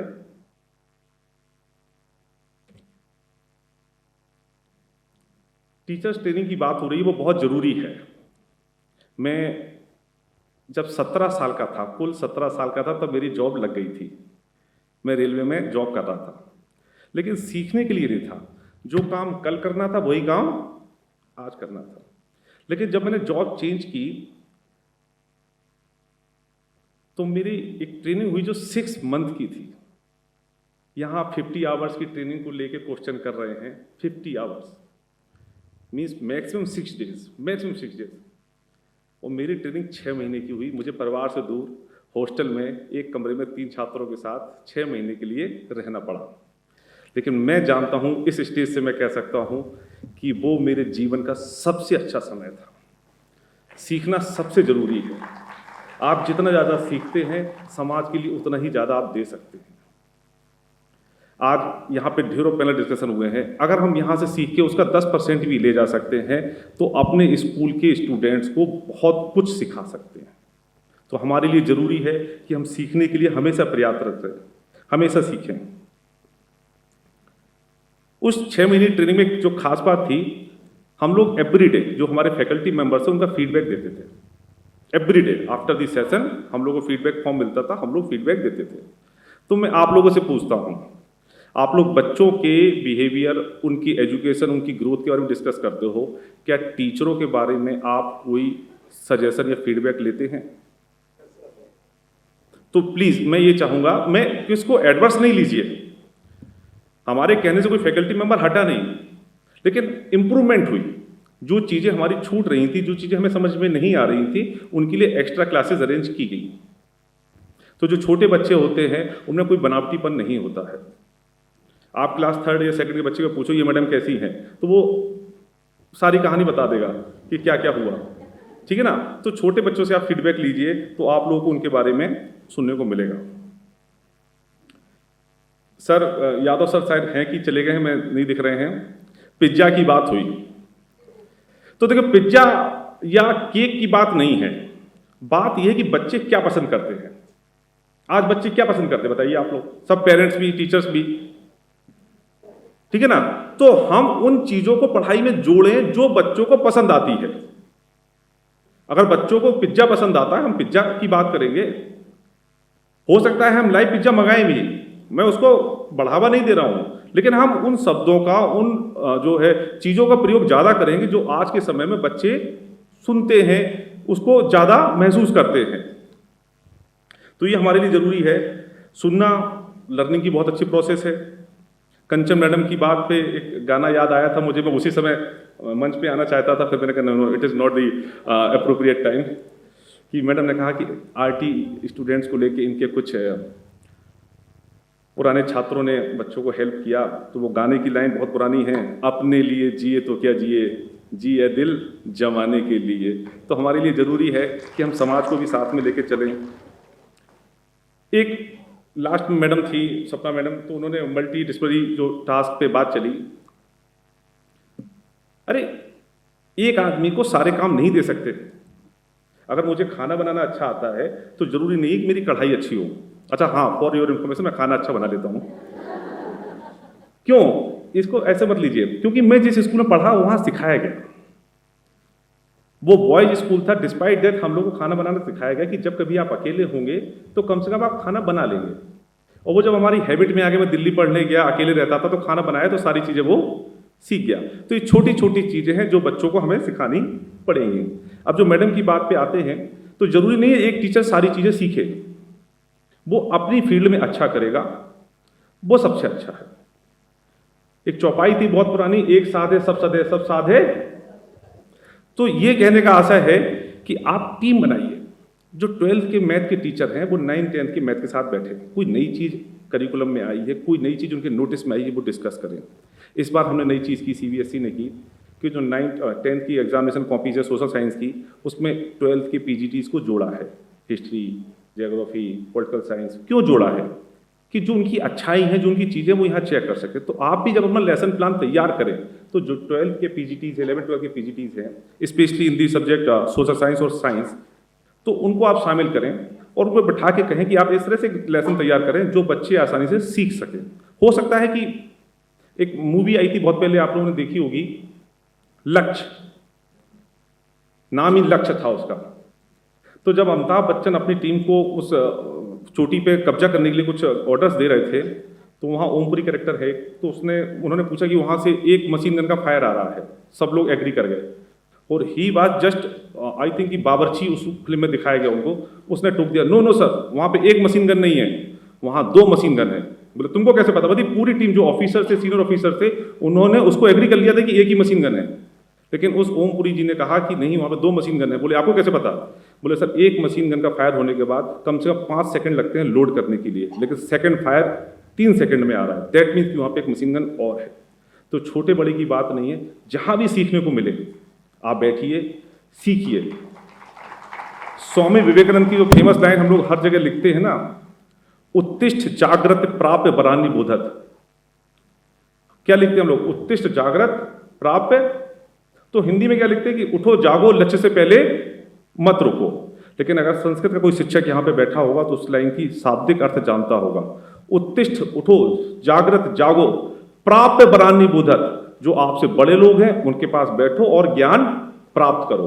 तो ये हमारी आदत होनी चाहिए कि जहाँ पे भी ज्ञान मिलने की बात हो, हम लोग वहाँ पे जाएं और उनसे ज्ञान प्राप्त करें। टीचर्स की बात पे तो एक छोटी सी कहानी याद आती है कि हम लोग मैक्सिमम समय तो पेरेंट्स के साथ गुजारते हैं, घर पे गुजारते हैं, लेकिन पेरेंट्स से ज़्यादा बच्चे की जो कहना चाहिए उसके गुण हैं, गुण या अवगुण, तो या जो उसकी स्पेसिफिक क्वालिटीज़ हैं, वो टीचर्स को बहुत अच्छे से पता होती है। एक बहुत पुराना किस्सा है IIT मुंबई का।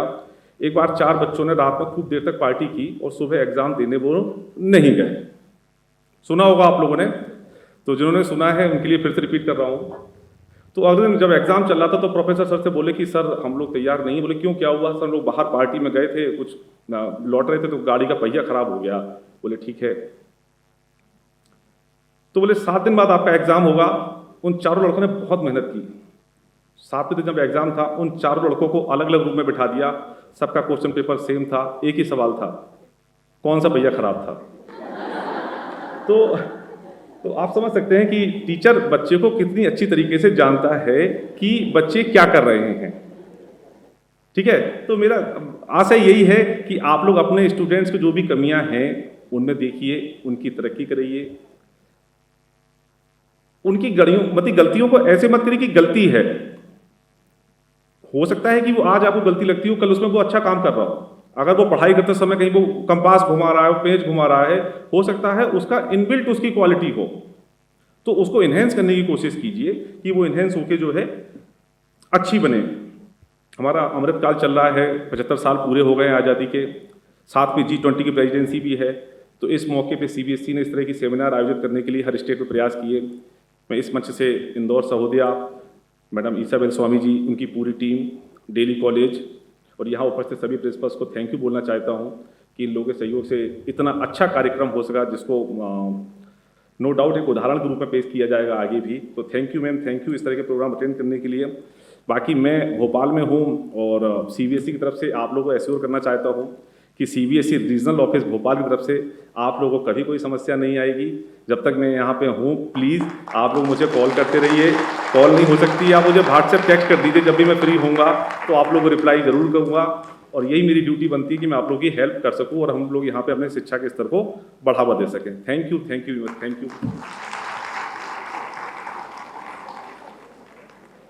Thank you so much Agarwal sir. मुझे लगता है कि आप सभी मेरी इस बात से सहमत होंगे कि जब भी अग्रवाल सर भोपाल से इंदौर आते हैं तो हमें ऐसा लगता है कि कोई हमारा अपना आ गया है, अब डरने की कोई बात नहीं है।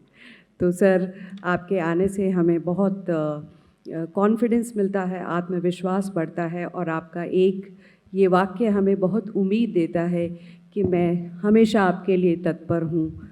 बहुत बहुत धन्यवाद। और आपने जो भी हमें समझाया है, आपने ये भी देखा होगा सर बहुत सहज और सरल भाषा का उपयोग करते हैं, न बड़े बड़े शब्दों का उपयोग करते हैं और बड़ी बड़ी बातें वो बहुत सहज और सरल तरीके से हम तक पहुंचा देते हैं। ये उनकी मैं कहूँगी कि उनकी कला है ये लोगों के दिलों तक पहुंचने की।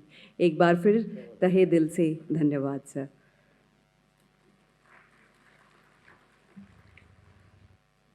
कार्यक्रम को आगे बढ़ाते हैं। You know, I am a little scared by the audience also now. But I have to perform my duty. So now we'll have, we'll unveil the perspectives of G20 through our keynote speakers. We have 3 keynote speakers, and the speakers are Mrs. Manjusa Rajesh Johari, Madam Reena Khurana, and Dr. Mukesh Mood. Even though you'll be speaking separately, but I would want all the speakers to come and sit on the stage, please. So let me introduce. We have Mrs. Ma'am, I'm so sorry, Manjusa or Manjusha, because I read twice. Manjusha. She is a motivational speaker and trainer in art and culture. She is life skills convener of Moral and Cultural Training Foundation Indore chapter. The next speaker is Mrs. Reena Khurana. She is the master trainer of CBSE. She also represents Center of Excellence, Bhopal and Ajmer, and Madam is the principal of Golden International School. And when she speaks, it is like golden words. And we also have Dr. Mukesh Mood, and sir is consultant cardiothoracic surgeon for many hospitals in Indore, and he is also a social activist.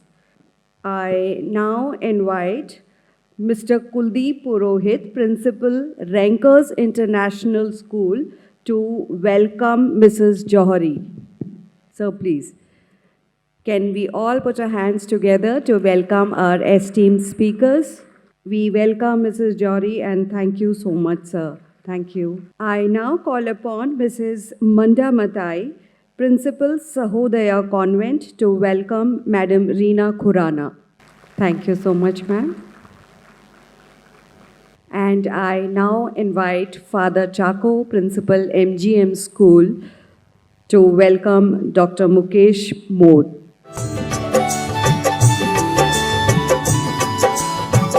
Thank you so much, Father. Thank you. So, without wasting much of the time, I will straight away invite the first speaker, Mrs. Johari. सभी को सादर वंदे। माँ भारती के चरणों में मैं प्रणाम करती हूँ और G20 और अमृतकाल जिस नोट पे सर ने उनका बात करने का, हम सबको कुछ बताने का एक लहजा वो यहाँ छोड़ के गए थे, अमृतकाल और G20, मैं वहीं से अपनी बात शुरू करती हूँ। हम सभी उस भारत में रह रहे हैं, globalisation, liberalisation, equal thinking, giving to others, making work together, feeling oneness, ये सब जो टर्मिनोलॉजी अभी हम मॉडर्न टेक्स्ट में सुन रहे हैं, हम उस भारत में रहते हैं जहाँ ऋषि मुनियों ने, हमारे जितने भी पुरातन हैं, शास्त्र हैं, उपनिषद हैं, वहाँ बहुत सुंदर एक बात वर्षों पहले लिख रखी है, सर्वे भवन्तु सुखिनः सर्वे सन्तु निरामया सर्वे भद्राणि पश्यन्तु मा कश्चित् दुःख भाग् भवेत्. Talking about G20, my humble salutations to Almighty Supreme Teacher, because we are teacher here, we are shaping the minds, but someone else who is shaping us, who is shaping entire country, who is shaping entire, you can say, the cosmos. When we come to this point, we always believe that how it happens and why in this 75th years of independence, India has given G20 presidentship. हम बात करते हैं भारत की. एक speaker होने के नाते अभी NEP जो बात चल रही थी, मैं कला क्षेत्र से आती हूँ, कला और संस्कृति से. मूल्य शिक्षा, मॉरल एजुकेशन मेरा एक फॉर्टे रहा है और PhD मैंने मैनेजमेंट और आर्ट एंड कल्चर के मिक्स टेक्सचर में किया है. इस वजह से पूरे भारत में जब घूमना होता है और NEP डॉक्यूमेंटेशन जब हो रहा था, तब आर्ट एंड कल्चर का जो पोर्शन लिखे गए थे उसमें 120 लोग शामिल थे और गर्व के साथ कहती हूँ कि इंदौर से मैं भी उसमें शामिल थी. So when we were writing, जब हम उसका डॉक्यूमेंटेशन कर रहे थे, या कला सा विमुक्तये, सा कला या विमुक्तये, दोनों ही अर्थों में ये बोला जाता है. कला वह है जो सभी बंधनों से मुक्त करती है और NEP, कई लोग उसे नई शिक्षा नीति कहते हैं, कई नाम जिससे आया है वो राष्ट्रीय शिक्षा नीति यह नाम से आया है. और G20 के प्रोस्पेक्ट्स में अगर मैं बात करूं तो हमसे लेकर a relation of human to human, relation of human to living और non living, relation of human to the nature, relation of human to the society, relation of the human to the nation. It is all G20 and it is all now included in our national education policy. G20 से परिचय होने के लिए हम तीनों speakers यहाँ पर बैठे हुए हैं. इंक्लूसिवनेस की बात की गई, हम तीनों स्पीकर्स ने एक इंक्लूसिव होते हुए डिस्कस किया. मैडम एक पार्ट रखने वाली हैं G20 का, मैं एक पार्ट लेकर आगे बढ़ रही हूँ और फ्यूचर एस्पेक्ट के साथ मेरे ख्याल से डॉक्टर मोड साहब will be here. Specifically talking about G20, it is all approach for your economic growth, your technological growth, your educational growth, women empowerment, growth for women, and then come together for the nation. This was the policy derived for group of 20 countries.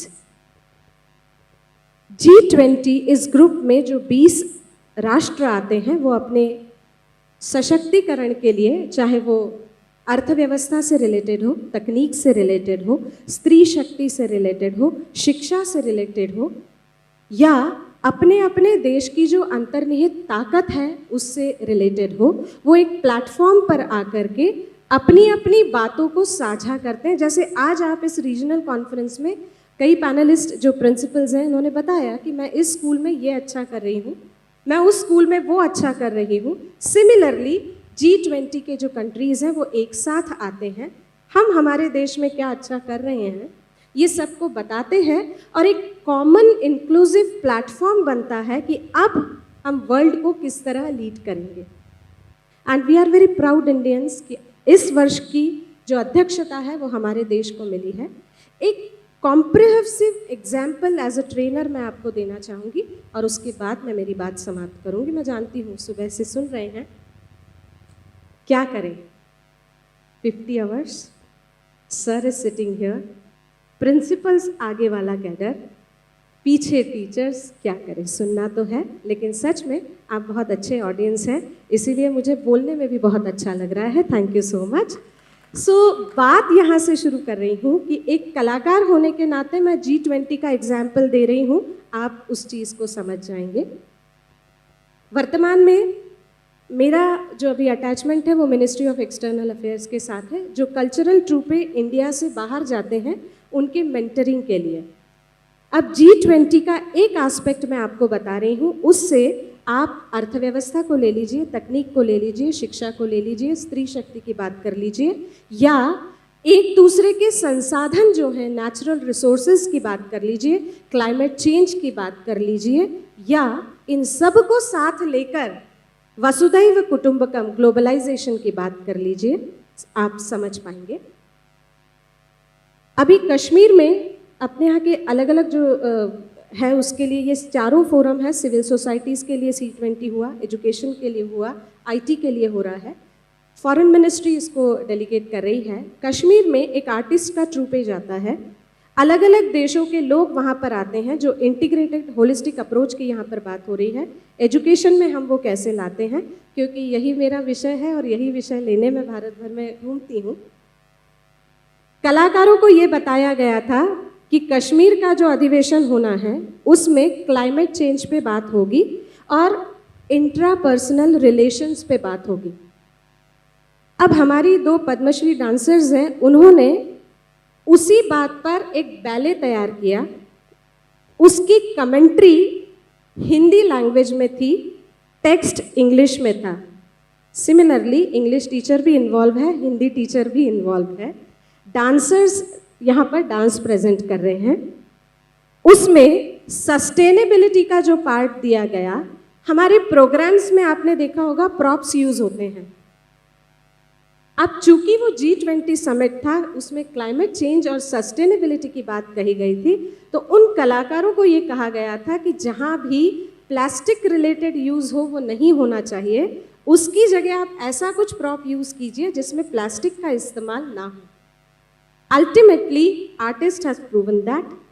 तो उसके साथ अब वो काम होने के लिए हमें किसे काम देना है, तो वहाँ उस शहर कश्मीर में, श्रीनगर में दूर कस्बे में रहने वाली महिलाओं के समूह ने वहाँ पर जो ट्रेडिशनल दिए होते हैं, वहाँ पर जो प्रॉप्स लगने वाले हैं, उन कलाकारों से वो खरीदा गया।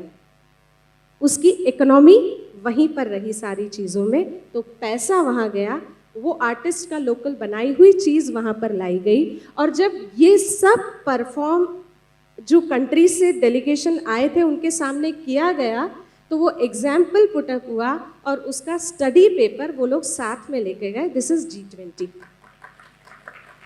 Understanding G20 in a simpler language is whatever resources you have, you utilize it for yourself first, try to consume it for others also. If you have the more production, sell it out, earn money from them, build your own economy, be swavalambi and be your own leader.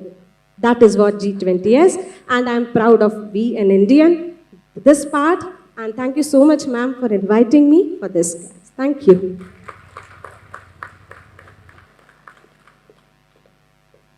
Thank you so much, ma'am.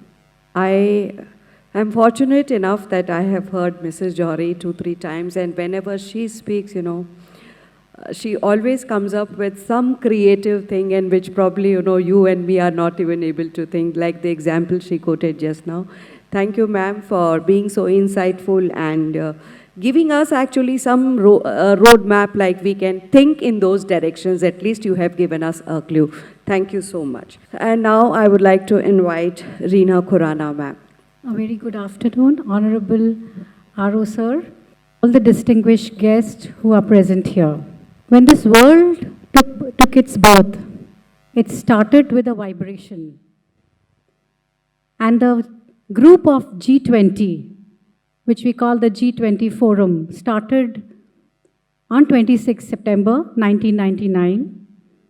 It started because of a great Asian disaster, crisis.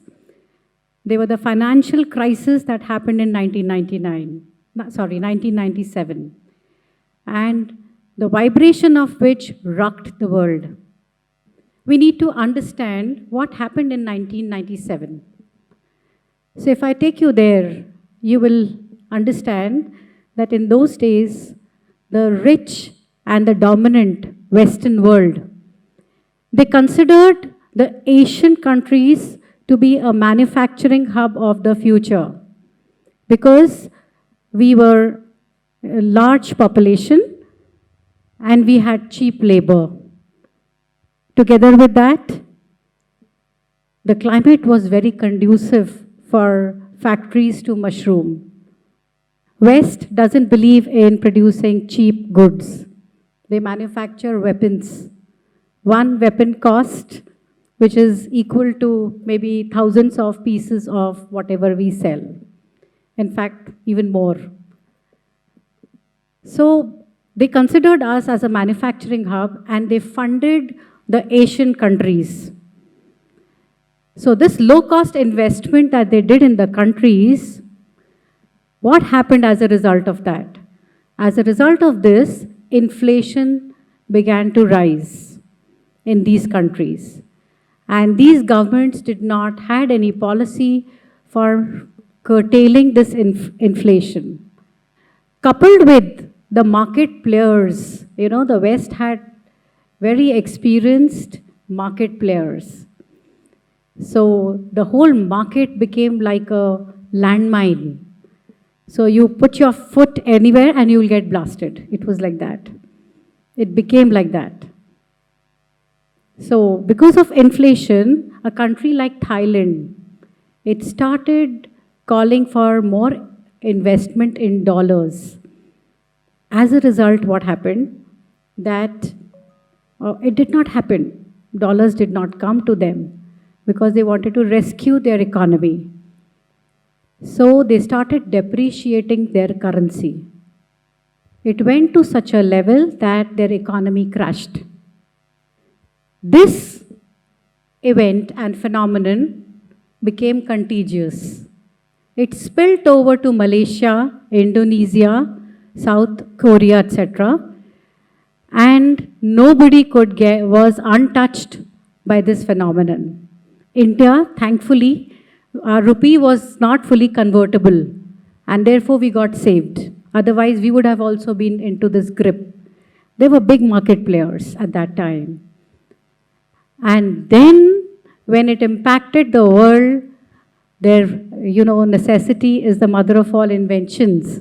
G20 forum came into existence. Why?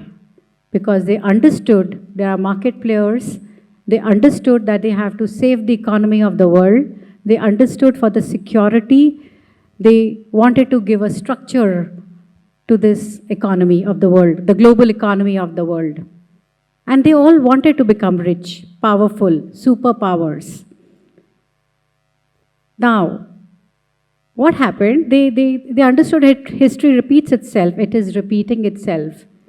If we all look at newspapers, are the fossil fuels prices not rising? They are.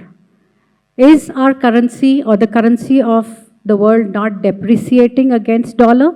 It is. So we are actually in the same grip. This crisis is coming again.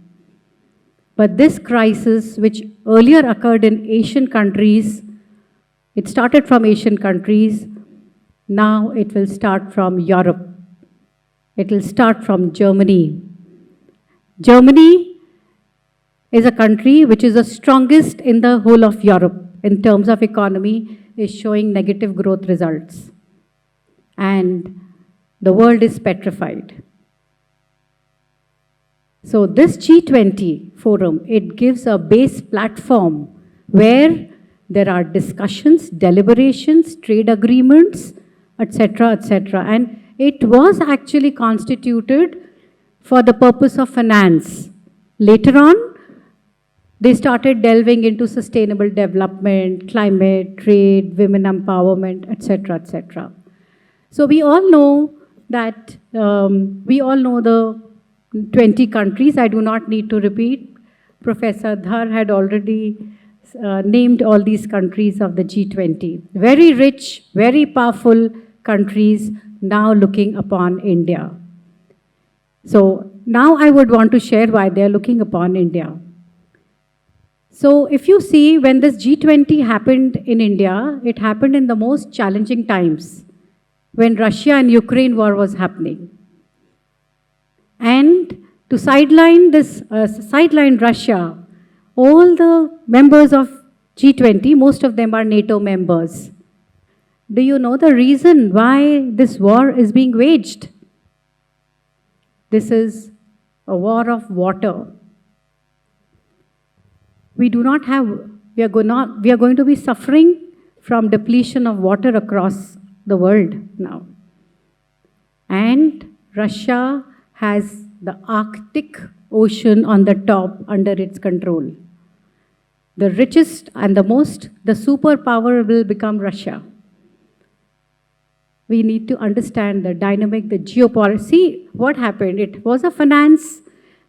had a financial color, but the color changed into a geopolitical color when this meeting was held in India. They were trying to sideline Russia because they wanted, Ukraine is a very big grain supplier to the world. So, they objected, the NATO objected to it.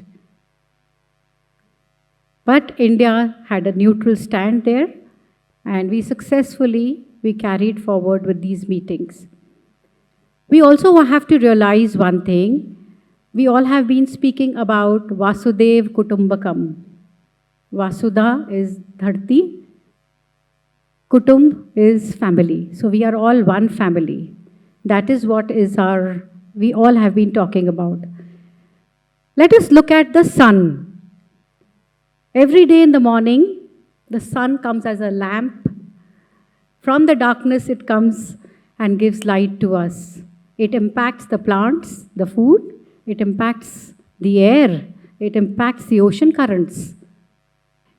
If a planet like sun, it is called a planet, graha माना जाता है astrology में.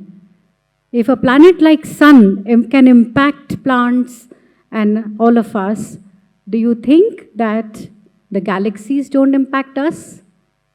The stars in the ecosystem, they are not impacting us. Everything is impacting us. So this philosophy of Vasudev Kutumbakam is the philosophy which is going to make India the superpower. I'm coming there now. Why? Because it is the rishta which is important. We are creating rishta. Ma'am also commented on rishta with nature, rishta with... We are not creating rishta with children. We are talking about NEP. How do we create rishta without basic values? Our course, our syllabi should not be fractions. It should be shama. It should be rishta. ये हमारा curriculum होना चाहिए. रिश्ते के ऊपर आप fractions पढ़ाओ, कोई मना नहीं करेगा. So, I do not want to take much of time because I can go on with geopolitics. And I have to hand over the mic. And thank you so much. Thank you so much, Rina ma'am. She discussed the other side of G20 in a different way, the different perspective. Now we will have Dr. Mukesh Mode. Welcome, sir. सबको नमस्कार. सबसे पहले तो मुझे इस programme में आने का इनविटेशन दिया उसके लिए बहुत बहुत धन्यवाद. सुबह से मैं बीइंग अ कार्डियक सर्जन में पूरे सुबह से एजुकेशन के बारे में ही सीखने की कोशिश कर रहा था. अपने दोनों ऑपरेशन आज कैंसिल करके मैं यहाँ पर आया था. मुझे लगा कि I did right thing to attend this whole programme. एक सबसे अच्छी खुशखबरी आपको बता दूं कि मैं लास्ट स्पीकर हूँ. जो पुरानी फिल्में देखते थे उन्होंने एक कैरेक्टर का नाम सुना होगा, प्राण. और प्राण जब लास्ट डेज थे तो उसकी बायोग्राफी लिखी गई और उसका नाम रखा गया एंड प्राण. आपने सोचा कभी कि ये एंड प्राण क्यों लिखा गया? क्योंकि जब वो टाइटल्स आते थे, टाइटल्स के लास्ट में आता था एंड प्राण. सो when his biography was written, it was written as end Pran. So I am here as end Pran. Now this G20, if you think sincerely, it is the most high-profile international endeavor ever happened after independence to India. We have not realized the real potential of it, but this is the most ambitious international endeavor happened to India. So why Bharat matters? Why India matters? Why India's presidency matters? Number one, economic status of the country. India is the economic bright spot today. आप 2011 की बात करिए, India was a fragile 5. Now it is the most promising upcoming GDP market and the market for the world. आप पूरे waste की GDP देख लीजिए, it is going down, the inflation is going up. In India, it is just reverse. The inflation is low and the GDP is high. My niece is in Germany. Just now, madam has said something about Germany. She is a student. तो मैं उसको बात किया कि what is happening in Germany after this Ukraine war. तो वहाँ पर students में एक कैच फ्रेज चल रहा है, either you eat or you heat. You cannot afford both in winter. I was in UK for 6 years. मैं अपने friend को बात किया तो have you ever heard of rationing in UK? There is only 1 liter of bottle of sunflower oil you will get in one purchase. Only 1 liter. This is the economic condition of the West, which we don't realize where we are standing today. Just imagine, India has ordered 200 tons of gold from IMF. India has ordered 540 aircraft from France and US, which is the biggest aviation order in the history of aviation market. So India is an economic bright spot to the country. That's why India matters. Number 2, India's vaccine diplomacy and pharmaceutical diplomacy. Covid में हम सब ने एक tweet देखा होगा. Brazilian Prime Minister Bolsonaro is sending a tweet, "Thank you India for Sanjeevani Booty." This is our vaccine diplomacy. We have provided pharmaceutical drugs to more than 60 countries, vaccine to more than 96 countries. You will be really proud of yourself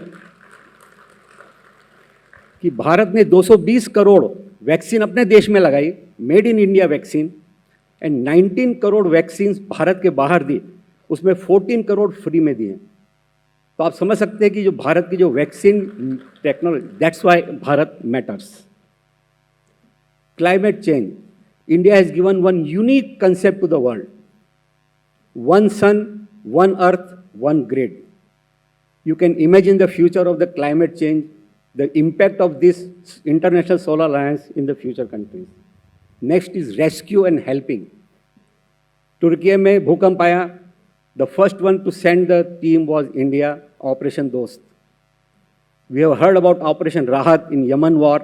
We have saved more than 2,000 foreign nationals among that critical situation where no plane was about to land in Libya. They have made the friendship with the neighboring country and they have transported. And the biggest thing, my friend is in Europe, he said, the evacuation of 20,000 students from Ukraine, no country can ever imagine that that can be done in 24 hours, but India did it. That's why India matters. So what India can do in this G20? You must have heard about global north and the global south. All the northern countries which are very rich, Europe, US, Canada, Australia, few parts of Singapore, Hong Kong. And there is a large amount of various countries like global south, which includes Africa, Asia, and various countries which are more than 130 countries. Where India is positioned himself is very interesting. Bharat की जो diplomacy है, जैसा कि अभी madam ने बताया, वो इतनी सटीक है, अपने रिश्ते इतने अच्छे बनाए हैं कि कहाँ एक तरफ भारत क्वेट का मेंबर है जो कि एंटी चाइना है, वहीं दूसरी तरफ भारत एससीओ का भी मेंबर है जो कि चाइना ने बनाई है, शंघाई कोऑपरेशन ऑर्गेनाइजेशन उसका मेंबर है. एक तरफ जहाँ भारत ब्रिक्स का मेंबर है जिसमें रशिया और चाइना है, वहीं दूसरी ओर भारत G7 का भी मेंबर है जिसमें अमेरिका से बहुत अच्छे रिश्ते हैं. I2U2 भारत उसका भी मेंबर है, इंडिया, इजराइल, यूएस और यूएई. आप भारत की इंटरनेशनल डिप्लोमेसी की पोजीशनिंग देखिए. So what it is going to impact to the diplomacy of the world. All the global south countries have expressed that India should be the leader. अभी आप लोगों ने देखा होगा पपुआ न्यू गियाना में जब भारत के प्रधानमंत्री गए थे तो ही express the same thing that India should lead the world now. And that's why we are asking for revamping of United States Security Council that it is now obsolete. It doesn't represent the world properly at this today age and time. Now, what is the situation of G20 today? Abhi Bali mein G20 hua. What actually happened? Half the countries, they never sent their representative. Post-COVID and Ukraine war has polarized the whole world. You will be surprised to know that they couldn't come out with a joint statement also. There was no joint declaration. Whatsoever joint declaration has come out is not official. There was no photo opportunity for all the leaders. They were not willing to come on the same platform for the photo opportunity in G20 last day. So this is the status of G20 and where India has got the presidency of G20. So Bharat के ऊपर बहुत बड़ी responsibility है in his what's called as fractured लोगों के जो opinion हैं उसके बीच में जो different countries के बीच में किस तरह से आपस में इन लोगों को जोड़ना. But India is the only country जो कि ग्लोबल नॉर्थ के देश को और ग्लोबल साउथ के देश को दोनों को एक टेबल पर लाकर बातचीत करा सकती है और निगोशिएट करा सकती है. That's why the whole world is looking towards India. That we should understand.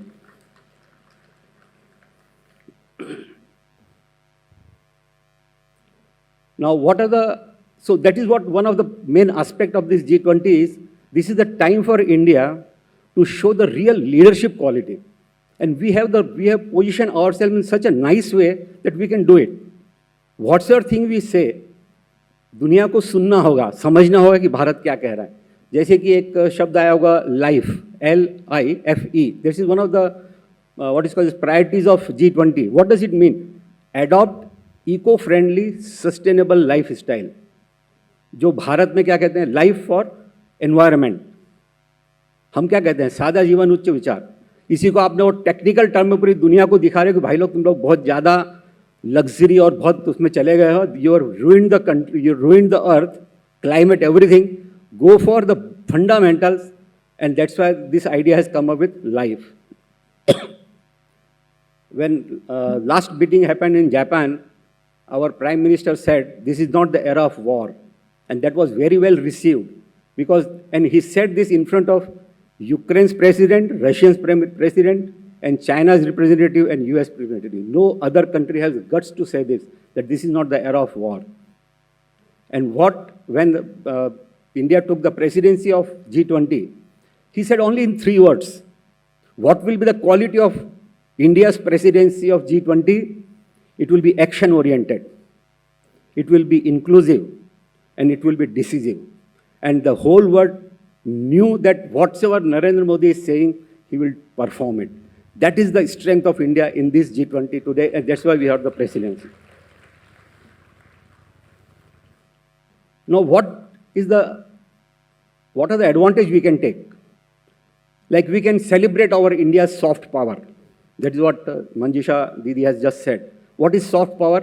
In 1980, Joseph Nair Jr. has come out with a concept that a country can attract other country based on his or its culture, heritage, foreign policy, and political values. India is the largest democracy. So India's soft power was never utilized diplomatically in the past. The moment we started utilizing, we saw our strength. The first example was International Yoga Day. The maximum number of countries without delay immediately sanctioned in the United Nations. Number 2, acceptance of Ayurveda all over the world. Number 3, acceptance of Namaste during the COVID times. You know what was the largest and the highest number selling of drink in 2021-22 in US? It was turmerica latte. And what is turmerica latte? Haldi ka doodh. It was the largest selling drink in the US. You must have seen samosa diplomacy with Australian Prime Minister. You must have seen when the Japanese Prime Minister came, Narendra Modi gave him 10 rupees pani puri and both are eating very nicely. This is soft power diplomacy. Because the strength of our soft power diplomacy, because our connect to the world is never a consequence of war or colonization. It was always with exchange of ideas, traditions, and transfer of good quality goods. बनिया है ना, इसलिए we should do, we did all our business and we develop relation with all other. What is the message for us? अभी इंदौर में जैसा collector साहब ने बताया कि एक मीटिंग हो चुकी है, आने वाली एक मीटिंग और होने वाली है. So what is the message for us for this G20? We should treat all these foreign delegates as our family member. Show them respect, show them love. और जब वो जाएं तो go for vocal for local. Local चीज का उनको souvenir दें. The way Manjusha Didi has said that they use the local equipments for this dance festival. तो आप local, अगर अपने को याद आता है तो just tell the collector that whenever you give souvenir to all these 100 people, don't go and purchase outside. You go around the town, villages and the small villages around Indore, वहाँ से सामान लेकर आओ और वो उनको souvenir दो. That will be helpful for our country and that will really represent our culture. That will really help in Atmanirbhar Bharat. And for the visitors, it will be the great opportunity for them to see the diverse nature of the country, the vibrant India from east, west, south, north और south. हमने देखा है अभी कश्मीर में पूरा delegate गया है, इसके पहले नॉर्थ ईस्ट में भी गए हैं, रण के कच्छ के जो फेस्टिवल होता है उसमें भी गए हैं. So they are getting exposure of all the various sort of cultural heritage of our country, and that will give them very strong impact of the diversity and the strength of our country. And one of the foreign delegates has really appreciated that he saw that the digital transformation of the country. जब एक road के किनारे उसने एक बंदे को कुछ सामान लिया और उसने QR कोड से उसको पेमेंट किया. He couldn't believe it that India had transformed such with a digital infrastructure. And it is going to happen as in the morning they said 200 meetings will be there in 56 places in the country. So if you want to summarize what actually is G20 means, it is all there in the logo. If you look at the logo, it was made very beautifully and बहुत सोच समझ के वो लोगो बनाया गया है. What is the catch phrase? One earth, one family, one future. What is the condition of the earth today? That needs healing. So the one earth represents healing. One family represents harmony, and one future represents hope. That is what he said. It is a G20 presidency is for healing, harmony, and hope. And these all are depicted in the logo. How? There is a lotus flower with 7 petals in it, clasping the globe in it. The globe represents all sort of life, human, animal, plant, microorganism, and they're all stuck together. The 7 petals, they represent 7 continents and 7 music note of the music. So that represents harmony. And the lotus in our traditional heritage represents hope, intelligence. So this lotus is not what political party can say anything, but if you look at with our natural, our traditional heritage side, it is one of the most symbolic representation of what India wants in G20. Lastly, I won't take your time. What are the priorities that have been set up for this G20? The green development, technological transformation, digital public infrastructure to show to all the global south countries, women-led development, life as I mentioned earlier, global peace and growth for all.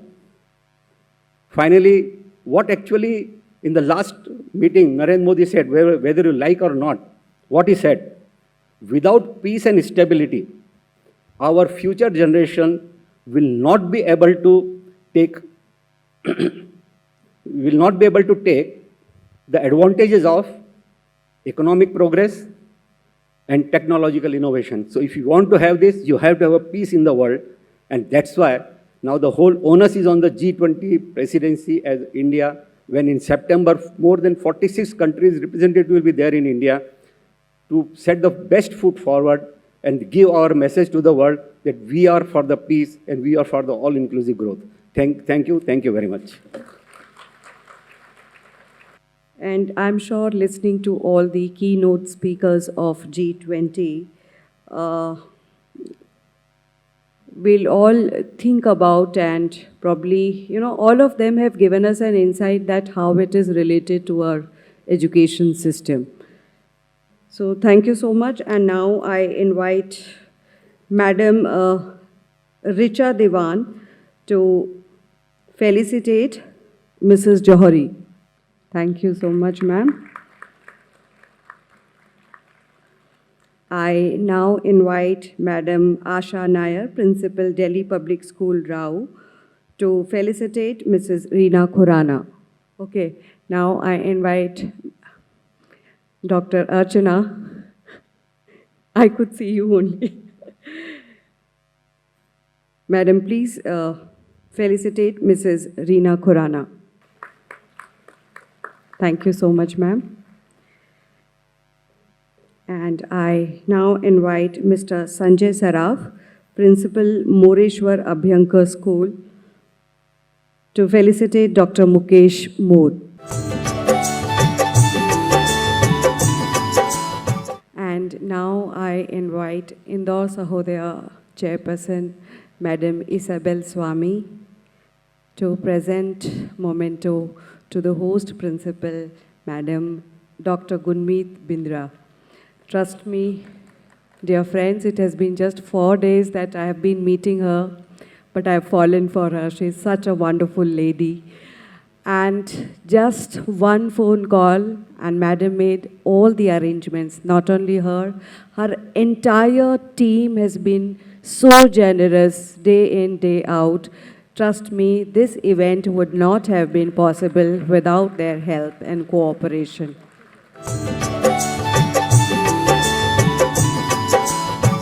Thank you so much, ma'am. Thank you so much. All of you have invested so many hours, and I'm sure it is not wastage of time.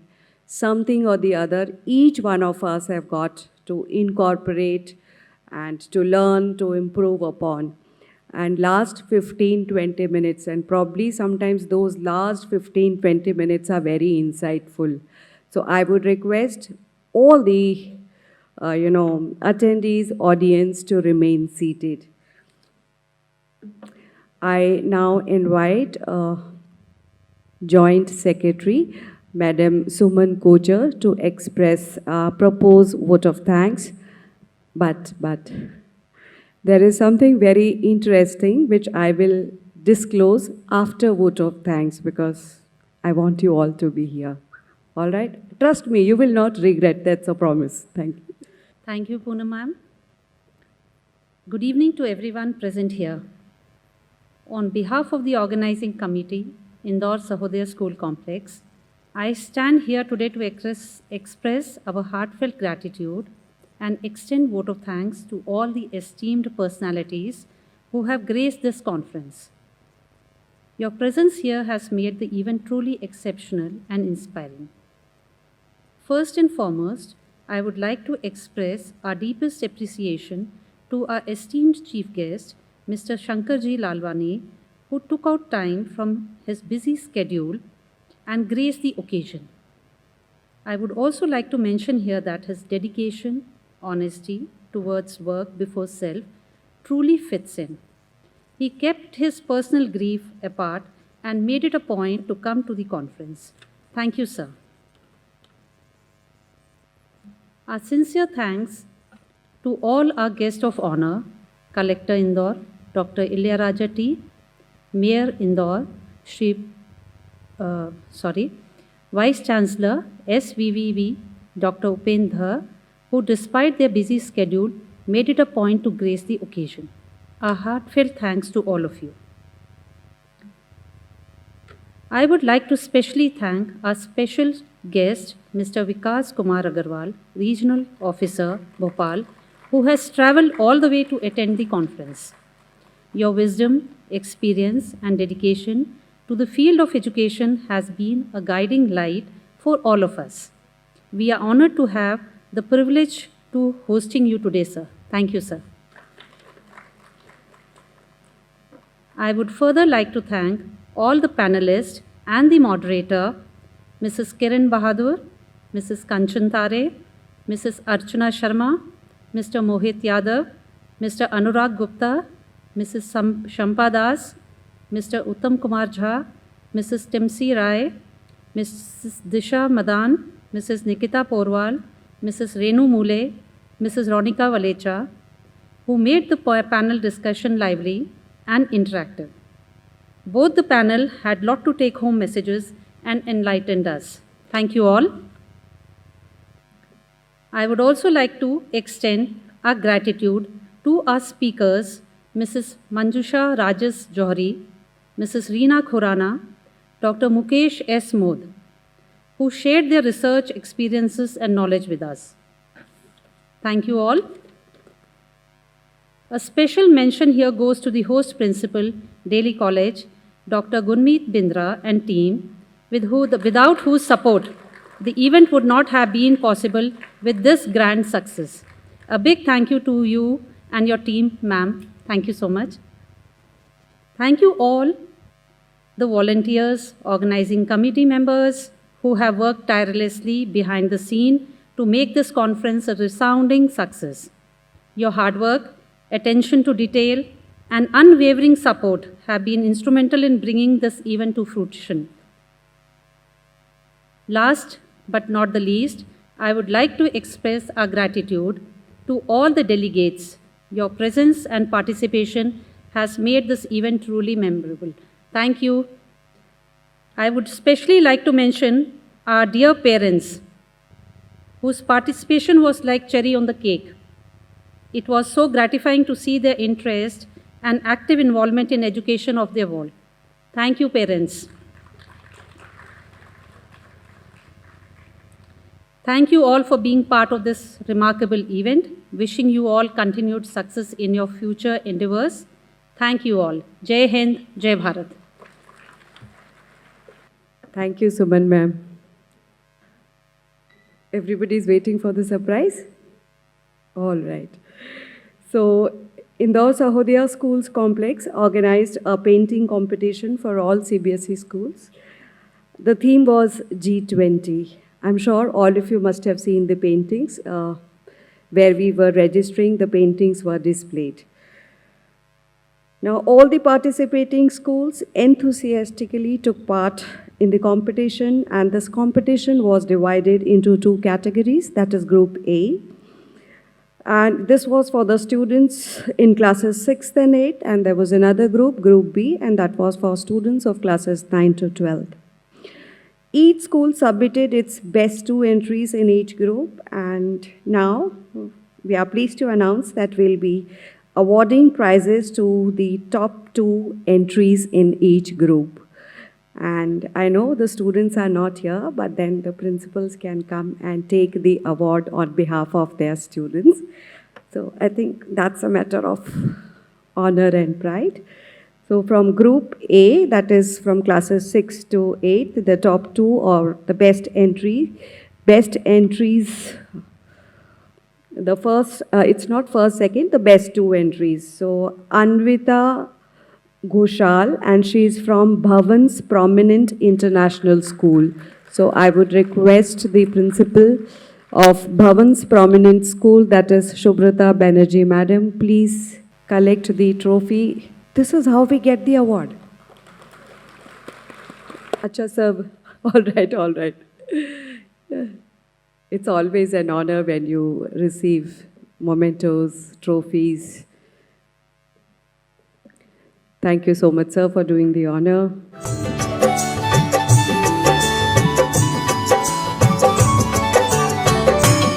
We also, the second entry is from Any Besant School, Navya Sharma. So, Mohit sir is here. Maybe any of the teacher from Any Besant School. So, we have one of the teacher from Any Besant School. She'll be receiving the trophy on behalf of Navya. Congratulations. And in Group B, Kanak Raghuvanshi, she is from grade 10 and she is from National Public School. So Suman ma'am, now you can come and collect the trophy. Congratulations. And then we have Akshara Mundra, again she is from grade 10 and she is from Vidyanjali International School. So may I now invite Geeta Taneja Madam, Principal of Vidyanjali International School, to receive the trophy on behalf of Akshara.